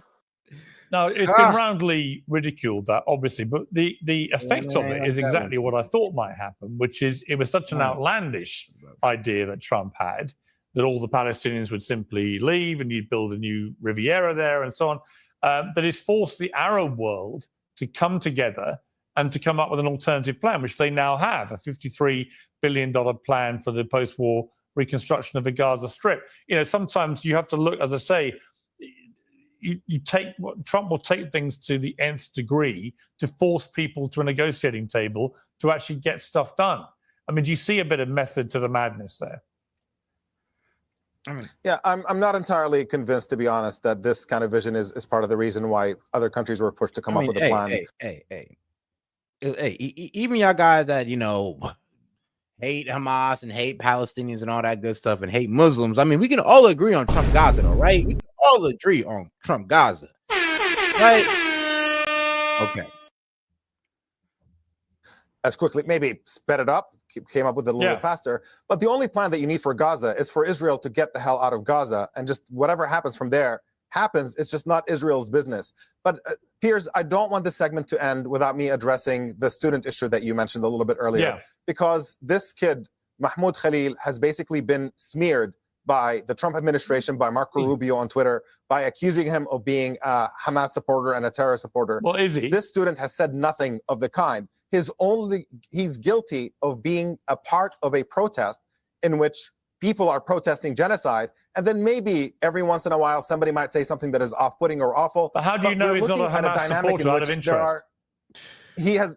Nobody has made any allegations or presented any evidence that he has said or done anything. You just said Marco Rubio did. You just said the Secretary of State of the United States did. Yes, without any evidence. Without any evidence is what I'm saying. There's no... I don't know. Maybe I might need to open up the call-in line for the last 30 minutes and have y'all explain y'all problems with, the Muslims, because I'm going to be quite honest with you. Like, I don't have no problem with Muslims. Like, okay, yeah, every religion kind of has their problems. every religion has people who are radicals, has their extremists and all that. So to honestly point out Muslims and just point out their extremists is kind of a bit unfair to me. So I would be like, yeah, all right, if you have a different argument besides the extremists in Islam, just like they're extremists in Christianity, then I don't really see why you're mad about. Unless you just want to hinge on the bad apples of a religion, then you're kind of being unfair in your judgment. We'll have to look against him. But they are building. Everybody They're who knows building. him But actually, that is Rabbi I Shmuley. have to finish this thought. Well, that is an important point of distinction. I mean, if he's going to be deported for supporting Hamas, you do surely have to present evidence that he has supported Hamas. I don't think leading a protest group where most of them behaved peacefully and were not brazenly supporting Hamas would be enough, in my eyes, to justify what would then be surely an infringement of his First Amendment rights. I want America to be. I want to be America to be a nation of laws. I want Muslim Americans. They're of course as American as George Washington and Abraham Lincoln. The word American is infinitely. But you accept he'd have to have shown support for Hamas. But he's not an American. That's the point. So he can be deported. His wife's American. And I hate to see them torn apart. But he made his choice. But if the reason given by the Secretary of State Marco Rubio is that he supported Hamas, it is surely in the interest of justice and fairness that there is some evidence shown to the American people. Well, so crazy though, and this is so funny though, because like y'all say that about Muslims. Like I said, I'm not a Muslim, but thing is, when I talk to Muslims, they kind of say the same thing about y'all, the Christians too, like the Christians and the Jews. So it kind of seems like y'all all got some type of words to say about each other. I didn't need to get y'all on a call and be like, all right, bro, what's the gripe here? What's y'all talking points against the Muslims? What's your talking points against the Jews? What's your talking points against the Christians? Because y'all are at each other's neck. And here's the problem. Why are y'all at each other's neck so much when y'all all believe in the same damn person or the same damn entity? You all believe in that there's a supreme higher power called God, Allah, whatever you want to name him. It's all the same. It's all the same entity, different names. Now, the only difference between y'all is the prophets y'all add up in there. That's it. So I really don't understand the hatred between y'all when it really should be nothing but understanding and love, seeing that all y'all religions preach that. Well, at least midway through. But he actually did support Hamas. There will be due process. And of course, the administration and ICE will have to provide evidence. That's the United States of America. But I will say that to say that these were peaceful protests, so far I think, just one moment, please. I think one of the reasons that Trump won the election, including shocking the world by winning the popular vote, was because of these demonstrations. They were anything but peaceful. People saw total anarchy. They saw our best universities, all the Ivy League universities, Brown and Harvard and Berkeley and Columbia, being burned to the ground. They saw Jewish students being spat on. We saw Jewish students, excuse me, Aaron. We saw Jewish students at Harvard being beaten to a pulp with nothing being done. And we Jews are kind of sick of it. And if you think we're just, wait, since you spoke. No, see, now you guys, see, that's what I'm saying. It's like I'm talking logically here. Like I said, I'm telling you what the other side would tell you, and y'all are getting emotional. I'm telling you straight up, like y'all have all this hatred for Muslims and this critique about their book. They got the same critiques about y'all. Like they can dismantle y'all books just as quickly as you dismantle theirs. And y'all have some damn good arguments on their books. I would not lie to you. And they got some damn good arguments on y'all books. I would not lie to you. That's why I choose to throw my hands up and just be like, that's why I have no religious bias. Because y'all all got good arguments. Y'all all got good teachings. Y'all all preach good virtues. So, honestly, I really don't care. It's like, I personally don't care what your religious bias is. Just don't try to insert it on me and pretend like I'm just supposed to follow with you. Because I don't. Aaron, so much about us being a white supremacist. Israel, I'm actually American. I'm not Israeli, but I love Israel. I'm Jewish. What about America? America can't be a supremacist state either, where Jews are second-class citizens. Students who work hard to get into Harvard do not deserve to be beaten up because they wear a kippah. And I've been to these protests, and they were disgusting. And I want to tell you how many times that my life has been threatened. I told you my life was threatened at the Fountainblue Miami Beach. My life was threatened in Times Square. My wife was almost punched out by a Mohammed hijab supporter outside Carnegie Hall. Here's the thing. No, it's not fence riding. I've already solidified my point. I've had no religious affiliation. The problem is y'all want me to pick a religion to to champion, and I won't. All agree that violence is unacceptable Yes. at any protest. Yes. But we should also all agree that the fundamental bedrock of a society, a democracy like America, is the right, the free right to protest. Peacefully. Right? So the Correct. question then becomes, as Omar has said, whether this character, who was clearly leading the student protest, but was he directly endorsing or supporting Hamas? And I do think it's reasonable to ask that question. Right. That does the government have evidence that he was actually supporting Hamas? Fair question. To me, if it does, it should present it, and then that to me would be absolutely fair Grounds for deportation. I have evidence. But if there's no evidence, this is a it smear will lead built on people. top of Well, another if smear. no evidence is produced, it does look like people will then say, "Well, where's the evidence?" Well, Pierce, and that doesn't work. Pierce, what if he didn't support Pierce, I Hamas? have evidence I don't know. that Rabbi Shmuley is supporting Israel. Aaron, sorry. I have evidence that Rabbi Shmuley is supporting the terror state of Israel. Does that mean he should lose his rights? Like, No, he has rights. So You have I should evidence? dispute You're the it. most I want you to emotional provide it. Go ahead. Yes. Go ahead. Well, Israel is not a. It's No, not no, a no, no, wait. You My just point said, is- wait, my point Aaron, is demonstrated I'm in giving this you a interview. chance. Well, no, I to can reply answer me. that question because Israel is not a prescribed terror group in the United States. So the analogy doesn't apply. No, but you might want it to, Aaron. He's saying, Well, Aaron might want it to, but the reality is that one is a terror group prescribed in America and one isn't. So until that changes the law, Look, y'all trying to tear into a religion, trying to convince me that Muslims are bad people when I know Muslims and Christians and y'all are both good people, equally flawed, equally good people, equally just as religiously annoying, equally. I don't see one better than the other. Y'all all equally as good people, equally as annoyingly religious, equally as, well, I'm gonna be real with you, one-sided. Yours equally as one-sided. It's like, bro, that's why I have no hatred towards y'all. Like, none. I love y'all people. I love religious people. Problem is, though, y'all get mad when people don't choose y'all sides, and it's a bit childish. is it if you were to Can I add endorse one last thing? mass violence, that would be a crime? See? Yes, Like, finally, bro, Omar. Because That's low-key race. I'm not even gonna say racist, but yeah, you hate Muslims. You just was in the chat going, I don't hate Muslims. But I just told you that, bro, they're all good people. You're telling me that Muslims aren't good people, then you're low-key racist. Like, bro, you have a bias, you have a hatred of Muslims. If you can't sit there and say that, yo, Muslims are good people, Jack can sit there and say Christian, Muslim, they're Jew, they're good people. Yeah, they got bad apples, but most of them are good people. If you can't sit there and come to that at least, then yes, my man, you hate Muslims. You have a strong bias, a strong hatred, and a strong bias towards Muslims. I still think that's free speech, actually. Yeah, just last word. The smear against this one student is built on the other smear, which is that these protests are somehow anti-Semitic, when many of these protests are led by progressive Jewish voices. Jewish but there Voice for was Peace. anti-Semitism. Here's the problem. It's like, this is the thing, though. And this is what I'm gonna be real with you, Christians. I gotta hop on y'all ass about this. Y'all do not know how to accept other people's way of life and respect that. I'm gonna say it again, Christians. Y'all do not know how to respect other people's way of life and respect that. You do not know how to respect other people's culture and respect that. Like, there's y'all main problem. I'm gonna be real with you. That's what's been fucking y'all up with a lot of people, and that's why y'all turn a lot of people away. Because I have no respect for nobody else's shit but y'all own. And that's fine. That's why we leave y'all to yourselves. But y'all gotta understand that's not how the world thinks. Like, for real. Like, man. Many other progressive organizations. I saw it. You have to be kidding. Jewish students were beaten up, sat on. Some of those protests were, but the double standard. Some of them were definitely anti-Semitic. I saw it. So there's no question that. Yes, but there's a double standard in that pro-Israel demonstrations where they attack. We've seen them on video at UCLA, in which pro-Israel UCLA is the only example you can give. because it's the only place where it happened. Out of pro-Palestine protesters. I think we should all support. We should all support the right to. All right, basically, like saying you don't have no Muslim or Arab friend. Okay, cool, you're racist. Great, goodbye. We don't deal with racists.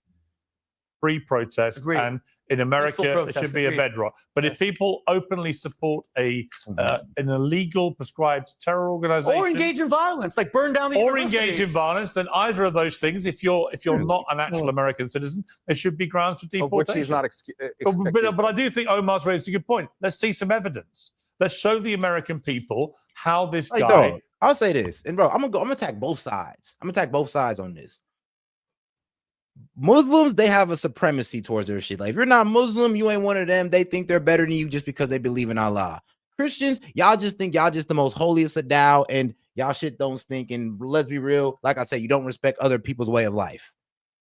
Both of y'all got flaws. Both of y'all could be some shitty ass people. Both of y'all could be great ass people. That's why I'm sitting here with no religious bias. That's why I see things from a moral standpoint, and I just take religious bias out of it. Like, to be quite honest, it's like it doesn't really mean too much to me, to be real with you. I'm just looking at people for people, and your religious bias just tells me what your thinking is going to be like. If anything, it just helps me to know where your thinking's at. That's it. It's like when you tell me religion, it's like me, it's like you damn near just gave me a peek into your mind. Like, okay, well, I know I know what you may do in certain situations just off your religious preference. Actually supported Hamas. Then it's a different argument. Without that, people will ask that very question. With good, my man Daniel Castro, he says, like, Christian, I take the stance. Wait, well, I think I already read this one. Or did it just come in? Okay, cool. Reason. I've got to leave it there. It's been a very interesting debate. Thank you all very much. Thank you, Pierce. Appreciate it. Piers Morgan Uncensored. That was actually a banger debate, though. That was actually a pretty good debate. We actually did get into a nice little conversation, even though y'all were a bit upset with me on my stances. But hey, that's what we're here for at S.E.T and Key Media, man. That's what we're here for. Wherever have different ideas and throw them around, you may get mad, but at the end of the day, you're gonna realize that hey, we're all people. We're all people, and we can all learn to, well, agree respectfully or disagree respectfully. It is what it is. Like, bro, you think I care that? Oh, you think I care that you hate Muslims? You think I care that you want all Palestinians gone? Like, I really don't, because bro, it's just your religious thinking. Outside of that, I'm sure you're a nicer person when it comes to your thinking about Palestinians, at least. Like, at least. But all right, guys, I think I have one more video I did want to get into. I think there's some stuff going on in Africa, like Black Ops in Africa. Man, is legitimately insane. Okay, let's go. Shout out Key. I think he was of U.S. Special Forces top secret missions. There have long been reports of U.S. Special Forces top secret missions inside Africa. For decades, their actions have gone largely unreported, but enough details have now been declassified for us to start to build a better picture. These missions have become a major part of American culture, with movies like Black Hawk Down and Bro, shout out Castro, because you're not wrong. He does. It's the extremist views that ruin the conversation. It's used to discredit and undercut us who don't subscribe to that way of thinking. And bro, I know you don't. I know it. Honestly, I didn't even know you was a Christian, to be honest. So hey, because I'm gonna be real with you. Just no offense, bro. Just off your free thinking and your critical thinking skills. I did not assume that. I'm sorry. I'm sorry on that one. 13 hours. You're right. I low-key should not generalize, but this has just been my experience with dealing with religious people who are Christian and Muslim. It's like I kind of get the same thing out of both of y'all. So when y'all kind of come at each other's necks, I just sit back and laugh and be like, yo, y'all are more of the same than y'all realize. Hours, as well as missions in video games like Call of Duty. This video is going to be in the iceberg format. The way it works is in the beginning, we'll cover the most common surface level stories. And then as we go along, we'll get into the increasingly more obscure. It's cool that you disagree with the book. You weren't like, oh, dude, pretty much call them, I don't have no Abdul friends. That's you not being okay with the Quran is perfectly fine. No, I'll give you that one. You not being okay with the Quran is cool. But when you say, oh, those Muslim, and you know what you're talking about, you know, you're talking about a race of people, you're talking about Abduls and all that good stuff, that's where it gets racist. Obscure and unknown American Special Forces missions in Africa. First, I want to set the scene that will give us the context for these 7 top secret missions. In 2019, an investigative report from the Mail and Guardian revealed that the U.S. operators were on active deployments in 22 separate African nations, as seen here depicted in this map. The purpose of these deployments ranged from your casual normie joint training to your hardcore direct action combat. The investigation revealed over 14% of Special Forces soldiers across all branches of the U.S. military were deployed to Africa in 2019, which is the most of any region in the world besides the Middle East. These missions rely on something called Title 10 of the U.S. Code subsection 127E. I was on Title 10 orders in Iraq. Most of us were. The important thing to note here is the 127 Echo subsection, because this program gives special authorization that allows the president to allocate up to $100 million worth of resources each year to, quote, provide support to foreign forces, irregular forces, groups or individuals engaged in supporting or facilitating authorized ongoing military operations by United States Special Operations Forces to combat terrorism. So basically, if the US government squints just right, almost any violent extremist group can fall under the terrorist definition, which is how they justify military action in Africa legally without any official declaration of war from Congress, and without having to use the super secret Title 10 orders that are more limiting. To be clear, China, Russia, France, and other nations have mercenary and security forces in Africa. But for the purposes of this video, the scope of this video, we're focused on American operations. But before that, the only way we're able to make this content is thanks to our sponsors. So I want to tell you about Shield AI. Co-founded by a former Navy SEAL, Shield AI's mission is to protect service members and civilians with intelligence systems. In pursuit of this mission, they're developing what they aim to be the world's best AI pilot, with a focus on building true autonomy capabilities for aircraft, even in the most challenging environments. They've developed a platform. $310 million have been spent on these kind of special forces actions between 2017 and 2020. But just when we thought we were going to learn more, SOCOM spokesperson Ken McGraw stonewalled further investigation into the matter, saying, quote, "We do not provide information about 127E programs because they are classified," end quote. Nothing to see here. I mean, hey, shout out my man Hellbat. He said, what would you predict would happen if we just stuffed all the radicals on an island, then conversed with everyone else? Then converse with everyone else sounds better than right now. I mean, shit. I mean, you know, that would be pretty nice. I mean, take all the radicals, put them on an island, let them have their radical ideology. We just converse with all the normal people. Yeah, it does sound better than dealing with everybody else, because it does sound like these extremists are, well, somehow reaching high levels, high positions, and that's where it becomes the problem. When extremists of any religion reach a high position, shit get crazy. Keep moving, folks. Critics of the secretive program point out that 127E can be a kind of black box to justify almost any kind of operation without prior congressional approval and oversight.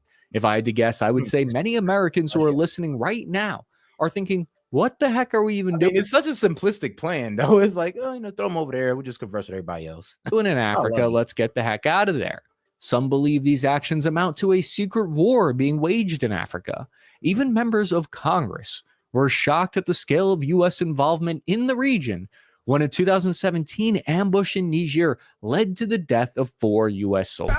This led to a giant Pentagon investigation into U.S. covert actions on the continent.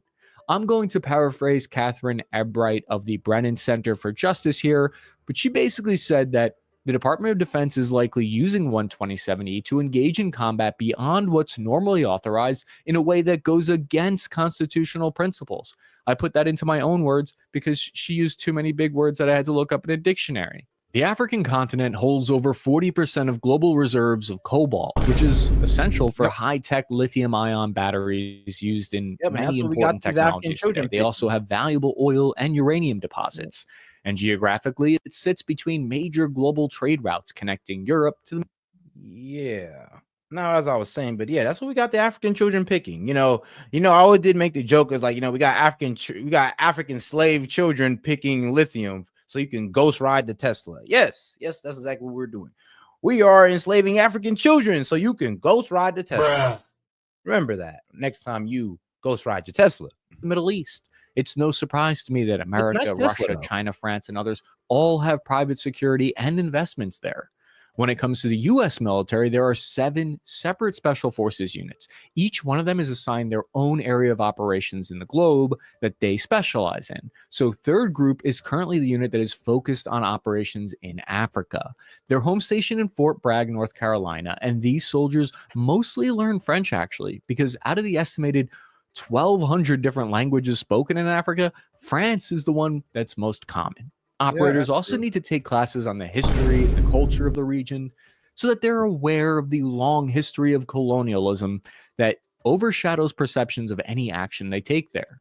Their motto is, "From the rest comes the best," said to be in reference to the fact that the colors on their beret are derived from pre-existing SF units, and that third group was actually cobbled together originally in the 1960s from other special forces units. So third group is largely the one responsible for and leading a lot of the missions seen in Africa.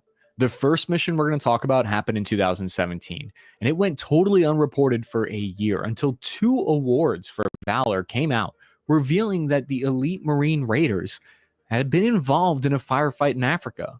Only after a Freedom of Information Act request did AFRICOM release a partially redacted version of their award citation. Originally in that release, AFRICOM wouldn't even reveal what country the firefight took place in. Later on, details would come out revealing what happened and where, though. U.S. Marine raiders were on patrol with local Tunisian soldiers in Mount Semama, which is a hotbed of insurgent activity. The raiders were officially in Tunisia in an advisory role only. The military has a term for this, and it's called Advise, Assist, and Accompany, or AAA missions.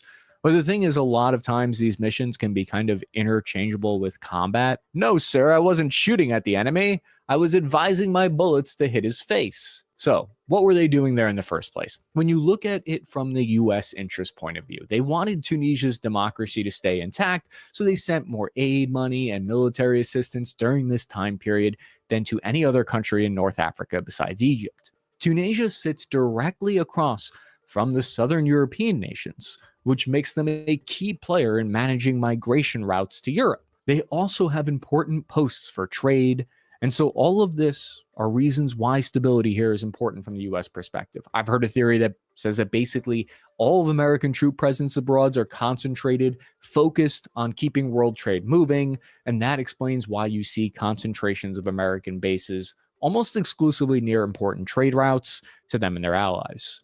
So the Marine raiders were out on patrol advising the group of local soldiers when they were attacked from the rear by a large militant force. One of them was actually hit, and a raider quickly tended to that wounded man. A friendly helicopter came to their aid, hovering just 6 feet above their position. So the Marine dragged his wounded buddy into the helicopter. On board the aircraft, a Tunisian soldier was manning an M60 machine gun, and he was hit twice, right in the foot, and one of the Marine raiders stepped up to take his place at the M60, laying down suppressive fire onto the insurgents below. Thanks to the Marines' efforts, the Tunisian soldier survived, along with another Marine who was wounded in the battle. So there was a tactical site exploitation of the area afterwards, and it revealed that one of the insurgents killed in the battle was an Algerian, who was essentially a professional jihadist soldier, because he was a militant that was a veteran of several insurgent campaigns throughout Africa and the Middle East. One of the ways they figured this out was they took shrapnel from a U.S. bomb from one of his wounds that he had gotten in Iraq 10 years prior. The Marine raiders looks like they cut his career short, though. For all their controversy, advocates of the United States Title 10 127E program argue that the international nature of modern terrorism justifies these kind of black ops. And our next mission comes to us from one of these Title 10 127E programs. In a 2014 testimony before Congress, Special Forces Commander Admiral William McRaven described the 127E program as, quote, probably the single most important authority we have in our fight against terrorism, end quote. In 2014, a joint Delta Force FBI operation nabbed one of the most elusive terrorists yet in the global war on terror.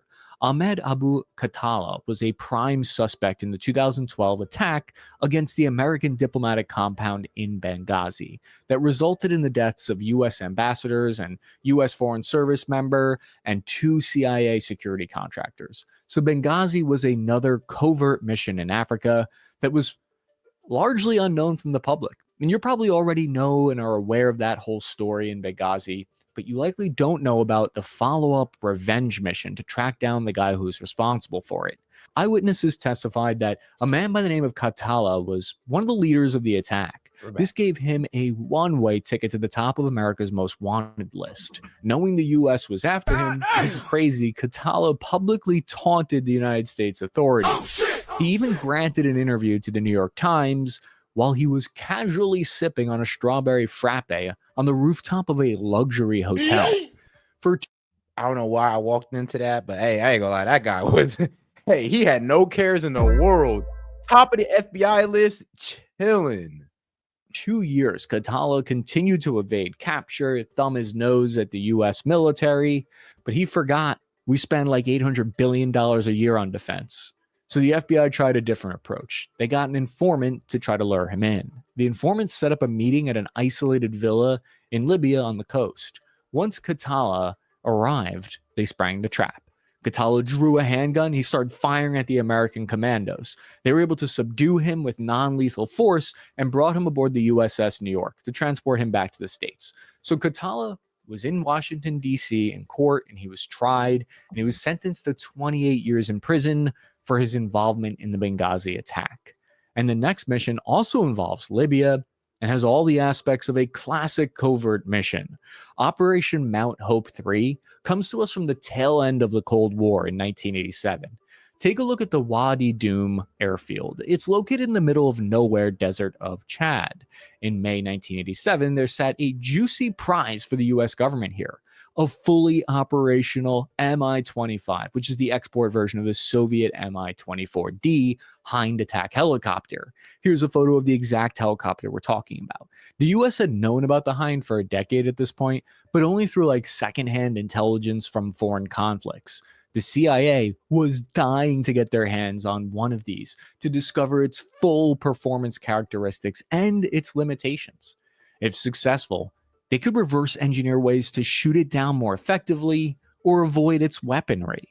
Previous attempts to capture one with trucks had gone unsuccessful, so the CIA hatched an ambitious plan to steal this abandoned Mi-25 by air before the Libyan military would even realize that they left it behind and try to recapture the airfield. But wait a second, why was Libya leaving equipment? What were they doing at an airfield deep inside Chad?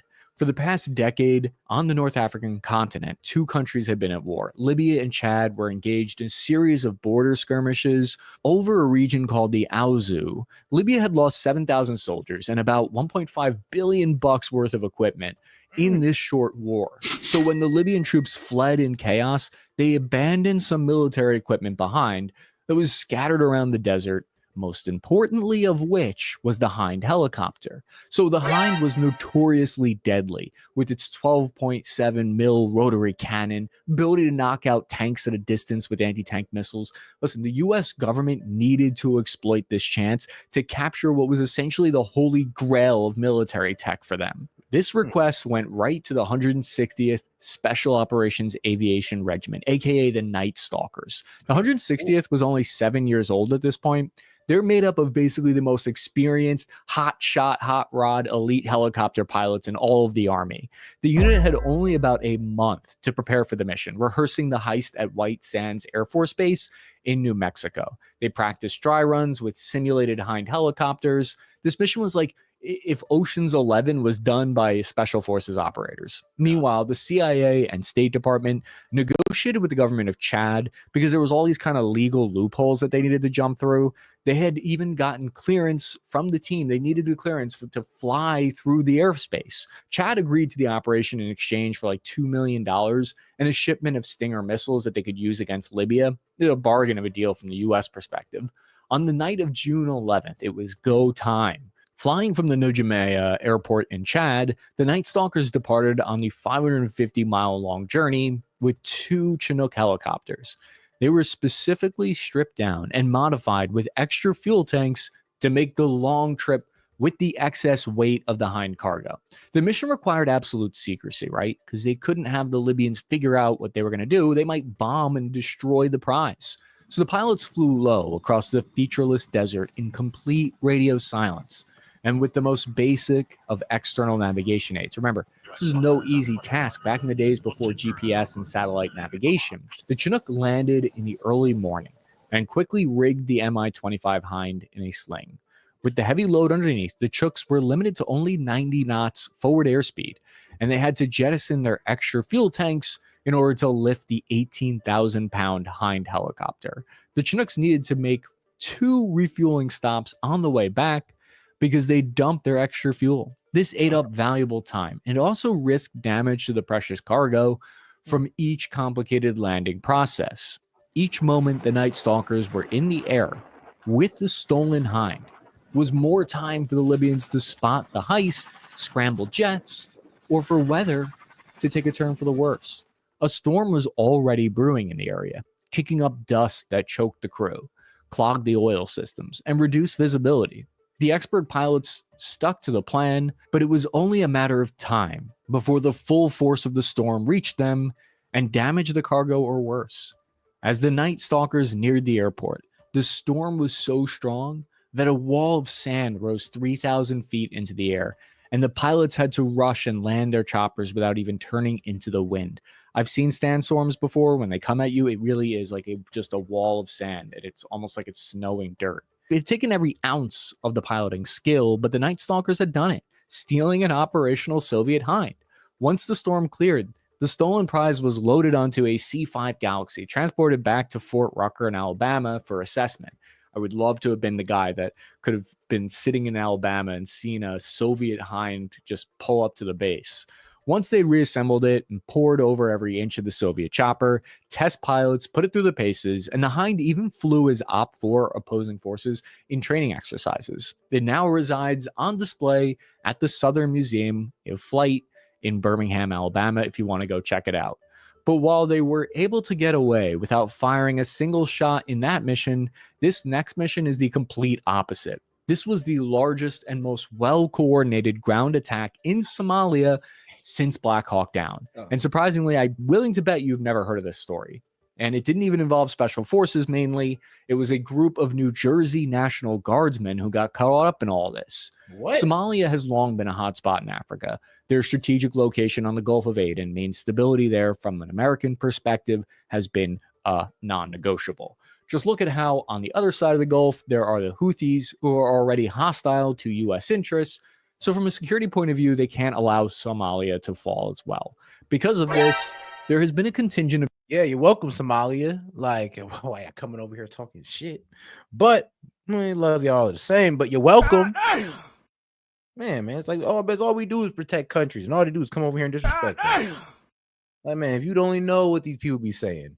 But you're welcome. Of U.S. forces there since 2007. Your women are beautiful, by the way. In London, Nagai was in command of the cavalry unit from the New Jersey National Guard that was stationed at the military airfield in Somalia. His company manned guard towers and stood by as a quick reaction force in case anything happened. Captain Nagai's job was to provide security for the aircraft and a special forces team that was located there. Ever since his unit got there, though, the Al-Shabaab militants had been probing the base perimeter looking for a weak spot to attack. So Captain Nagai and his men knew that they were going to be hit. They just weren't certain when or where it would happen. The intelligence reports that he had read indicated something massive was coming for them, which is why command plus their strength up from 70 to 160 soldiers. The enemy would take pot shot at his guys. They would shoot with harassing fire routinely at them. But he gave his strict orders to his men to not return fire so the enemy wouldn't know just how capable they really were. Damn. Not sure how a bunch of New Jersey guys were able to hold themselves back from a fight like that. I live in New Jersey, and you cannot hold them back. On September 30th, 2019, Lieutenant Colonel Richard Karcher was preparing his armored convoy to go meet with the local Somali police chief in a town that was like 25 miles away from the base. The Lieutenant Colonel said, quote, "We hadn't even got into our vehicle when the VBED, vehicle-borne improvised explosive device, went off. It was a massive explosive from a truck filled with tons of explosives that was meant for their base, but the enemy had accidentally exploded it early. This gave away the militants' position in a giant cloud of smoke." Like a bunch of amateurs. Like, you amateurs. Like, how the hell you both? Yeah, and this is why I like to stand on the fact that we have the best military in the world, because most of these militaries are amateur. Smoke like a couple hundred meters away from the base perimeter. Snipers took position on the rooftops. QRF got ready to roll out.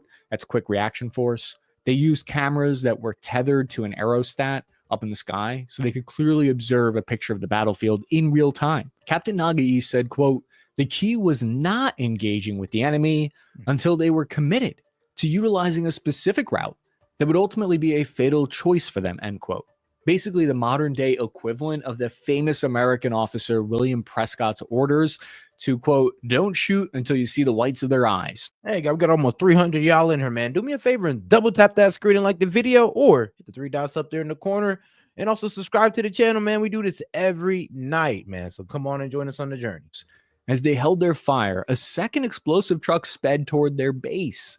Thanks to some smart pre-planning, though.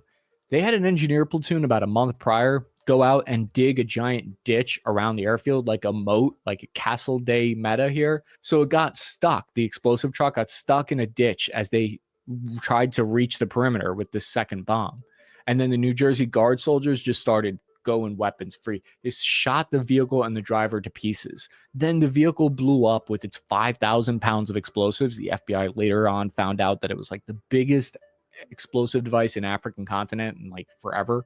It was much, much bigger than the first explosion.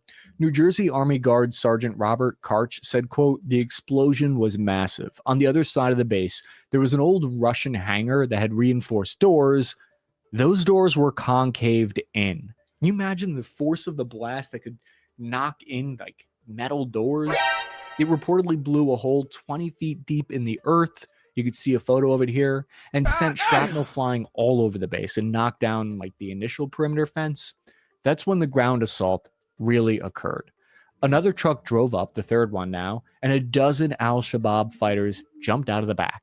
They were uniformed, heavily armed with RPGs, machine guns, and grenades. Sergeant Karch said, quote, they came out looking very surprised. The leader looked really pissed off, end quote. The reason is because their whole plan was for the first 2 explosive trucks to blow a hole in the security gate, which would clear a path, and then, according to their plan, they were supposed to jump out inside the American base and destroy a bunch of aircraft. But instead, they were left out in the open with a couple of 100 meters to cover. And we have a term for this in the military. We like to call that a target-rich environment. Enemy troops in the open, weapons free were the orders. The sniper team and guard towers started picking the enemy off. The militants returned to RPG fire, but were destroyed by accurate, pre-dialed in mortar fire. All militants were ultimately taken out. None of the New Jersey Army Guard soldiers were killed, proving why you do not mess with Jersey. I mean, yeah. Actually, it proves why you don't F with America, period. I mean, bro, we got some great shots out here in America. I'll say that right now. Like, we don't miss. Our military, shout out to our military, man. We don't miss. I know, and I put the yeet because that ain't good for y'all, but hey, man, that is good for us. That story went largely unreported, with only a few details initially being revealed in 2019 when it happened. It wasn't until 3 years later in 2022 that a full detailed rundown of the battle, alongside quotes from the actual soldiers who were there that I read to you. But not every mission goes that well. Al-Shabaab hit another U.S. base in Manda Bay, Kenya, on the border with Somalia, in a similar plan only 3 months later. That time, they successfully infiltrated the base's outer perimeter by getting through a fence. Then they headed to the airstrip, fired an RPG at a surveillance aircraft, killing 2 American contractors. Then they started shooting at a U.S. soldier who was killed in a firefight with a platoon-sized element of the enemy. They were able to successfully overrun part of the base and destroy 5 aircraft and helicopters in the attack.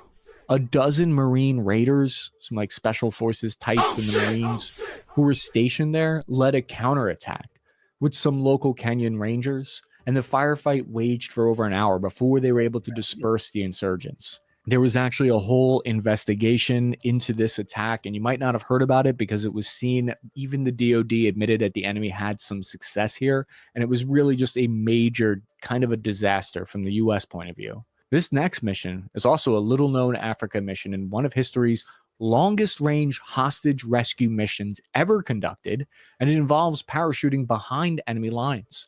It all started on October 26, 2020, when a gang of 6 armed men with AK-style rifles broke into the home of a U.S. citizen living in Africa. This happened on the southernmost part of Niger, right on the border with Nigeria. The U.S. citizen was 27-year-old Philip Walton, who was the son of missionaries who'd lived there for over 30 years. They'd called it home for a very long time. He was working on a farm where he kept like camels, sheep, chickens, and grew mango trees, living the dream. The armed gunmen demanded money from him. They pulled up right onto his house and they were like, give us money. And he said, I'll offer you what I got in my pockets. He gave him $40 is what all he had to offer them, which angered them. So he was taken, they grabbed him and they threw him onto the back of their motorbike and they took him hostage right in front of his wife and child out of his backyard. The gunmen later called Philip's father and they demanded $1 million in ransom. That'd be a terrifying phone call to get as a father. I can't even imagine what that was like. So he then called up probably the State Department and the U.S. government. And this is when the U.S. government pulled out all of the stops and dumped a boatload of resources into this one rescue mission. It's unlike anything I've heard of. Really? It shocked people how overkill sicko mode they went. But I think what helps explain this is that in 2020, the U.S. wasn't really distracted by it a lot. It was like poking a bear who had no major war to worry about. This one mission was priority number one. Not that we were antsy. It's like, bro, we got all these military dudes. They're highly trained, man, and they ain't got shit to do. It's like, we finally got something to do. Hey, bro, full stop. Bring out the works. I don't care, bro. Bring everybody out to play. We about to take care of this situation. One for everybody gonna catch a body at the end of this. America. So the CIA and MARSOC recon team were called in to trace the kidnappers to their hideout in Nigeria. They used a high-tech cell phone surveillance system to pinpoint the enemy. Special Operations Command then rapidly put together like this rescue operation mega plan. They were determined to act on the intel before the kidnappers changed location or got angry that they weren't getting paid their ransom money. So just 4 days later, a flight of 4 Ospreys, 4 C-130s, a C-130 gunship, and a P-8A Poseidon took off from Naval Air Station in Rota in Spain. That is an insane amount of combat power for one missionary's son. It was roughly 2,000 miles from the airbase in Spain to fly all the way into Nigeria to the northern part. I mean, don't fuck with America, like period, point blank. I mean, that's why a lot of people are afraid to take American hostages because we'll overkill for our people and shout out. Part of Nigeria to the target area. This is also, I mean, we got a strong enough military to do so, bro. We have such a strong military that we can overkill on a civilian. Like, we really want to get you back in a foreign land that isn't Russia or China. Trust me, we'll get you. Usual insertion method for special forces. Parachuting is normally the last straw method when you can't get there any other way, because it might be a little bit less safe than some of the other methods. These oddities to this mission are why some people on the they just did it for the fun of it. They didn't even have the parachute. They could have landed on there. They just said, bro, pull the parachutes out, but they're getting dusty. Internet believe that Philip Walton, the hostage, was actually an intelligence asset for the CIA. And that's why he got such a priority overkill response. Others on the internet joke that it must have been the end of the fiscal year and that the US government was looking to blow some money. Either way, once over the drop point, 30 Navy SEALs from SEAL Team 6 parachuted silently into the area, so like a platoon-sized element. The team regrouped on the ground. They stealthily crossed about 3 miles. They went on this patrol through 3 miles or so to the kidnappers' hideout. Once they arrived at the hideout, the SEALs and kidnappers engaged in an intense firefight. SEALs just dumped their mags from all their different weapons. They had, the M249 belt feds, they had rifles, and they just dumped it. And they killed 6 of the 7 armed militants in the gun battle. I'm assuming they purposefully left that last one alive to tell the tale of why you shouldn't with the SEALs. U.S. forces suffered no casualties. Philip Walton was rescued safe and sound. I don't think he was probably an intelligence asset. I think this was a carefully choreographed message to any terrorists around the world. Because what it did was it demonstrated. It was like, yeah, we'll go there. Like, F with any of our citizens, and we'll go the extra mile just to get one person back. And let's be real, bro. Most countries would never. Yeah, be happy you're an American. You're in the one country that, bro, if some terrorists catch you, bro, we'll damn near blow the whole city up for you. I know. And they say we don't. And I'm gonna be real with you. It is funny, but we don't do it for you. We do it to prove a point. Not for you, not to save you, but to prove a point to the rest of these guys. The U.S. forces' ability to rapidly plan and conduct a complex mission over long range to kill anyone, even dreaming of kidnapping U.S. citizens. But it's important to keep in mind a lot of these missions are often done with little say or transparency to the people of Africa themselves. Many of them are still trying to secure their nation's identities. And this is where we need to talk about a security factor that is very commonly seen here, a theme across a lot of missions here: coups. U.S. involvement in foreign nations is often unwelcome to the local population, and we see their influence is kicked out because of this, particularly in the Sahel region. Large portions of the local population have protested against what they see as U.S. and European colonial meddling in their affairs. And so the U.S. withdrew more than 1,000 military personnel and contractors in Niger after the coup that happened there. By 2024, we now see they were completely gone. In the past few years, U.S. influence on the continent has been reduced, with their being kicked out of Niger and Mali. Most importantly, they lost a major drone base from which they ran many of their missions from. You know what's so funny about Nigeria? I mean, it was controlled by France, and then France lost control of it because, I mean, they were just robbing the people for their resources to the point where they was going to make it to the point where they couldn't even honestly prosper off their own resource. So they revolted against them, and now they're talking nice with Russia. And I always did say, like, Europe, y'all got to learn y'all lesson here. You can't be so anti-Russia, but you push these countries towards Russia. How are you guys anti-Russia, but you don't treat these countries well enough to where they don't go to Russia? Because that's exactly what they're doing. All these African countries that y'all losing, that are revolting against y'all, are going to Russia because I guess Russia is talking to them nicely. And it's wild because it's like, oh, Putin's supposed to be so evil, but for some reason he's talking to African people pretty nicely. And I don't know, he's treating them well. A lot of people don't know this, but the U.S. military legally gets their hands tied as soon as a coup happens in a nation that they work in. Take a look at this congressional research report that goes over all the coup-related restrictions, basically limitations that are placed on U.S. forces who are no longer allowed to train, arm, or advise the host country's military anymore once a coup happens. This in turn creates an incentive for the nation like Niger to work with other security partners who don't have that kind of restriction. They often turn to Russia's Wagner forces instead. What I tell you? They go to Russia. What did I tell you? They go straight to my man Putin. Soon as they leave us, straight to Putin. That's why I don't even know why we treat these countries bad or we abuse them the way they do. And I'm not even talking about us in America. I'm talking about EU. This is on y'all. And so is that Ukrainian war. That's also on y'all. Y'all need to take responsibility. Who may further destabilize the nation. Wagner forces had worse luck with providing security. For instance, between 50 and 80 Wagner personnel and over 40 malign soldiers were killed in an ambush recently. The continent has averaged 4 to 5 coups per year across the last 20 years. These events often put the... I do remember I was watching, it was on Sudan, a documentary on Sudan. Bro, it was like they had a turn of leadership almost every 2 years. And it's like these people would die. They just get assassinated one after another. Like, then he died, and his general got to him, then his right-hand man got to him, then that guy's, I don't know, third cousin then got him. And then it's like, what the fuck? Like, you can't trust nobody. Lives of U.S. citizens at risk, whether they're doctors, UN staff, embassy, or just Americans who are living abroad. U.S. citizens are often caught in the crossfire, and that's why President Clinton has authorized the deployment of U.S. troops on 10 separate occasions throughout the 1990s to evacuate U.S. citizens. These tasks usually fall to U.S. Marines, but sometimes due to the sensitive political situation, it required additional resources from SF operators. One of those examples comes to us from the next mission, which is Operation Oak and Sonnet 1, which took place in 2013. The newly formed country of South Sudan had just emerged from a 20-year-long struggle for autonomy from Sudan, but was already descending into a new civil war just 2 years after independence.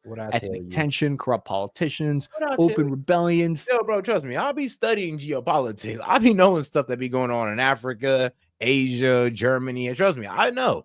Fractured the country. In 2013, rebels ambushed a UN convoy, killing peacekeepers. So all non-essential embassy staff and U.S. dual citizens were ordered to leave. But there was a problem. They needed to be picked up. They couldn't just grab an Uber and fly out to the airport, right?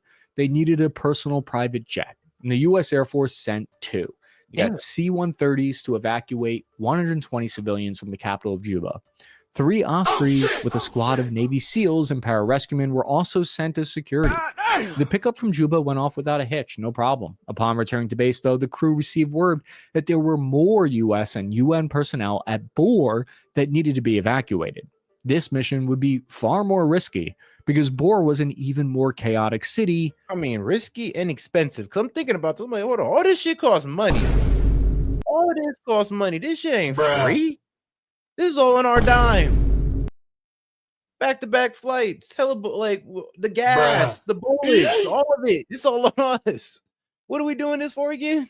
Then the capital. How did this benefit us? This better have benefited us in some way, shape, or form.